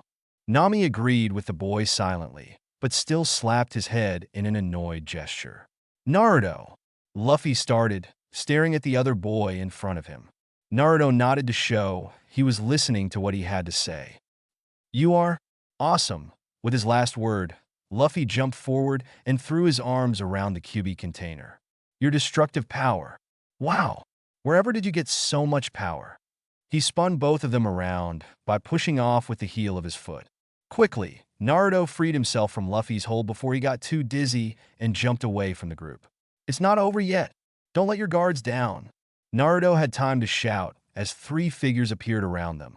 2 from the deck and 1 at the head of the trail leading to the village. Well spoken, brat. The cold voice of Kuro rang out from the cliff top. Too bad it'll be your last, boy. And he charged a fist rose right for the boy. 000. Mary? Clador? Kaya quietly shouted in the hallway, her young and rather innocent face showing her confusion openly. Mary, her family's oldest butler, hadn't come into her room this morning with her medicine like he had done for the past year now. She was even more worried when Klahadore hadn't come into her room with breakfast. Hello? There was no answer. She stepped further out into the hall, bypassing all the lovely, expensive heirlooms and looking into the darkened rooms. She didn't like being alone for long periods of time ever since her parents died. Sometimes, it was just the thought of being left behind that did. In her illness, made her cough up blood or get raging fevers that worried even the doctor. It hurt her deep in her heart that Mary and Klahadore had forgotten about her so easily. Kaya sighed deeply, pulling her light pink robe closer to her body for warmth. If Mary was here, she would ask him to brew them both up a giant mug of tea. Her feet shuffled in a dreadful manner as she wondered what life had in store for her today. Can tea be good? How could it be when the 2 people she? Her thoughts were interrupted when a low moaning sound came from a darkened doorway, somewhere to her left further along the hallway. She recognized the sound as something Mary would do when they played cards and she won the jackpot, which was normally a pile of freshly made cookies. And, scared as to why he would be making that sound, she gathered the bottom of her nightgown in one hand and sprinted down the hallway towards the sound. It came from a dark room that served as a sitting room back when her parents were alive, but hasn't been used much since. In the back of her mind, she remembered Mary mentioning something about a fuse breaking and having to fix it last night as she read quietly in her room. Did he fall off the ladder as he fixed them? Was he so hurt he couldn't move? A dark figure lay in the center of the floor, not far from the large bay window that looked out onto the garden, with a pool of some dark substance beneath it. Kaya bent down and lightly touched Mary's shoulder, feeling what the dark substance was before she raised her hand up to her face. Clador, Clyde. Mary's hand crawled up and clamped itself over her mouth. Run, Kaya-sama. Get away from here and don't look back. I'm not going to leave you, Mary, she said when she finally pried his hand from her mouth. I'll go find Clahador and we'll get the doctor and we'll find who did this to you and put him behind bars. You don't have to worry. I'll care for you as soon as we find Clahador. And the hand covered her mouth again, holding itself there tighter than before. No, Kaya-sama, Mary rasped out, free hand catching hers in his and clinging to it, as his gray eyes began to search her honey ones. You must not try to find Clahador. He is... His breathing got heavier, and his eyes began to close as his weariness snuck up on him. It was him. He's coming for you. Run and never look back, Kaya-sama. Don't let him kill you. She stared at him in shock as his hand fell from her mouth as he lost consciousness. She couldn't believe it. How could her oldest friend do this? But it was true. She saw the proof of it.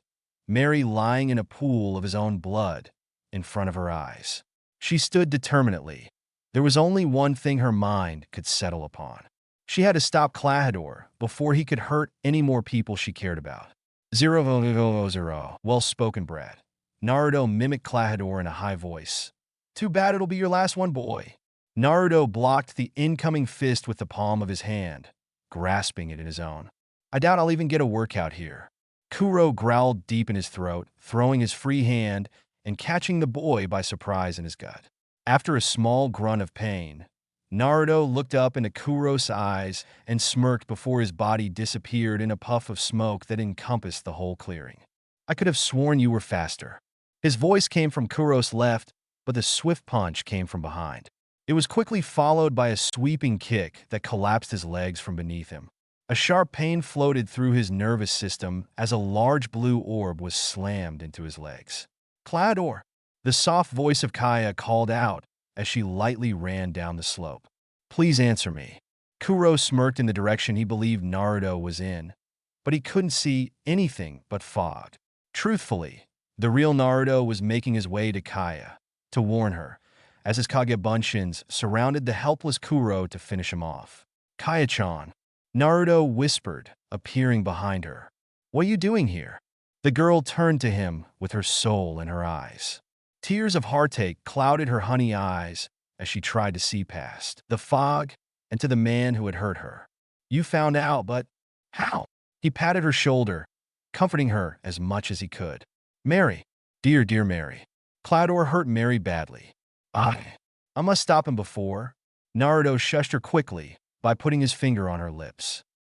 Naruto-san, she whispered in shock against his finger, not understanding what he was doing. Damn. He took out number 2 and 3. He glared off into the direction he knew where Kuro was fighting against his Bunshins. Listen, Kaya-chan, you need not worry. Usopp and I will take care of him. I promise he'll never go after you again. I just don't understand. She coughed a little, bringing her hand up to cover her mouth till the fit passed. As she coughed, Naruto rubbed her back comfortably. Why would he do this? Money, Kaya-chan. Money makes a lot of people go crazy. He patted her back on last time before he rushed off to help his failing Bunshins as the fog cleared to reveal the scene.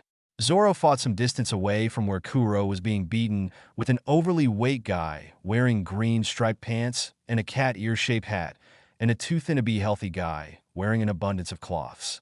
Zoro had numerous cuts on his body, but seemed to be enjoying himself as he parried attack after attack with one of his 3 swords, the other 2 laying abandoned and cracked not that far away. He made some twists in on his hand, his sword in his free, one and knocked both of their clawed hands away as he made a dive for his swords. He reaches them and grabs one in his hand, transferring the sword in his other hand into his mouth before grabbing the 3rd sword. Grinning manically now, he faced the opponents and stepped into a form with all 3 swords on one side of his body. Naruto knew he wouldn't have to help him, so he turned from him and his opponents towards his own fight. He slowly continued making his way towards Kuro and his clones. Clone number 1 saw Naruto coming and motioned towards the 6 others, and they began to poof till there was only the real Naruto and a single clone. Kuro, not noticing Naruto making his way towards him from behind, sneered at the cone in front of him. "What, tired already?" The fake Naruto crossed his arms over his chest and smirked at the man smugly. "Still believe you can beat me, boy? I hate to tell you this, but you tire all too easily." Kuro reached deep into the pockets of his black pants and pulled out a pair of black gloves with claws covered by material at the end. He slipped them on, putting one foot behind the other with a flash shoot forward and slash downward at the phone Naruto. Kuro smirked, believing he had killed the boy, but there was no blood on his blades, and no sooner than he jumped back did the fake Naruto burst into smoke, giving his vision a light screen before it cleared. "I see the weakness in you speed now," Naruto's voice floated from behind him. There was a soft scraping as Naruto dragged his sword out of his sheath. "You can only hit randomly. You have no choice in what you hit." Kuro could imagine Naruto point at the various markings his blades had made into the ground. "Too bad this fight is over. You didn't even give me half the workout. I thought you might too. Because F your chakra difference to other humans, I would have thought I would have to fight harder, but I guess not. Wait, you don't wish to kill me," Kuro said, his voice shaking at the thought of what this boy could and would do. "I can give you anything you wish, F." His last words was cut off when he felt the cold steel of Naruto's blade against his throat. "Naruto-san, wait!" Kaya shouted, running forward till she was facing a captured Kuro and his captor. "Please don't kill him." She bowed down to Naruto in plea. Kuro smirked at her bowed body, obviously believing his plan still had a chance. "I know he deserves to die, but he did so much for me and my father. Even though all along he had been planning on killing us for our money, he was always there. Please, Naruto-san, just let him go. Please." "Kaya, are you sure?" "There is always the chance that he would come back and try it again." Naruto had moved forward and whispered it in her ears so lowly that she could barely hear, so as not to give Kuro any ideas. "Hi, Naruto-san. I realize all that, but it's a chance I must take. I do not wish to see someone die in front of me, someone I had cared for greatly. So, please." She folded her hands in front of her chest in a pleading manner, looking similar to a girl praying, which, in a way, she was. "Spare him." Her head bowed, pleading with him. Naruto placed a gentle hand on her shoulder and squeezed in what he hoped would reassure her. Then he turned from her and shoved Kuro down the beach, pressing the balls of his hands into his wrists so that they gave a nasty crunch. Kuro grimaced, but said nothing as he was shepherded up to the deck of the Black Cat ship. "Call off your men and leave, or die a painful death at my hand." Kuro opened his mouth to snap an answer back, but Naruto twisted one of his bent wrists in a painful manner. "This is your only chance I'll give you. Throw it away and you will die. Don't ever come back, because I will find out, and that will be the end of Kuro Taishu, one of the Black Cat Pirates. Butchie, Sham, gather Django and set us to sail. We're retreating." The two said pirates quickly dropped their fight with Zoro, much to his disgruntlement judging by the glare he shot Naruto's way, and gathered together Django, dragging him onto the ship by his arms. "And you," he growled, turning on the other members of his crew. "Cowards, earn your keep and get us out to sea." "Naruto, I was enjoying my fight. Did you have to scare them off?" Zoro shouted from behind the Kyuubi container, sword in his mouth and panting slightly as he tried to catch his breath. Two of his swords, cracked, clattered to the ground. The third fell gently onto his open palm and slipped into its sheath. Naruto turned to him and smirked in a proud manner. "Kaya-san," he asked questioningly to the girl who stood just beyond him, clutching his arm. Kaya nodded, her brown eyes wide and her face pale. "Kaya-san, are you all right?" Naruto said gently, taking his arm from her hold and leading her to a rock to sit that was undamaged from the two's battles. Usopp and the others quickly rushed forward, after standing in the background for several long moments with nothing to do, still in mild shock at what had happened. "Nachan, Usopp-san, take over for me, will you? I'm going to—" His eyes shifted quickly to the man he had killed, wondering how he should put it so that Kaya didn't see it. Nami watched as his landed on the dead body and saw the horror of it flicker through his eyes as he remembered Kaya. Without missing a beat, Nami stepped forward and laced her arm through Kaya's, drawing her away from Naruto and the other guys and a little ways up the slope. "You said Mary was hurt, didn't you? Why don't you Usopp and I go check him out?" Kaya's answering smile was wobbly, and even as she followed Usopp and Nami up the slope, her eyes shifted back to the ocean to watch the retreating ship. As soon as the three were out of sight, Naruto turned towards the two remaining pirates and smirked. "So, which one of you wants to help me dispose of the body?" Luffy and Zoro shared a disgusted look before looking at each other with a strange look and, pointing at each other, shouted him at the top of their lungs. Eventually, Naruto had to recruit a more reliable source than his new companions, namely his bunshins. 4 of them, in fact, as the real Naruto continued to chase around his nakama. Zero. "Is there anything I could ever do for you? We have ale, meat, and Naruto-kun." Rurika hurried around the counter and pulled the Kyubi container into a hug. "It's been such a long time. How have you been? How's Nami?" "The most interesting thing happened a few months ago. Rika will tell you every little detail when she gets back from the Marine headquarters." "What's Rika-chan doing at the Marine headquarters? Isn't she friends with horrible, disgusting pirates like Monkey D, Luffy, and Roronoa Zoro?" he asked, teasingly, as Rurika pulled him to the counter and settled him on a seat. "I met them in my travels," he answered her unspoken question. "Nachan got into a bit more trouble from some pirates. Luffy and Zoro helped us out a bit, while Zoro helped me out. What is your view on them, Naruto? I think they're both good boys, as do the Marines in this town, but they're pirates. It would help if you told me some of your views on them." "Luffy's an idiot and Zoro is a little power-hungry." Rurika placed a bowl of steaming noodles in front of him along with a single mug of tea. "Oh, Rurika-san, you know me too well. Thanks very much for the deliciousness in advance." She laughed as he quickly downed the bowl in less than half the time it would take a normal human being. "We're traveling with them for a little while. Well, I'm here. I need to do some training, and they swore they would take care of her till I was done. They're good guys, truly, besides being pirates and all." Rurika opened her mouth to reply, most likely to say something that would wipe out the frown line that appeared between his eyes, when the outside door opened, and in came Rika, wearing Naruto's jacket trailed by 2 boys.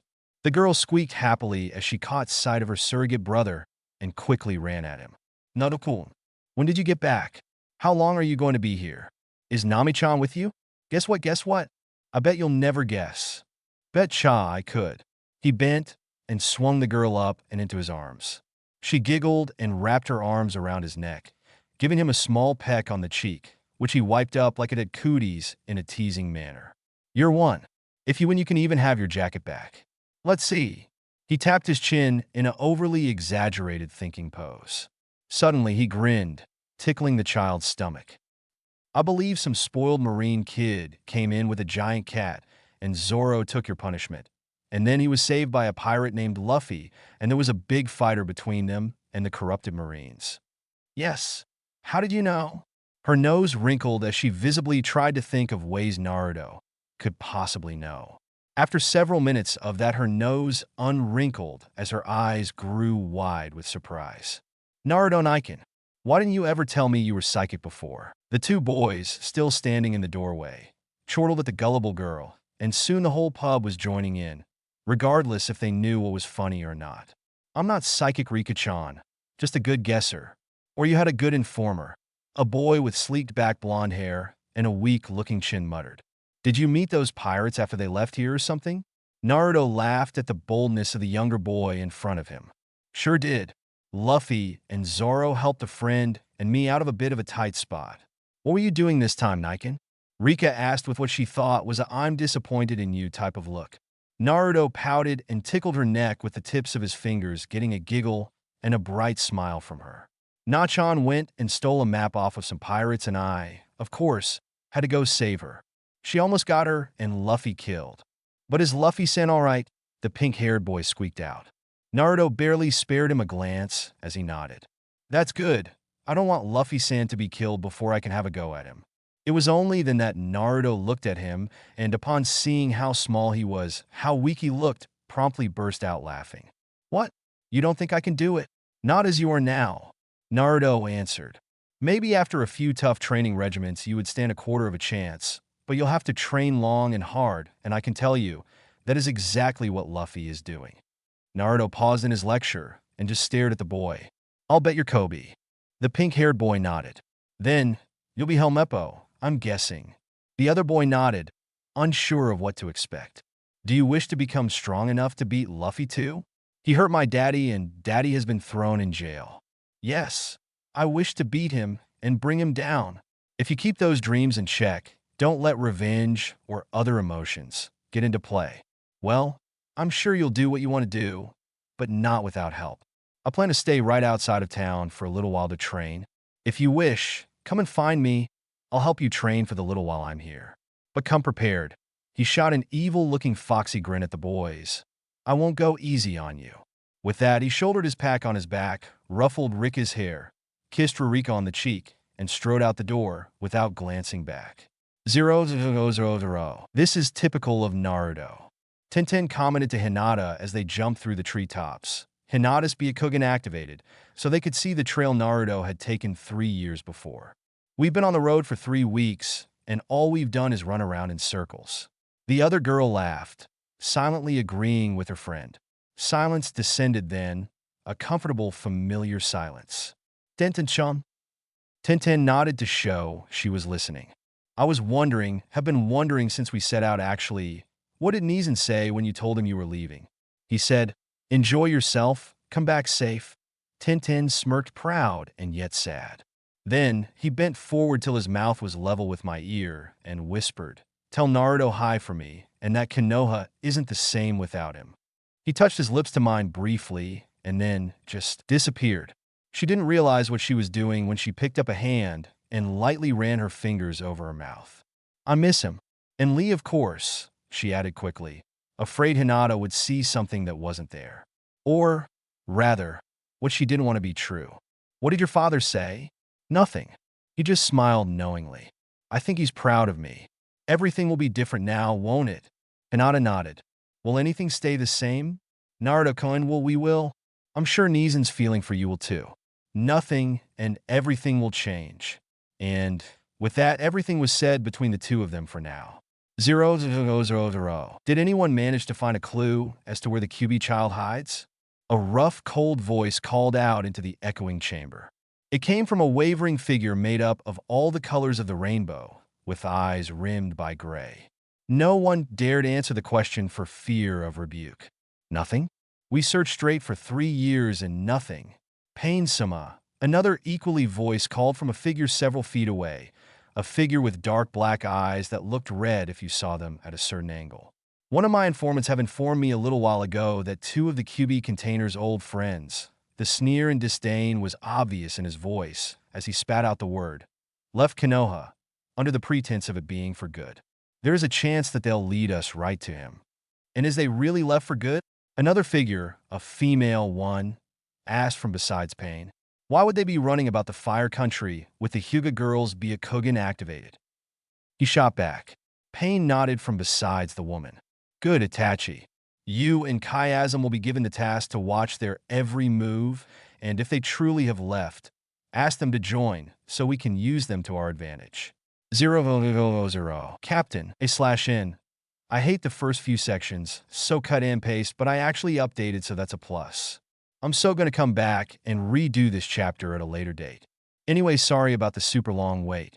The voting ends here, and here are the results, and I'm only putting up the winners. Luffy/Vivi 16. Usopp, Gaya 9. Naruto/Nami 49. But there's going to be a little Nami/Naruto/Robin 36. Zoro/Tashigi 7. Chopper/Sakura 2. Sanji/Hinata 2. And for the fun of it, I'm putting in Niji/10, as you saw above. Next time, Chapter 8. As the Danger Rises. As the Danger Rises. From Ninja to Pirate Till I See You Again by Caffeine-Free Pepsi. Disclaimer. I don't know Naruto or One Piece. A/N. I think I may have changed the chapter title. It's similar though. Translations to words I've never used before at the bottom.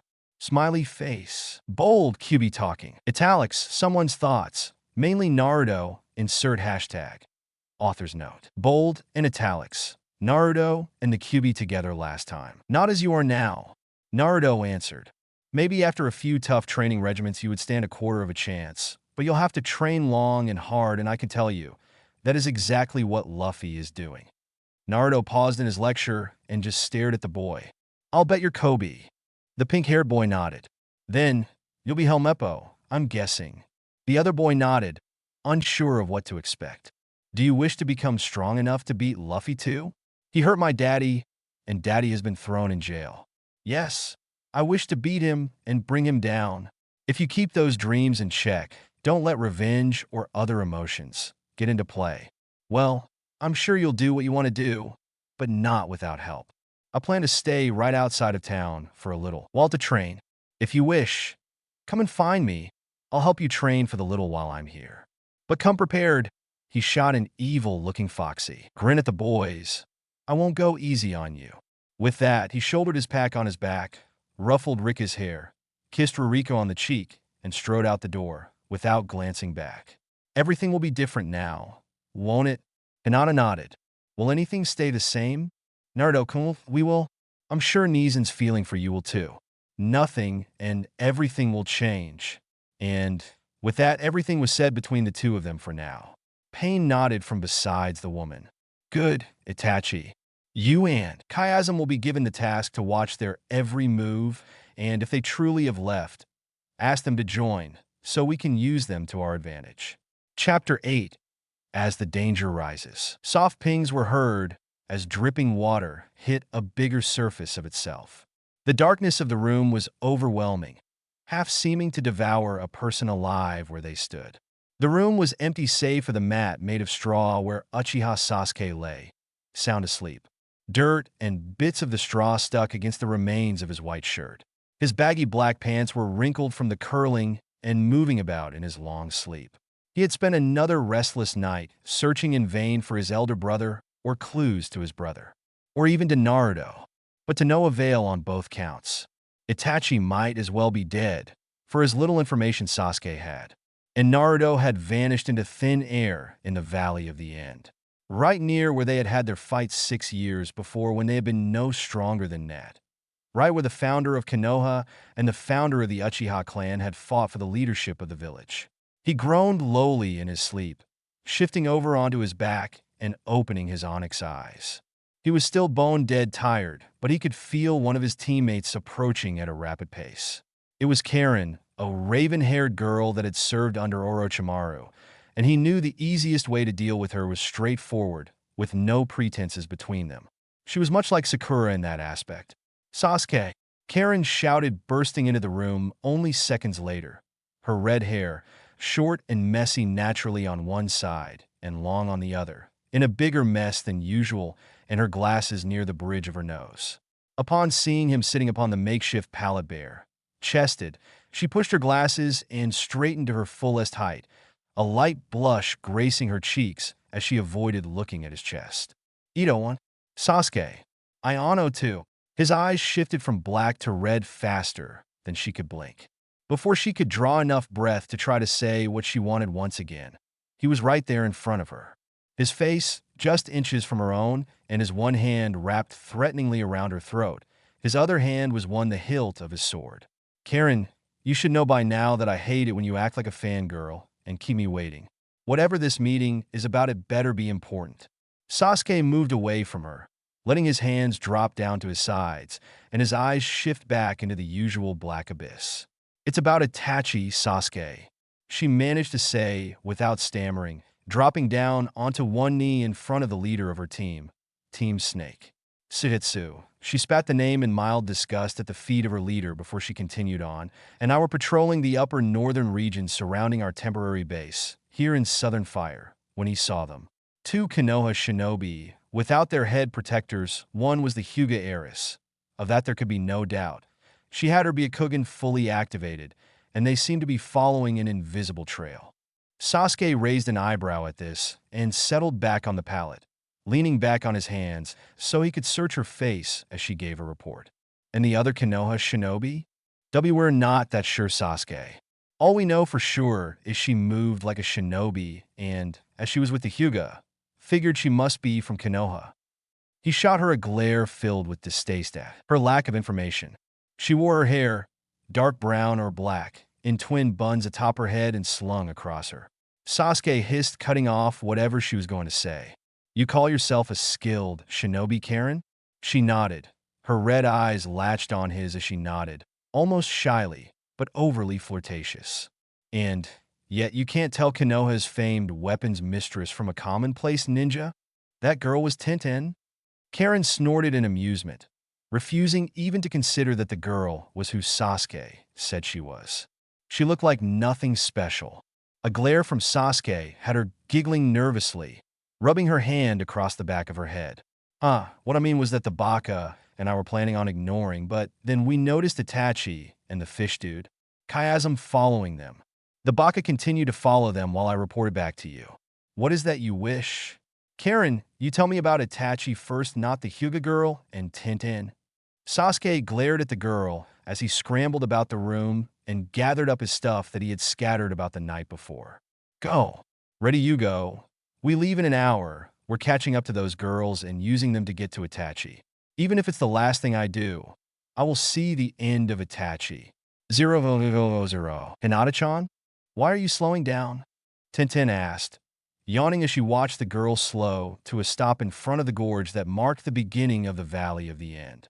Hinata came to a complete stop and shook her head, her Byakugan fading from around her eyes. The trail ends here, Tin-chan. It goes down the cliff like in the Yinbi reports, but after that, nothing, like he just disappeared. What are we going to do? It goes down the cliff? Hinata nods, leading right up to the edge and positioning Tintin in the exact spot Naruto had been on before he had fallen down. Then, we recreate his fall. Naruto couldn't have just disappeared. The trail is there somewhere. We just have to find it, and like most good shinobi, use techniques off the norm. She grabbed Hinata's hand and jumped off the cliff. Yells, joy from the fall from Tintin and pure fright from Hinata was heard all about the woods, and then, in a flash of bright light, they were gone from this world and into another. Itachi-san? What do we do now? Follow them to wherever they went. Chiasm asked his partner. Contact Pain-sama and let him know what happened. We await his orders. Chiasm nodded and, with a poof, they were gone. 000. He felt their chakra pressure pulse the second they landed here. He knew who they were in an instant. He wondered why they were here. He knew he was going to have fun finding out. When was the last time he had played with childhood friends? Smirking, he stood from his leaning position against a rock and crossed over his temporary training grounds to where Kobe and Helmeppo were sparring. Okay, you two, we're finished for today, or I am. I've decided it's time I moved on. In fact, I believe I'll go say goodbye to Rika-chan and Rurika-san before it gets too late. I'll catch you later. Is it just me? Helmeppo started, staring after the retreating Naruto. Or is he acting stranger than usual? Kobe's only response was to nod in agreement as they continued to watch. Man, he left us to clean up the mess we all made by ourselves. Again, laughing, Kobe and Helmeppo began to clean up the mess their training exercise had made. Naruto, though, quickly made his way to the clearing he had set his camp in. Like always when he visited Shell City, he lived outside the city. One of the reasons was that he didn't like to impose himself on Rurika. But the main reason was that if an enemy from his own world ever entered here, he would have enough warning to escape without causing trouble for any of the citizens. The only question remaining was whether or not they came as friends or foes. Once at his temporary camp, it didn't take him long to pack up his belongings and shoulder his bag, only a matter of a few minutes despite the fact that they were strewn all over about the clearing. Clothes had strung from branches of the trees that enclosed the small patch of dirt that made up his home. Food had been tied into a bag and hung from the highest branch on the tallest tree. His books and scrolls were stacked haphazardly against a large boulder on the east side of the clearing. His training equipment, makeshift weights and mats made out of sticks for push-ups, leaned on another boulder on the opposite side of the clearing, and his sleeping bag had been already rolled tightly in the center of the clearing. Smirking as he was finished, he used his chakra to jump out of the clearing and into the treetops and made his way back towards Shell City. His pursuers were still at a loss as to where to go from where they were at the beach, so he figured it was safe enough to go say goodbye to Rika and Rurika. He didn't plan to stay longer than that. Let them approach him somewhere far away from Shell City. Naruto-kun? Rurika asked as he stepped into the tavern, her brow furrowed in her concern. Aren't you supposed to be in the middle of training with the boys? Naruto laughed nervously at that, rubbing the back of his head with one of his hands. Is Rika-chan here? Rurika shook her head, her eyes still searching Naruto's in concern. Can you tell her goodbye for me? Something came up, and I have to leave. Leave, Naruto-kun? Her eyes widened in unsuppressed surprise. You barely had even gotten here. You've only been here about a week. Hey, don't be mad at me. I was planning on staying longer than this, but as I said before, something came up and I need to take care of it. Far from here. Naruto-kun. Rika-chan is going to be so sad to find you're gone again. Rurika picked up a glass from beneath the bar and began to clean it out. But will you wait just one more minute? We had a surprise already for you when you and the boys came home from training. Rika-chan would want you to have before you left. Wait right there. Without waiting for him to answer, she rushed from the tavern and up the stairs behind the bar that lead to their apartment. She came down a moment later carrying a large, slim white box. Curious, Naruto took it from her hands and set it down onto the bar and opened it. Inside lay a trench coat like he almost always wore these days, but it wasn't black or white or brown, as he had taken to wearing lately, but a subtle orange. Black flames licked up from the hem of the coat to the waist, and on the back and the sleeves were small symbols. On the right sleeve was the kanji for love, on the left was the kanji for friendship, and on the back was Konoha's symbol. Rurika, this beautiful. It must have taken a long time to make. Whether it did or didn't isn't the matter. All that matters is that you like it. Like it? I love it. He shrugged out of the black trench coat and into the orange one. Not sure Nami will, though. He added, going behind the bar and hugging her. Tell Rika-chan that I love it and give her a kiss and hug for me. I'll write and try to visit as soon as I can. He made a hand sign and disappeared in a puff of smoke. Will that boy ever grow up? Rurika chuckled to herself sadly as she looked at the place Naruto had been on a second before. Stop right there. Uzumaki Naruto. The voice called out to him seconds before he left the city. Sighing, Naruto turned around to face the two shinobi behind him. It's been a long time, hasn't it, Hinata-chan, Tenin-san? 000. It's so boring without Naruto, Luffy said without any emotion from his spot on the goat head. No? He called back towards the ship without looking towards the orange-haired girl. Are you sure Naruto will be able to find us? Completely Luffy. She sighed out in that she had had response in a way that was obvious his conversation with him many times before in recent times. Now, how are we going to go about finding a cook? And a musician? Luffy called over his shoulder again, this time with more enthusiasm evident in his voice. Don't forget about our musician Nami. Using his hands, he gripped his knees and turned himself so that he was facing the others. Nami was bent over a map in the middle of the deck. Usopp was painting the crew's flag on a black square of cloth, several bumps on his head from when he tried to make it his own sign. Zoro was practicing his sword skills on the upper deck, and Taunton was snoozing in a square of sunlight not far from Nami. What about Bartai? The floating restaurant? Zoro muttered, fluidly moving from one sword stance to another as he carefully avoided eye contact with Nami. I had eaten there a few times back when I was still a pirate hunter. They may have a cook there that is willing and able to travel with us. Nani? Zoro. Nami shouted, standing and striding up to the upper deck and hitting the green-haired swordsman on the top of his head. Why didn't you say so earlier? By the gods, you could have saved us a hell of a lot of trouble if you just mentioned it earlier. Well, you orange-haired nymph 3, I had forgotten, so excuse me for being only human. He rolled his eyes up at the sky in either annoyance or exasperation, maybe even a mixture of both. He growled, then, deep in his throat as Nami wrapped her hands around his neck and began to wring it dry. Baka! Baka! Baka! How do you forget something so important? By now, even Usopp had stopped what he was doing so that he could watch Nami and Zoro, the paintbrush dripping a sterile white onto the black cloth as it hung loosely from his fingers. It's like you all have lost what little intelligence you had when we left Usopp's home earlier this week. It's not like you're much better, you silly, orange-haired monkey. Zoro countered, breaking her hold on him and twisting away so that he could glare at her from a safer distance. I don't see you coming up with any ideas. Well, I would have thought of something eventually, but the only baka I know who could come up with a great idea on the spot was Naruto. She added his name hesitantly at the end of her sentence, so soft and low that the others on the ship barely heard it. Naruto had left rather abruptly sometime during the night after their fight with Kuro and the Black Cat Pirates, without saying a word about his plans to Nami or any of the others. All he left behind was a note to Nami that she refused to show to any of the others. Her only reply when asked what it read was that Naruto would join up with him sooner or later.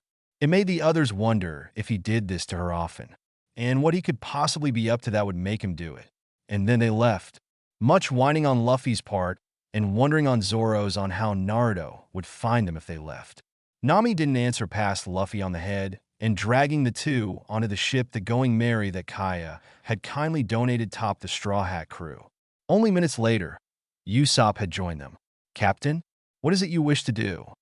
Nami asked, turning swiftly towards Luffy with a fake smile plastered on her face. "Go towards Baratai or towards another town. Either way, I'm sure we'll find a cook." At first, Luffy didn't answer, but stayed in a thinking pose, a hand on his chin and his elbow propped on his knees. Nami truly believed he was thinking it through thoroughly. "Hey, Zoro." Even up to this point, she believed in him. "Is the meat any good on Baratai?" She should have known. "Baka!" She raged at Luffy, once again striding across the deck towards a crew mate and smacking them across the back of their head. In this case, Luffy. Luffy pouted cutely up at Nami and rubbed the back of his injured head with his hand, but he was smart enough to know that it would be unwise to say anything more. "I can't believe that I thought that you were mature enough to use your head, but no.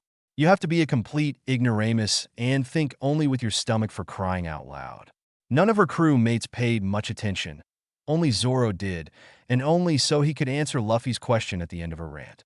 Just its smells will make your mouth water with hunger and her belly ache for the need of food. "Yash! Set sail the Going Merry, Nami!" Luffy shouted, turning back towards the sea, an arm held high over his head in a pose. "Meet, Ierikome. Prepare yourself." Nami let her head sag low on her shoulders as she hurried, with a sorely creeped-out Zoro on her tail, to the till to turn the ship around. Up above on the deck, Luffy and Usopp were dancing with their arms wrapped around their shoulders, chanting, "Meat! Meat! We love meat!" Nami and Zoro rolled their eyes at the heavens. 000. Tsunade stood at the threshold of the Hokage's tower, surrounded by several of her most trusted ANBU. A storm raged outside their protective shelter. Lightning crashes loud and strong throughout the surrounding town. It was the perfect place and time for a meeting. "Hyuga, Nara. Report." Neji and Shikamaru both stepped forward and took off their masks, revealing faces hardened by time and scenes that would have driven lesser men crazy. Did the Akatsuki take the bait? Are they following Tenten and Hinata? It was Shikamaru that spoke the report first. They were indeed following up till the point where Tenten-san and Hinata-san jumped over a cliff and just, well, disappeared. "What do you mean disappear?" "Neji, weren't you watching them like I ordered you to? You just let them disappear." Niji's forehead creased from barely restrained rage and worry. "Tsunade-sama, my eyes have been firmly locked on Tenten and Hinata-sama, and, just like Shikamaru said, they were gone. A flash of blue light, and then not a trace of their whereabouts. Their chakra trails ended there, and the bug Shino," he jerked his head to the third and last of the Anbu Tsunade had called for this mission, "just suddenly stopped sending back communications to their mates, Tsunade-sama." Shino too stepped forward, taking his mask off, so his emotionless face was visible for his Hokage. Unlike the other two, he had barely changed, sunglasses hiding his eyes from view and a high collar hiding the majority of his rather longish face. His thick dark hair still spiked the same way, and if he wasn't in the ANBU, he would probably dress very much like he did when he was a Chunin and a Genin. The type of bugs I had placed on Hinata, Chan, and Tenen-san are of the type that stay mated for life. The bugs, even when separated from their mates, are constantly in communication with their mates. Only in death do they stop communication. There are no other circumstances. Are you implying that my shinobi are dead, Shino? Tsunade demanded, stepping forward so her face was aligned with the Aburame clansman. There was no anger in her voice or across her face, only desperation, fear, and guilt. Is that what you're saying? It is a possibility, Hokage-sama, that we can't rule out without further evidence. If that is true, Tsunade, that also means Naruto is most likely dead as well. Jiraiya stepped out of the shadows from an eave across the street from them. Everyone jumped in shock besides Neji and Tsunade. Neji remained as impassive as ever as Tsunade got angrier and angrier till her bursting point came and she stalked through the rain towards Jiraiya and walloped him on the head once. He collapsed to the ground, moaning unconscious. The perfect, Tsunade mentioned to her Anbu as she rejoined them. Jerking her head back towards the Sennin, has a point. For now, move forward as if they are just lost teammates under the assumption they are alive. You find a clue, report it back to me instantly. Dismissed. The next second Tsunade was alone on the street besides from Jiraiya. Please be alive. I don't want three's deaths laying on my consciousness as well. Naruto, Hinata, Tenten, come home soon. People love you and miss you. 000. It didn't take as long as Nami feared to reach Baratai, but she didn't react as loudly as happy as Luffy and Usopp, who started their meat dance across the deck again. She, also, didn't react as impassively as Zoro, who continued to practice his swordsmanship as if there was nothing going on.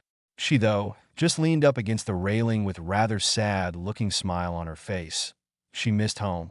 If she and Naruto were visiting Nojiko, they would be in the orange groves filling baskets to the brim with oranges or taking naps by her mother's grave under the bright sun.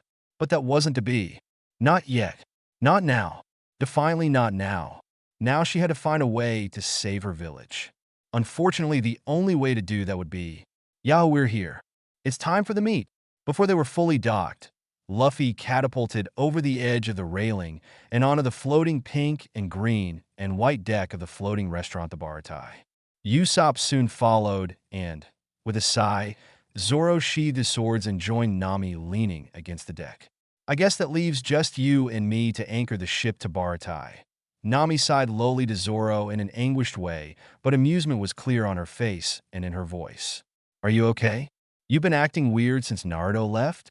Is something wrong? You know Luffy, and I'll do anything we can to help." His voice was gruff, his eyes hard, but there was no mistaking the truth in his words. There was, also, no mistaking the stab of pain that went straight to her heart at those words. Naruto's disappearance, so like the others he had made countless of times before, had reminded her that nothing had changed. Everything was still painful. She still was not free. Despite her efforts these past 8 years, nothing had changed, not even with Naruto's help. There was no way she could let herself bring any more people into her problems. It's bad enough Naruto helped carry her burdens on top of his own. "I'm fine," she shrugged in nonchalance and flashed a smile at him before turning her face away before it caved in on itself. "Why don't you go ahead and join the others? I can take care of the chip on my own. I'll join you as soon as I'm finished." He stayed there for several moments more, staring at the side of her head, trying to find what was wrong and not finding. Finally, he gave a stiff nod and left. She waited till all three had disappeared inside before she began to turn the boat back around to the sea. "I'm sorry, guys. I really wanted to stay with you, but I have more important things to do. I hope we meet again and you'll forgive me. Johnny." And with that, Nami sailed out to sea back towards home. 000. "It's been 3 years, Tintin muttered, glowering at the boy in front of him. "Why your reaction to my voice?" "Well, it could only be you. Not many people here know my full name. Nachan and Nojiko-nichan and Rurika-san are the only ones who ever call me by my full name. Besides," he added his smile, turning teasingly on Tintin, "Hinata-chan could never speak so loudly or harshly." Tintin ignored the comment, only giving a low growl to show the boy she heard. Unfortunately, that was just what he wanted. "I would say you already knew we were here." Naruto's face turned instantly serious as he backed up a few paces from the girls. "I knew the second you landed in this world." Your chakra was a dead giveaway. So, are you running away, Naruto? Tintin teased him in return from his tease earlier. But he just smiled in return. It was then both of them noticed a difference. This wasn't the boy they had laughed with or had missions with. He was as good as a stranger. Were they the same to him? Tintin wondered. Even with the orange coat, Tintin admitted to herself, her and Hinata had problems recognizing him. But he had no problems with them. Could it really be their chakra like he explained? Could he have grown so much in 3 years? Yes, he could have, she admitted. It was possible he knew how to detect chakra even before he had left. He might have learned it from Jiraiya during their training regiment. I'm afraid I have plans that don't include you. Nami has already started to move towards Arlong's base. That girl is just impatient to be free of him, Kit. I'm sure the others of Kokoyashi feel the same. The QB yawned from deep within his cage. I would be too if my every breath was being drawn by fear at the thought of a loved one dying. It's a painful thing to feel, Kit. I know that. I feel every time I leave Nojiko there or go back with Nami. But I can't bring these two in it. Undoubtedly. So what's the plan, Kit? Well, that's easy. We'll just...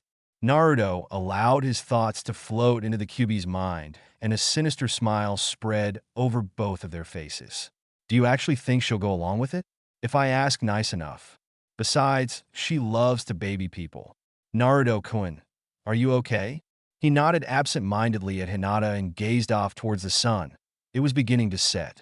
Nami should almost be at Arlong's by now. We, meaning Ten-chan and me, seriously need to talk to you. Is there any place we can go to talk? Hinata was proud of herself for being able to say that without stuttering or blushing. That is, up to the point Naruto cut her off with a dead look in his lovely blue eyes. No, I know just a place. Best food and sake in Shell City. Without waiting for their response, he set off.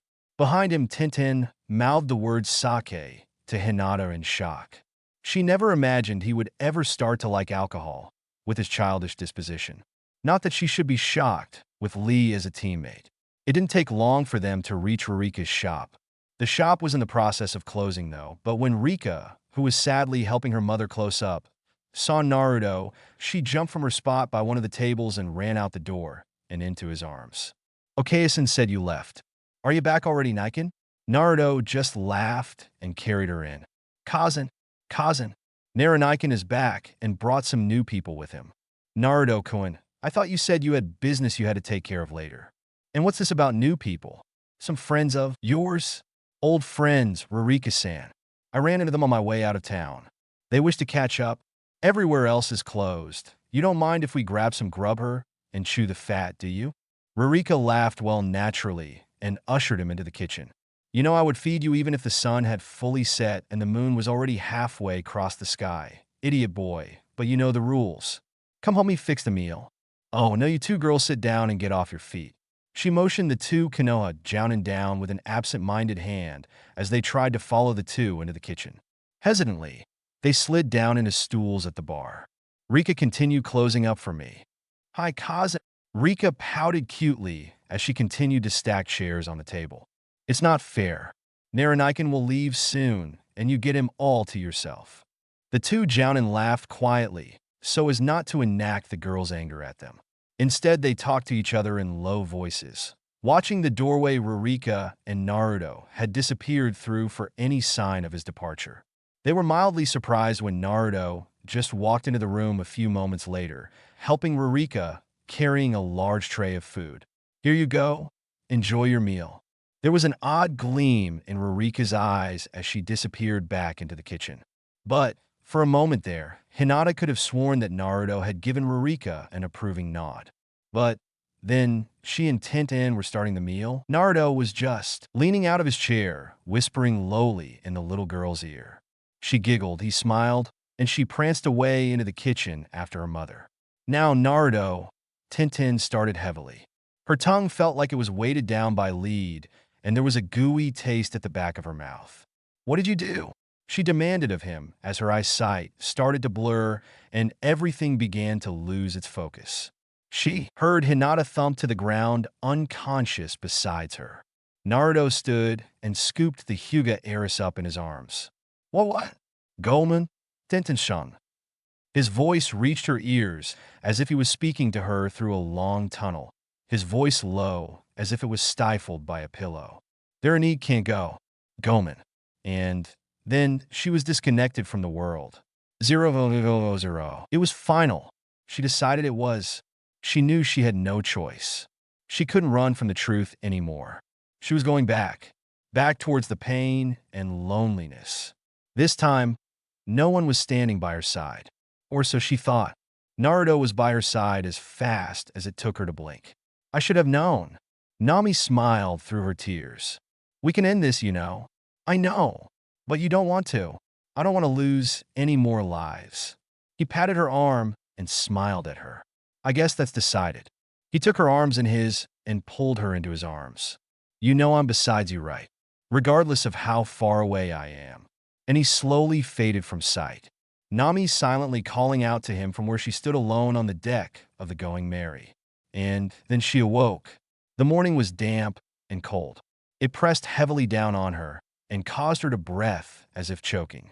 Unfortunately, when she did go up on the deck, Arlong's palace was indeed on the horizon, and there was no Naruto in sight. I'm coming, Arlong. Ready or not, here I'll come. 000. Another chapter finished and closed. I hope you enjoyed this chapter as much as I enjoyed writing it. Drop a review, please. I, like always, enjoy your inputs and ideas. Next time, Chapter 9, Where the Heart Is, Where We Stand. From Ninja to Pirate Till I See You Again by Caffeine-Free Pepsi. Disclaimer, I don't know Naruto or One Piece. /N, I really love the word clambered, which is basically a fancier climbed in this chapter. I use it quite a lot. Well, I've finally got my permit against my will, I might add. Watch out for me. I'm a terror, smiley face. Oh, and I changed the chapter's title.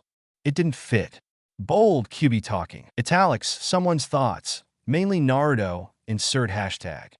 Author's note. Bold and italics. Naruto and the QB together, Yasaku, Zeph. Last time, I'm fine. She shrugged in nonchalance and flashed a smile at him before turning her face away before it caved in on itself.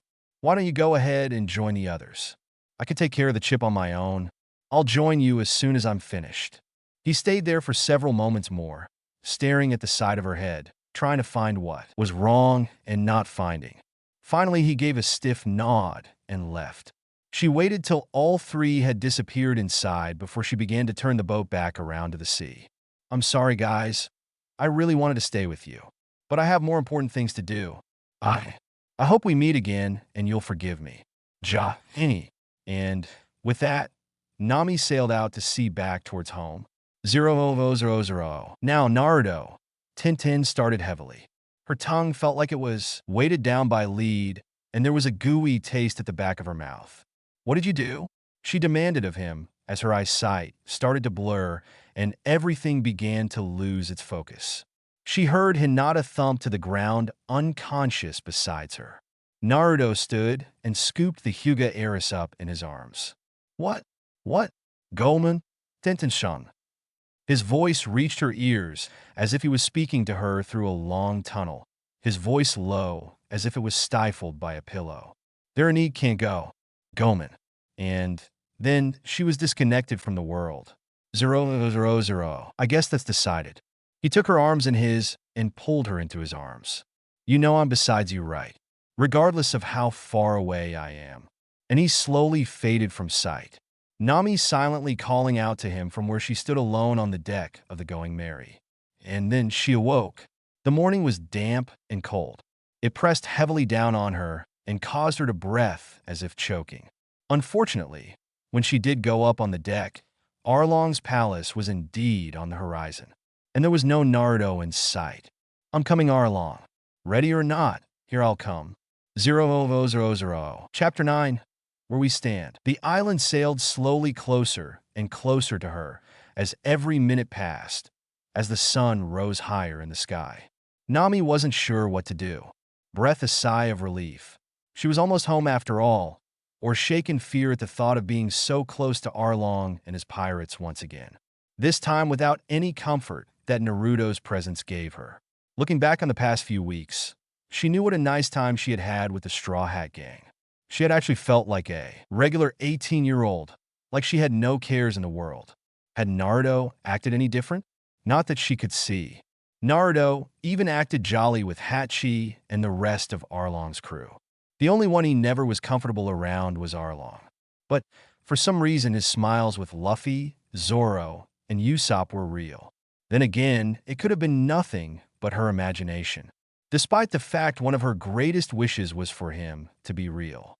On lonely nights, when Naruto was away, doing heavens knows what, she sometimes can actually make herself believe that there really wasn't a Naruto. She had no friend that could make her laugh, even when in sight of all her problems and feel semi-normal. That she would wake up still 15 years old, and this would be nothing but a really comforting dream, filled with an immeasurable loneliness. It was nights such as that when she cried herself into a troubled sleep. Using her charts and years of experience, she knew she had almost a whole day before she reached Kokoyashi. But first, she had better take down the Straw Hat's pirate flag before Hachi sees it and sinks her ship once again. His pet had really enjoyed that rickety old ship probably more than she had. She slowly made her way down below deck. Not the least bit hurried to take down the flag Usopp had worked so hard over, to lock the ship's will axle so it wouldn't go flying all over the place with the waves. Just as she reached for the bottom ring of the wheel, it was jerked hard from her hand, and the ship was jerked sharply to the side. She heard crashing, a scream as some wood was pulled from the side.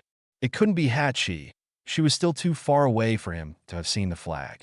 There were no rocks or any other type of obstacles that could tear even a small hole in the hull of the ship. And there was a hole. It was slowly leaking in the warm water of the East Blue Ocean. She would bet anything another ship had aimed a gun at hers. A gun because a cannon would rip a bigger hole in the hull, and she would be smithereens by now. That was without mentioning how well she knew the sounds of cannon fire from all her years with Arlong and Naruto's experimentation with bombing. Like she knew the sound of Nojiko's laughter. Like she knew the sound in Kokoyashi's main square. Like the sound of her own breathing. She would bet anything that it was a 2 or 3 man ship on her left side about 3 meters away. Quickly, she jumped back up to her feet and locked the wheel. And, dashing back up to the deck, started screaming recklessly at the small ship. Like she had believed it held 2 people and, fortunately for them, both had been knocked out from the aftershock of the blast from their musket. Nami was very close to leaving the 2 there if it wasn't for the gray tone to one of the guy's face. She knew what it was in a second, for she had suffered from soon after she was forced to join Arlong's crew. Scurvy, the bane of seamen. 1 in 10 sailors are affected of it at least once in their lives. If they survive, that is. Scurvy was a highly dangerous disease.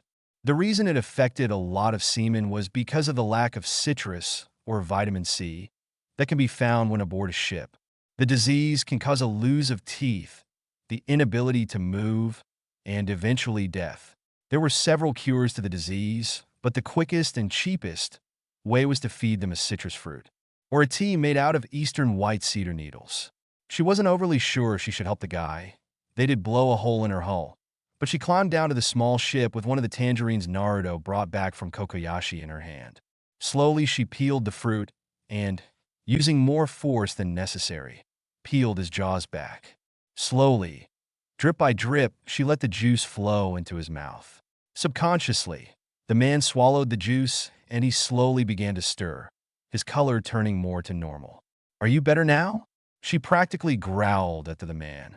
The man, looking disoriented, sat up very slowly and looked around. "Where am I? Are Johnny and me prisoners to the pirate ship? Are you?" Johnny, the other man, began to wake up at the sound of his friend's rather hysterical voice. "Johnny, we were captured by smelly pirates. Who the hell do you think you're calling smelly?" Frustrated, Nami balled her hand into a fist and slammed it as hard as she could in the back of the scurvy guy's head. Now, feeling sorry, she had just saved the life of a man who had tried to shoot her ship down with no regrets. She slowly clambered back onto her ship. "This isn't a pirate ship." She stomped off, and when she felt she was far enough away, said, "At least not anymore." Only minutes after that the flag was down, and she was well on her way towards Kokoyashi. "You think she stole the ship Yasaku?" Johnny asked his partner. Yasaku just nodded, tearing after the ship in a rather dazed way. Did she hit you hard enough to knock a few brain cells out or something? There was still no answer. Come on, I doubt that girl will be back. We should continue on to Bartai.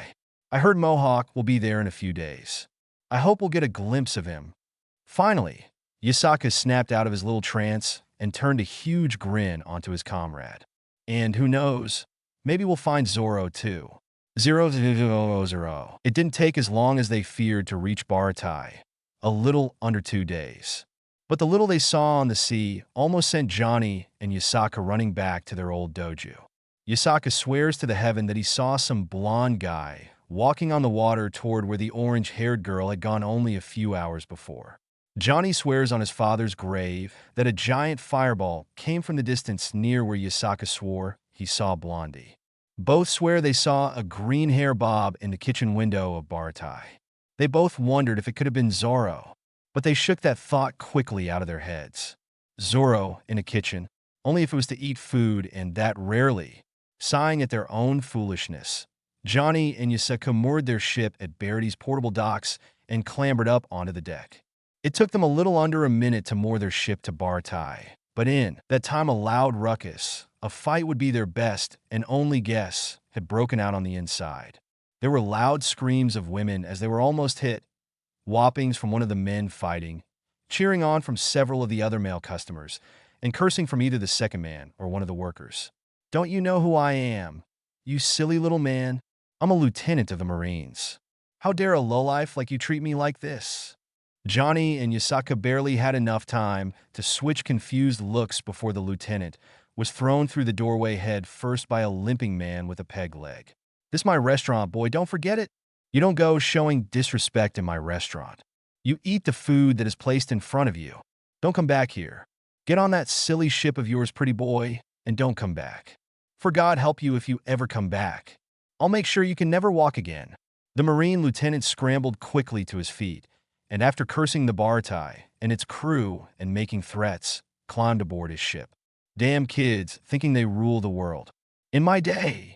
The peg man's voice trailed off as he caught sight of Johnny and Yasaka just standing off to one side dumbstruck. Well, what are you two waiting for? If it's food you want, welcome. Come. Without waiting for an answer, he stalked over to the two swordsmen, and taking them each up the upper arm, dragged them inside. I hope you have enough money. The last swordsman who ate here is now working here with his companions to pay off his debt. He has a long way to go, he added with a low chuckle.